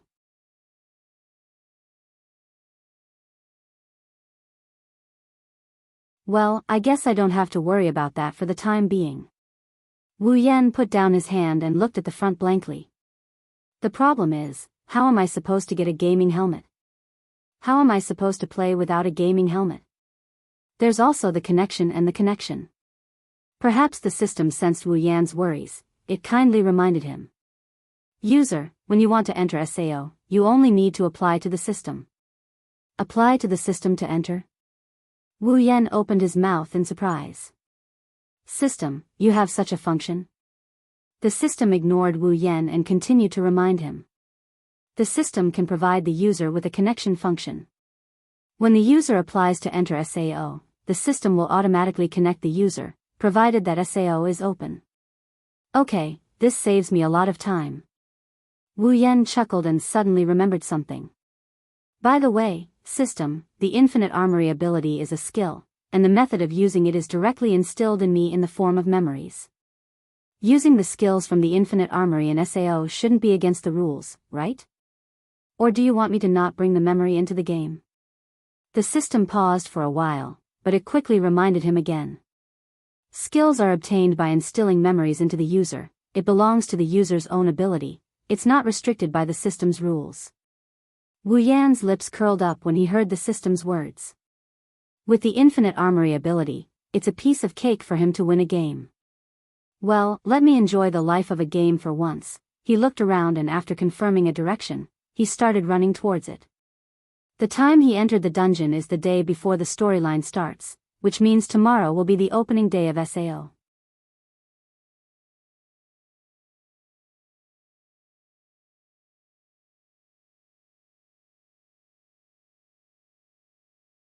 Chapter 610. The next day, at 12:55 a.m., in the streets and alleys, in the furniture stores, as long as there's a TV or computer screen, there's a show that's constantly replaying.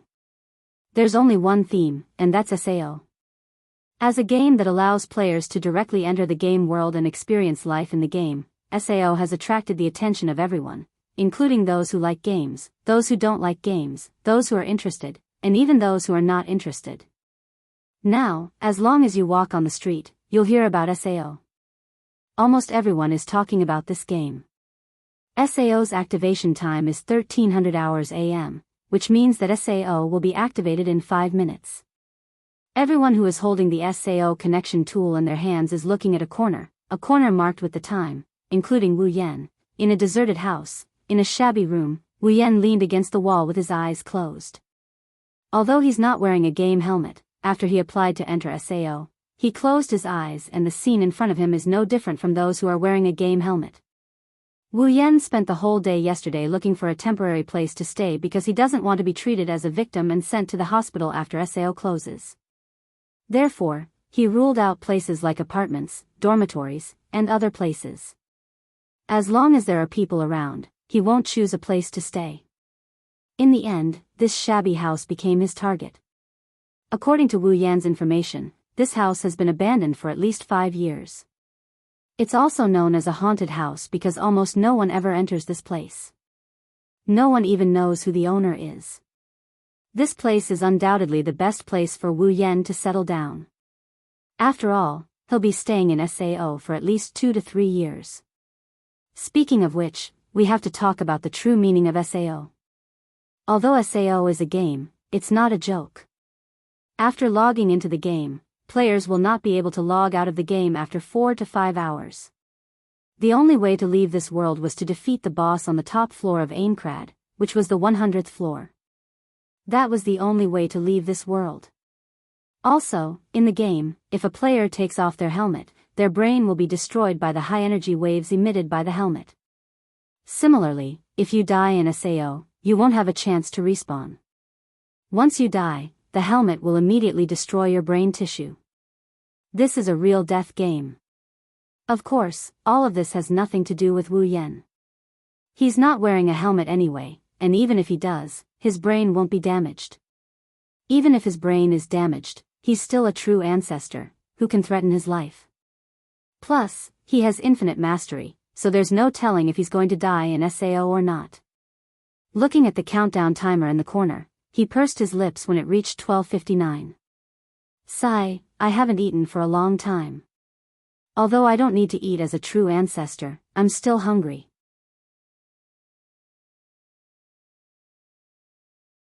I hope I won't be starving when I wake up. After he said that, the timer in the upper left corner jumped to 1300 hours. Wu Yan's eyes narrowed. System. Connect to SAO. Beep. Connecting. As soon as the system notification finished, the scene in front of Wu Yan suddenly changed. The darkness on both sides suddenly lit up and started to expand infinitely.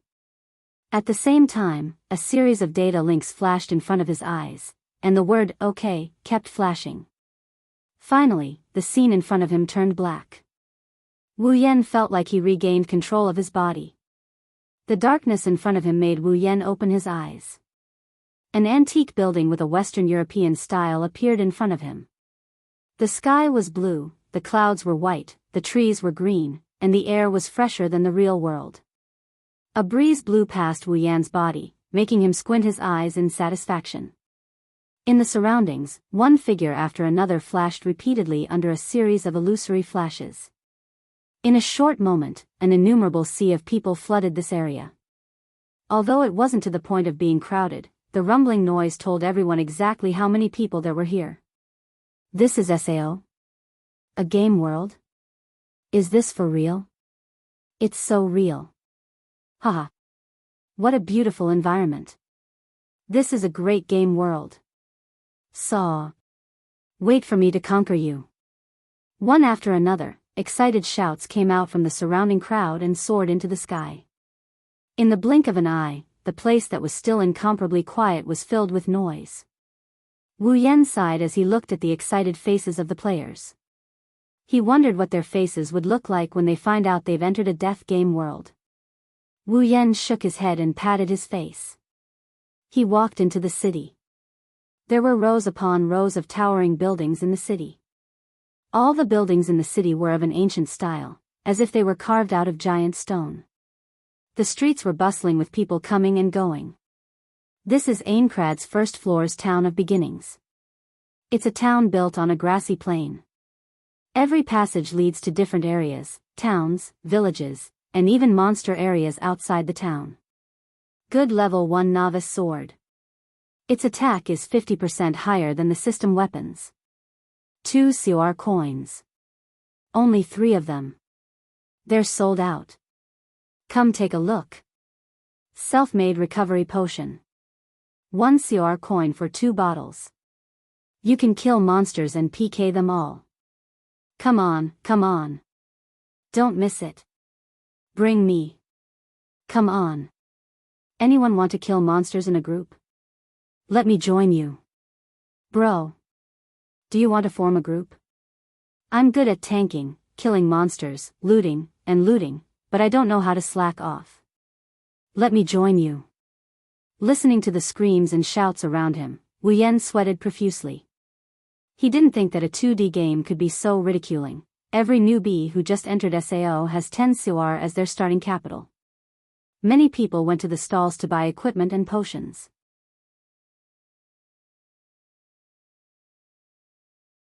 All in all, the atmosphere of the game world is the same as the real world, and it doesn't look any different from the real world. In this respect, Kayaba Akihiko, the creator of SAO, is a rare talent. Of course, it's only limited to a world without mystery. Glancing at the weapons displayed in the stalls, Wu Yan pursed his lips. He turned his head and walked out of the town. Indeed, those weapons have higher attack power than the system weapons, but they're only comparable to newbie equipment. They'll soon be obsolete. Although with this equipment, the leveling speed of the newbie stage would definitely increase by quite a bit, but for Wu Yan, it's not that bad.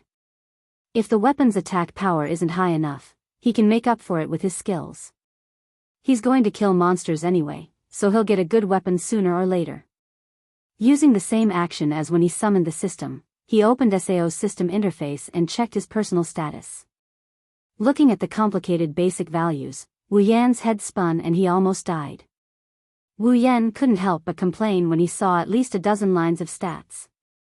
It's just a game, is there a need to be so precise? After sighing for the nth time, Wu Yan closed the interface and he continued walking forward.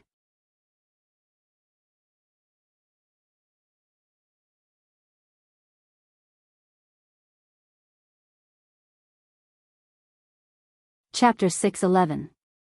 Aincrad's first floor, the outskirts of the town of beginnings, the rolling grassland stretched as far as the eye could see. Other than the town at the very center, the surroundings were filled with green sprouts. Flowers of different colors fluttered in the wind on the grasslands, but they were buried by the same green grass, making it difficult to see their existence clearly. In addition to the sprouts and flowers, there are also wild boars.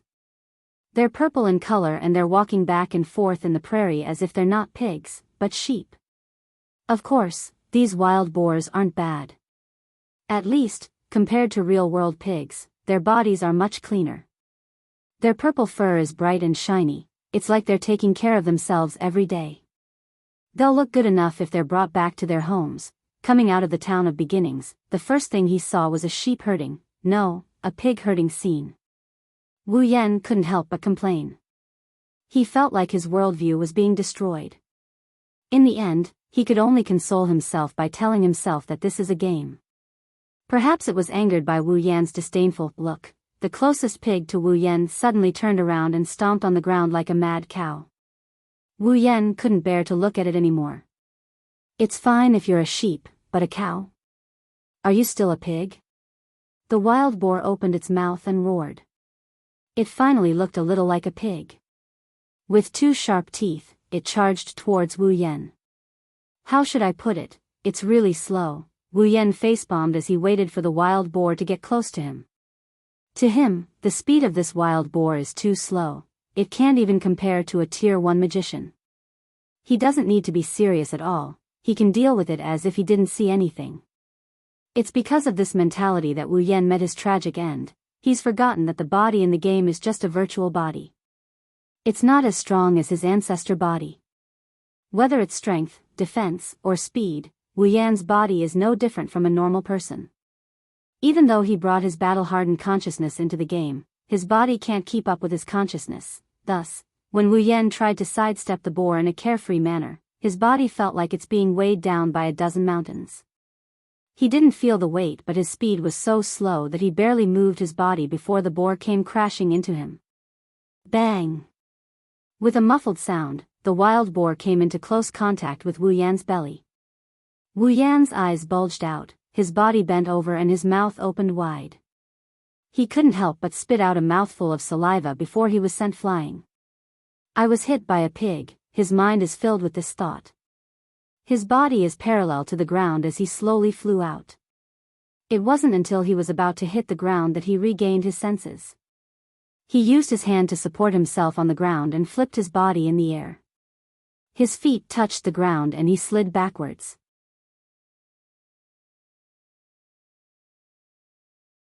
It took him 2 to 3 seconds to stabilize himself. Lifting his head, his face turned the color of pig liver. Ignoring the fact that his HP dropped by 1/3, he looked at the wild boar from afar. His wine-red eyes are filled with hatred. Wu Yan is probably the first ancestor in history to be sent flying by a wild boar. If I don't skin you alive and roast your trotters today, I'll sleep alone for 100 years. A voice full of hatred came out of Wu Yan's mouth like a ghost in the middle of the night. For Wu Yan, this was an extremely cruel oath. It told others about the bitterness and hatred in his heart. For a moment, the wild boar seemed to freeze for a moment. It then continued to charge at Wu Yan, intending to hit him again. Wu Yan slowly took a breath. His face became as calm as an ancient well. He sank his consciousness into his current body and tried to master this unfamiliar body as quickly as possible to avoid another tragedy. With infinite martial arts mastery, his mind, technique, and body have all become one. Even if his body is unfamiliar, Wu Yan could grasp it in an instant. Now, if he wants to unleash his full power, there shouldn't be a problem. Clang! At the moment when the wild boar approached, a very ordinary long sword suddenly appeared in front of the wild boar's tusks, completely blocking the wild boar's charge. Then, a big foot flew out in an instant, kicking the wild boar's nose. A shrill sound of a pig being slaughtered sounded, and the wild boar was also kicked back. A sword light flashed and pierced the wild boar's neck like lightning. A visible chunk of health quickly disappeared. It only stopped after losing about 1/10 of its health. Standing at the front, Wu Yan looked at the wild boar that he kicked back. He frowned deeply and sighed at the sky with a tragic expression. This strength should be about the same as when I wasn't even level 10, from a rank 8 powerhouse over level 70 to a newbie who hasn't even reached rank 2, one can imagine how it feels. If he didn't have endless martial training, he probably wouldn't even be able to reach level 10. Although endless martial training has a lot of uses, its effectiveness is greatly reduced if his body is too weak. Let's try Sao's skills, otherwise, when will I be able to finish this? At level 1, Wu Yan only has 2 skills in his skill bar, stab and throw. I remember, the skill in Sao is to make a starting pose after activating it. Wu Yan closed his eyes and slowly activated stab. Then, a pose appeared in his mind. Wu Yan reflexively raised his sword to his shoulder and leaned his body to the side. Almost at the same time, Wu Yan's longsword shone with a pink light. He opened his eyes and a sharp glint flashed through his eyes. Then, he shot out at a speed that is at least 5 to 6 times faster than his usual speed. He quickly arrived in front of the boar and stabbed it with his longsword. His longsword pierced through the boar's body and arrived at its back.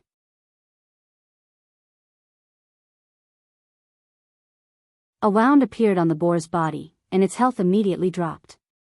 After a while, it crossed the yellow line, then the red line, and reached the bottom. The boar's body cracked and turned into a projection. It showed Wu Yan's experience, COR coins, and a material. He looked at the material in his inventory in shock. He tapped on it and the material appeared in his hand. He didn't know whether to laugh or cry when he felt the weight in his hand. I was just joking, I really got a pig's foot. He waved his hand and put the pig's foot into his inventory. Although it's just an ordinary pig's foot, it's worth a lot in Sao. This pig's foot can be sold for 30 COR coins. After the fight with the wild boar, combined with the information he got from the original work, Wu Yan had a rough idea of his current level. He hasn't played this game before, but he's already several times stronger than those so-called beta testers, including Kirito. However, if I'm not as good as a normal player, then I'm going back and forth. Wu Yan was full of confidence when he said that.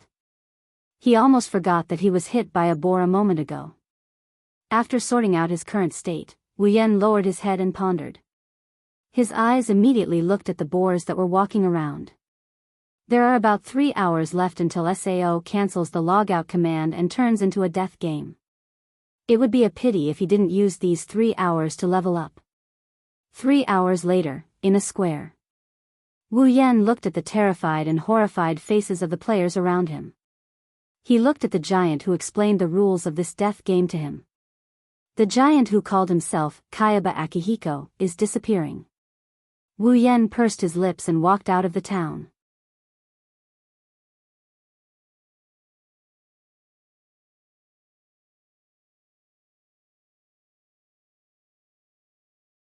Chapter 6:12. Bang! He used sudden thrust to turn one of the wolves into a mosaic. Wu Yan turned around and checked his COR coins and other items. He then looked around. Unlike the players who are still immersed in fear and confusion, Wu Yan didn't care about the threat of death. After watching Kayaba Akihiko's performance, he immediately left the town of beginnings and headed to the next town while clearing the monsters on the way.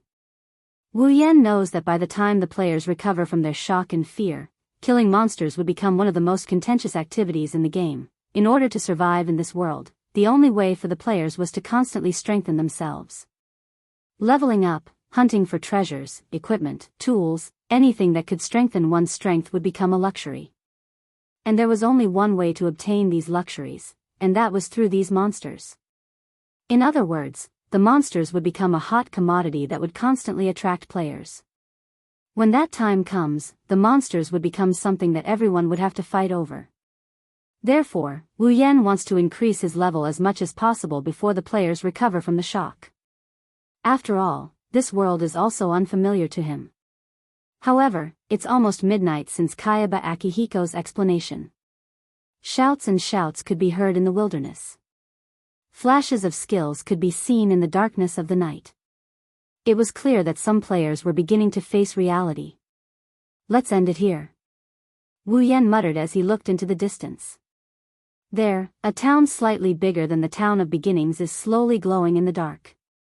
At this point, Wu Yan's level has increased quite a bit.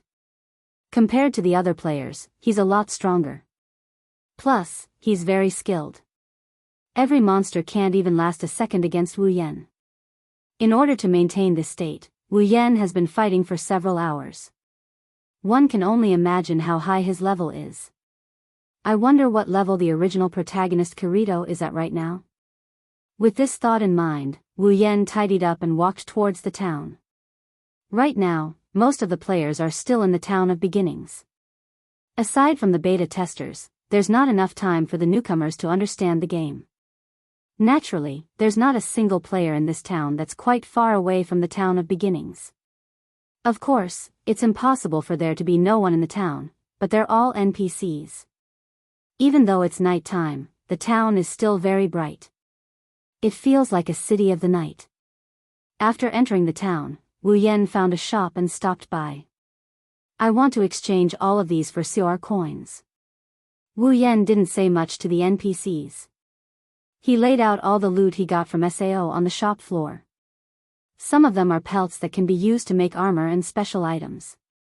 Some of them are equipment that can be sold for a decent amount of money, but most of them are still food ingredients.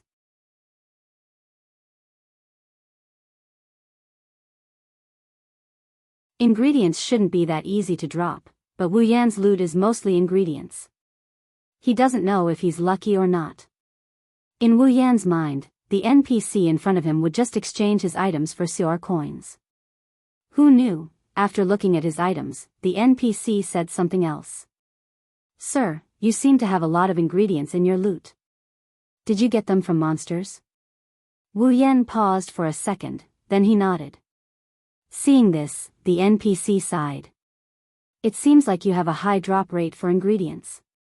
If you can become a chef, then these ingredients will be useful. Hearing the NPC's words, Wu Yan curled his lips. Indeed, with his cooking skills, it won't be difficult for him to become a chef. However, Wu Yan doesn't want to be a chef. Among the life professions, there were tailors who could create leather, armor, and helmets, blacksmiths who could forge swords, knives, and spears, and pharmacists who could create recovery potions and all sorts of potions. These 3 life professions would undoubtedly be of great help to players. Chef, that was the only life profession that had nothing to do with combat. Those who choose to become a chef are either interested in it, or they want to find a market, or they want to improve their health. Although Wu Yan's cooking skills are good, he's not interested in cooking. As for finding a market, with his combat skills, he's not worried about money. Of course, Wu Yan also wants to make his internal organs feel better, but he can always buy them later. There's no need for him to become a chef. Just as Wu Yan was about to say something, a box suddenly popped up in front of him, causing him to freeze on the spot. Due to the shop owner's advice, you are very lucky to have been given a clear path. You have automatically changed your profession to a chef. After reading the message in the box, Wu Yan's face lit up. Automatic profession change? Very lucky. Clear path? Clear path my ass. Lucky my ass. I've been a chef for my wives for so long, why am I still a chef after entering the game?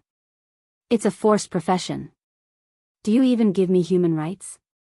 The frame in front of him disappeared and he glared at the NPC who forced him to pick up the kitchen knife. He looked like he couldn't wait to go up and take a bite out of that NPC. Too bad that NPC didn't give a damn about him. After taking a few deep breaths, Wu Yan put away the bag of CR coins that the NPC handed him and left without looking back. After changing his profession to a chef, he still has to buy a kitchen knife. For the rest of the time, Wu Yan strolled around the town. He personally visited every shop to get a better understanding of the uses of these shops. He also took out some useful items and checked if there are any quests. Of course, he also bought a kitchen knife. In addition to buying a kitchen knife, Wu Yan also bought a lot of equipment and a lot of recovery items. Finally, he changed out of his ugly beginner equipment.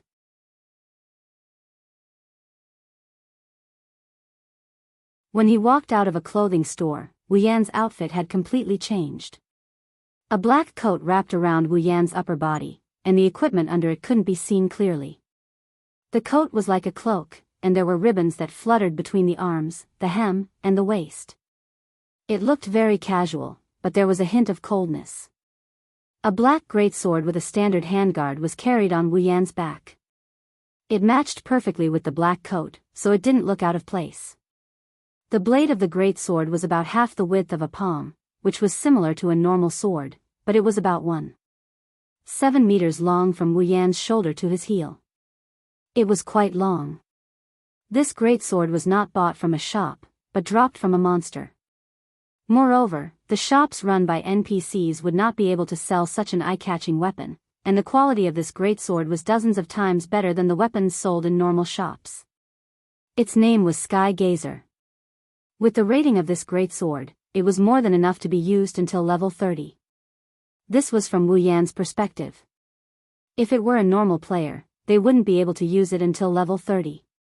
To be able to drop such a weapon from a normal low-level monster, although it wasn't impossible, it was almost the same as having no chance at all. Wu Yan's luck was really good. In addition to the equipment under the coat, Wu Yan's strength had at least increased by a few levels.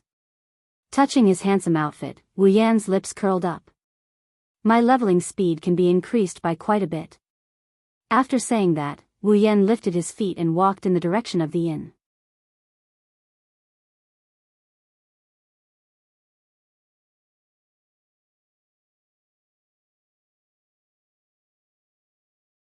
Chapter 613.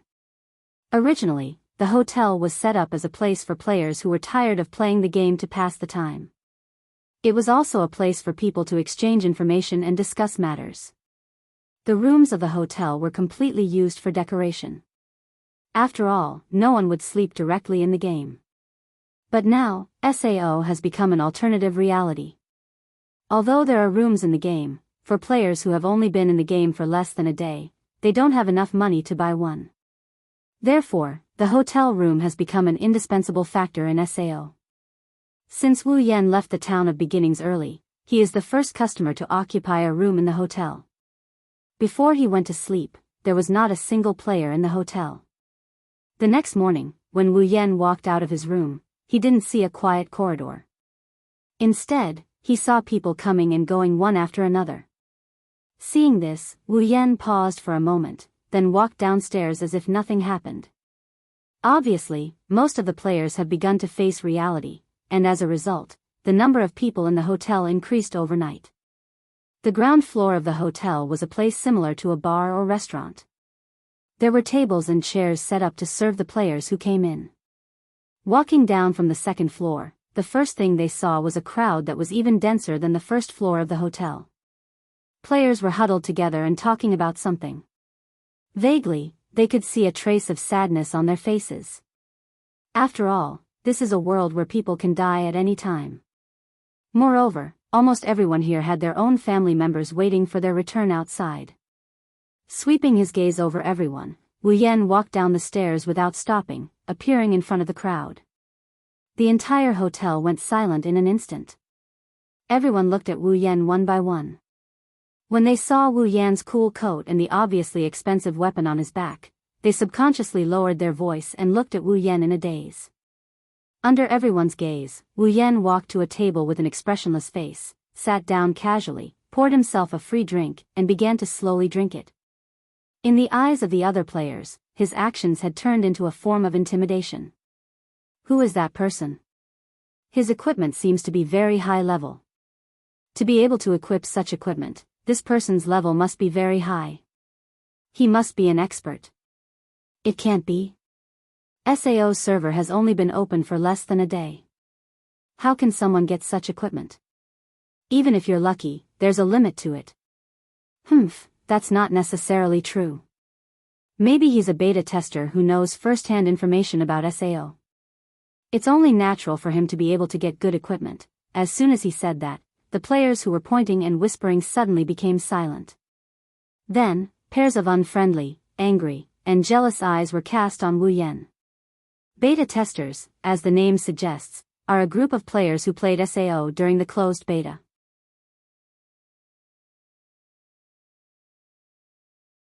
A month before the launch of SAO, there was a group of players who spent a month in the closed beta testing of the game.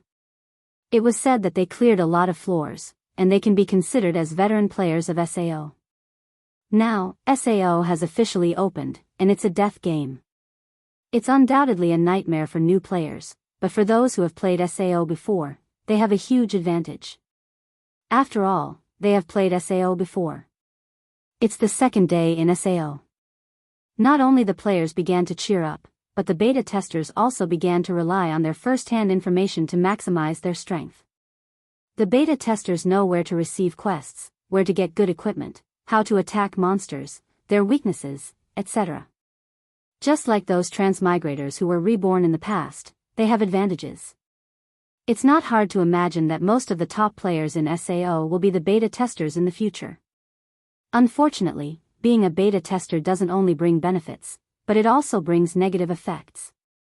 For those beta testers who have most of the game's information, the new players don't have admiration or respect for them, they only have jealousy and hatred. They hate the beta testers for having such favorable conditions, they hate the beta testers for being able to climb up the ranks, and they hate the beta testers for being able to live a better life in this world. Coupled with the selfish subconscious of human beings, these beta testers have the idea of monopolizing the game's resources, and they began to explore the game world alone, leaving all the new players behind. As a result, the players who are not beta testers resented the beta testers even more. Naturally, when these people heard that the person in front of them was a beta tester, they couldn't help but vent their anger.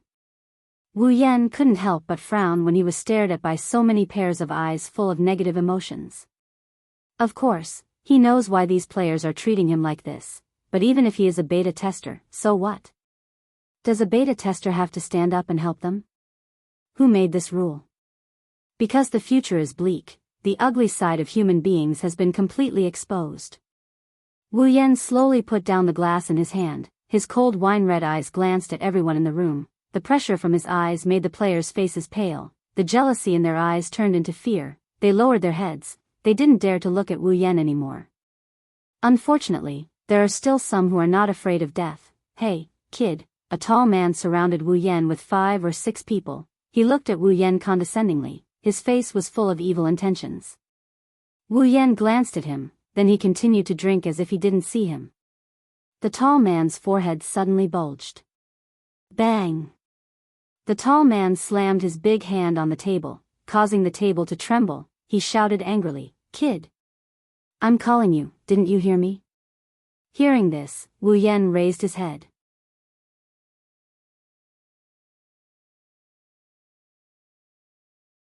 His emotionless eyes made the tall man feel a bit uneasy.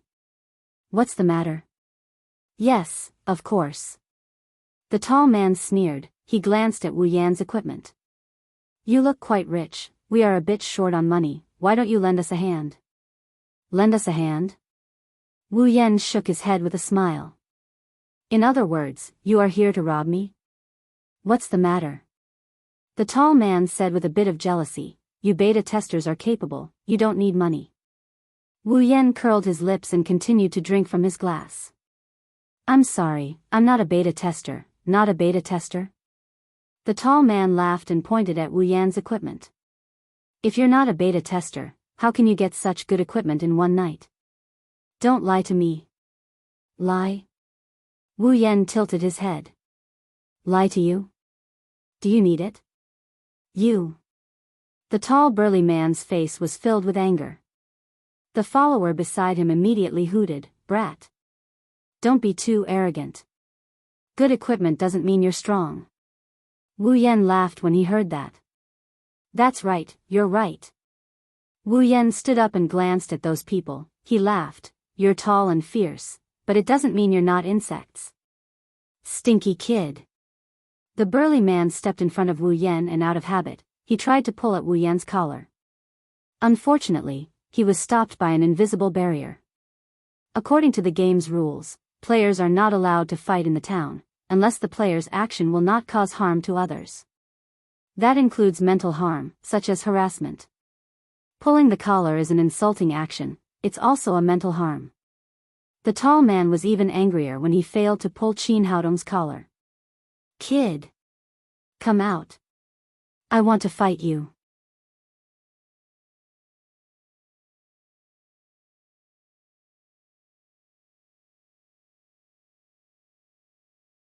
Chapter 614.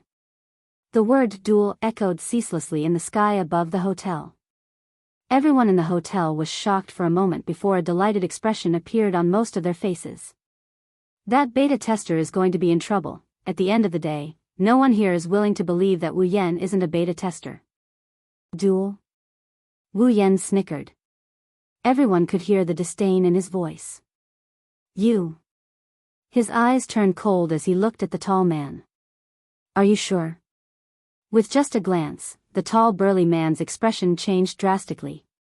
He retreated a few steps as if it was a conditioned reflex, and some fine sweat dripped down his forehead.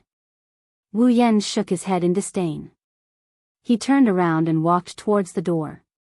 "Good equipment doesn't mean you're strong, but you can't even compare to me. What do you have to fight me?" His voice was still echoing in the hotel, but he had already disappeared at the entrance of the hotel while everyone was still in a daze. Inside the inn, some of the players who didn't get caught up in Wu Yan's words snuck out of the inn and left in different directions. For Wu Yan, it was just a small farce. He completely forgot about it after he turned around.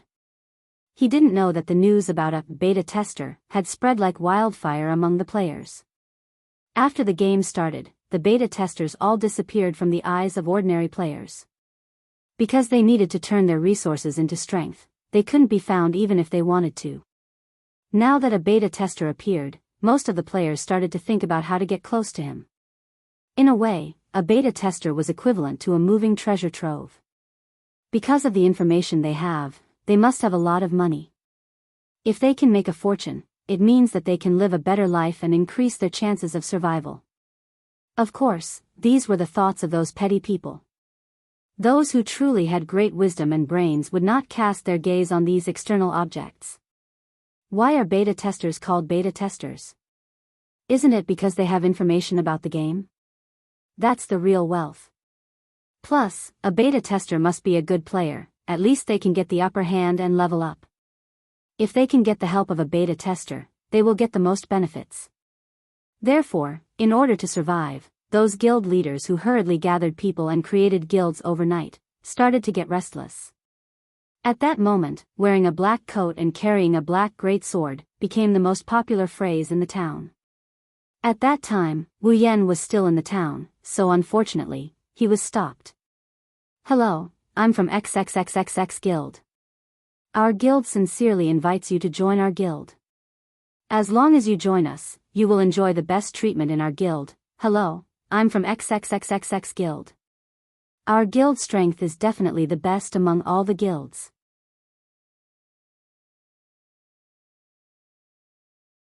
As long as you join us, you will immediately sit on the top of the guild and enjoy the protection of all guild members. Hello, I'm," surrounded by a group of people who are enthusiastically gesticulating at him. Some of them are even spitting saliva while talking. Wu Yan was scared stiff for a while before he came back to his senses. He didn't know whether to laugh or cry. Who would have thought that his attire would bring him so much trouble? Wu Yan shook his head as he listened to those unfamiliar guild names. In the original game, there are 4 top guilds in SAO. They are Knights of the Blood, Divine Dragon Alliance, Furin Kazan, and Army. Wu Yan doesn't know if there are other guilds that are on par with these guilds. He only knows that in the original game, the clearers are basically made up of these 4 guilds. Therefore, in terms of strength, these 4 guilds should be the strongest. He didn't even recognize a single one of the guild names that came into his ears from all directions. They were either taken away by someone else later on or had sunk into obscurity. Who would want to join them? That's enough. A voice that was 100 times softer than the noisy invitations rang out, causing the voices of the surrounding guild leaders to abruptly stop as if it was stuck in their necks. "Listen up." Wu Yan glanced at those guild leaders and said indifferently, "I'm not a beta tester." After that, Wu Yan ignored those guild leaders and walked away without looking back. "Humph, I told you, these beta testers don't care about us, they only care about themselves." When Wu Yan's silhouette disappeared from everyone's sight, some of the guild leaders who were unwilling to give up followed Wu Yan's lead, leaving behind some guild leaders who were filled with jealousy and resentment as they continued to voice their dissatisfaction. As for those guild leaders who wanted to follow Wu Yan, as well as those players with bad intentions, they went back to where they came from. By the time they noticed, Wu Yan was already gone. Outside the town, Wu Yan looked back at the bustling town and shrugged. He continued to walk out, but soon he stopped and sighed. "Come out." At the entrance of the town, a figure seemed to be startled. Her head shrunk back into the town, but she immediately poked her head out, hesitated for a moment, then walked out. Turning around, he froze when he saw the appearance of the stalker he didn't manage to shake off. "A woman?" Wu Yan exclaimed in a surprised tone. In front of him, the girl shrunk her head and secretly glanced at Wu Yan, then she took 2 steps back. It looked like she was guarding against a wolf. Wu Yan was distressed. "Miss, are you also here to invite me to join your guild?" Wu Yan waved his hand helplessly. "I said I'm not a beta tester, I think you should go back." "That?" The girl raised her head and said in a panic.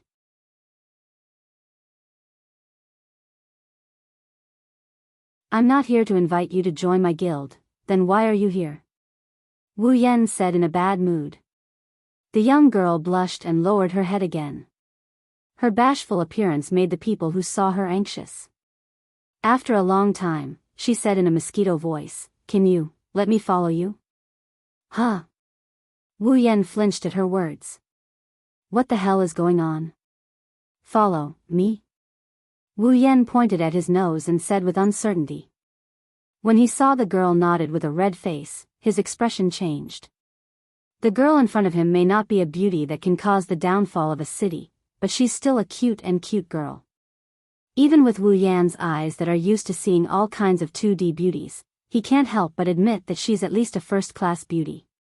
Now, such a beautiful girl came to his door and said she wanted to follow him? Wu Yan's first thought was ridiculous. "Why do you want to follow me?" Wu Yan bitterly smiled. To say that she's lusting after his beauty, that's something that would only happen if the sky flipped upside down. Unexpectedly, the girl's face darkened when she heard Wu Yan's words. "Because I want to live." Wu Yan's face stiffened. Looking at the girl's sad face, he became silent. What a heart-wrenching sentence to say if you want to live. There aren't many women in Sao, but there are still about 30% to 40% of the population. However, out of these 30 to 40% of women, only less than 10% were able to rely on themselves to survive in this world. As for the others, they were not willing to be numb and wait for others to save them in the city for the rest of their lives. They would rely on the strong to ensure their own safety. The girl in front of him probably belongs to the latter. Wu Yan looked at the girl and frowned. Aren't you afraid that I'm a bad guy? The young girl was startled. She shook her head and her face turned pink again. A bad guy doesn't have eyes as beautiful as yours. Wu Yan almost fell to the ground. What kind of logic is this? You're tuning into the Romantic Tales YouTube channel. Don't forget to subscribe and join us on this journey to catch the most captivating stories.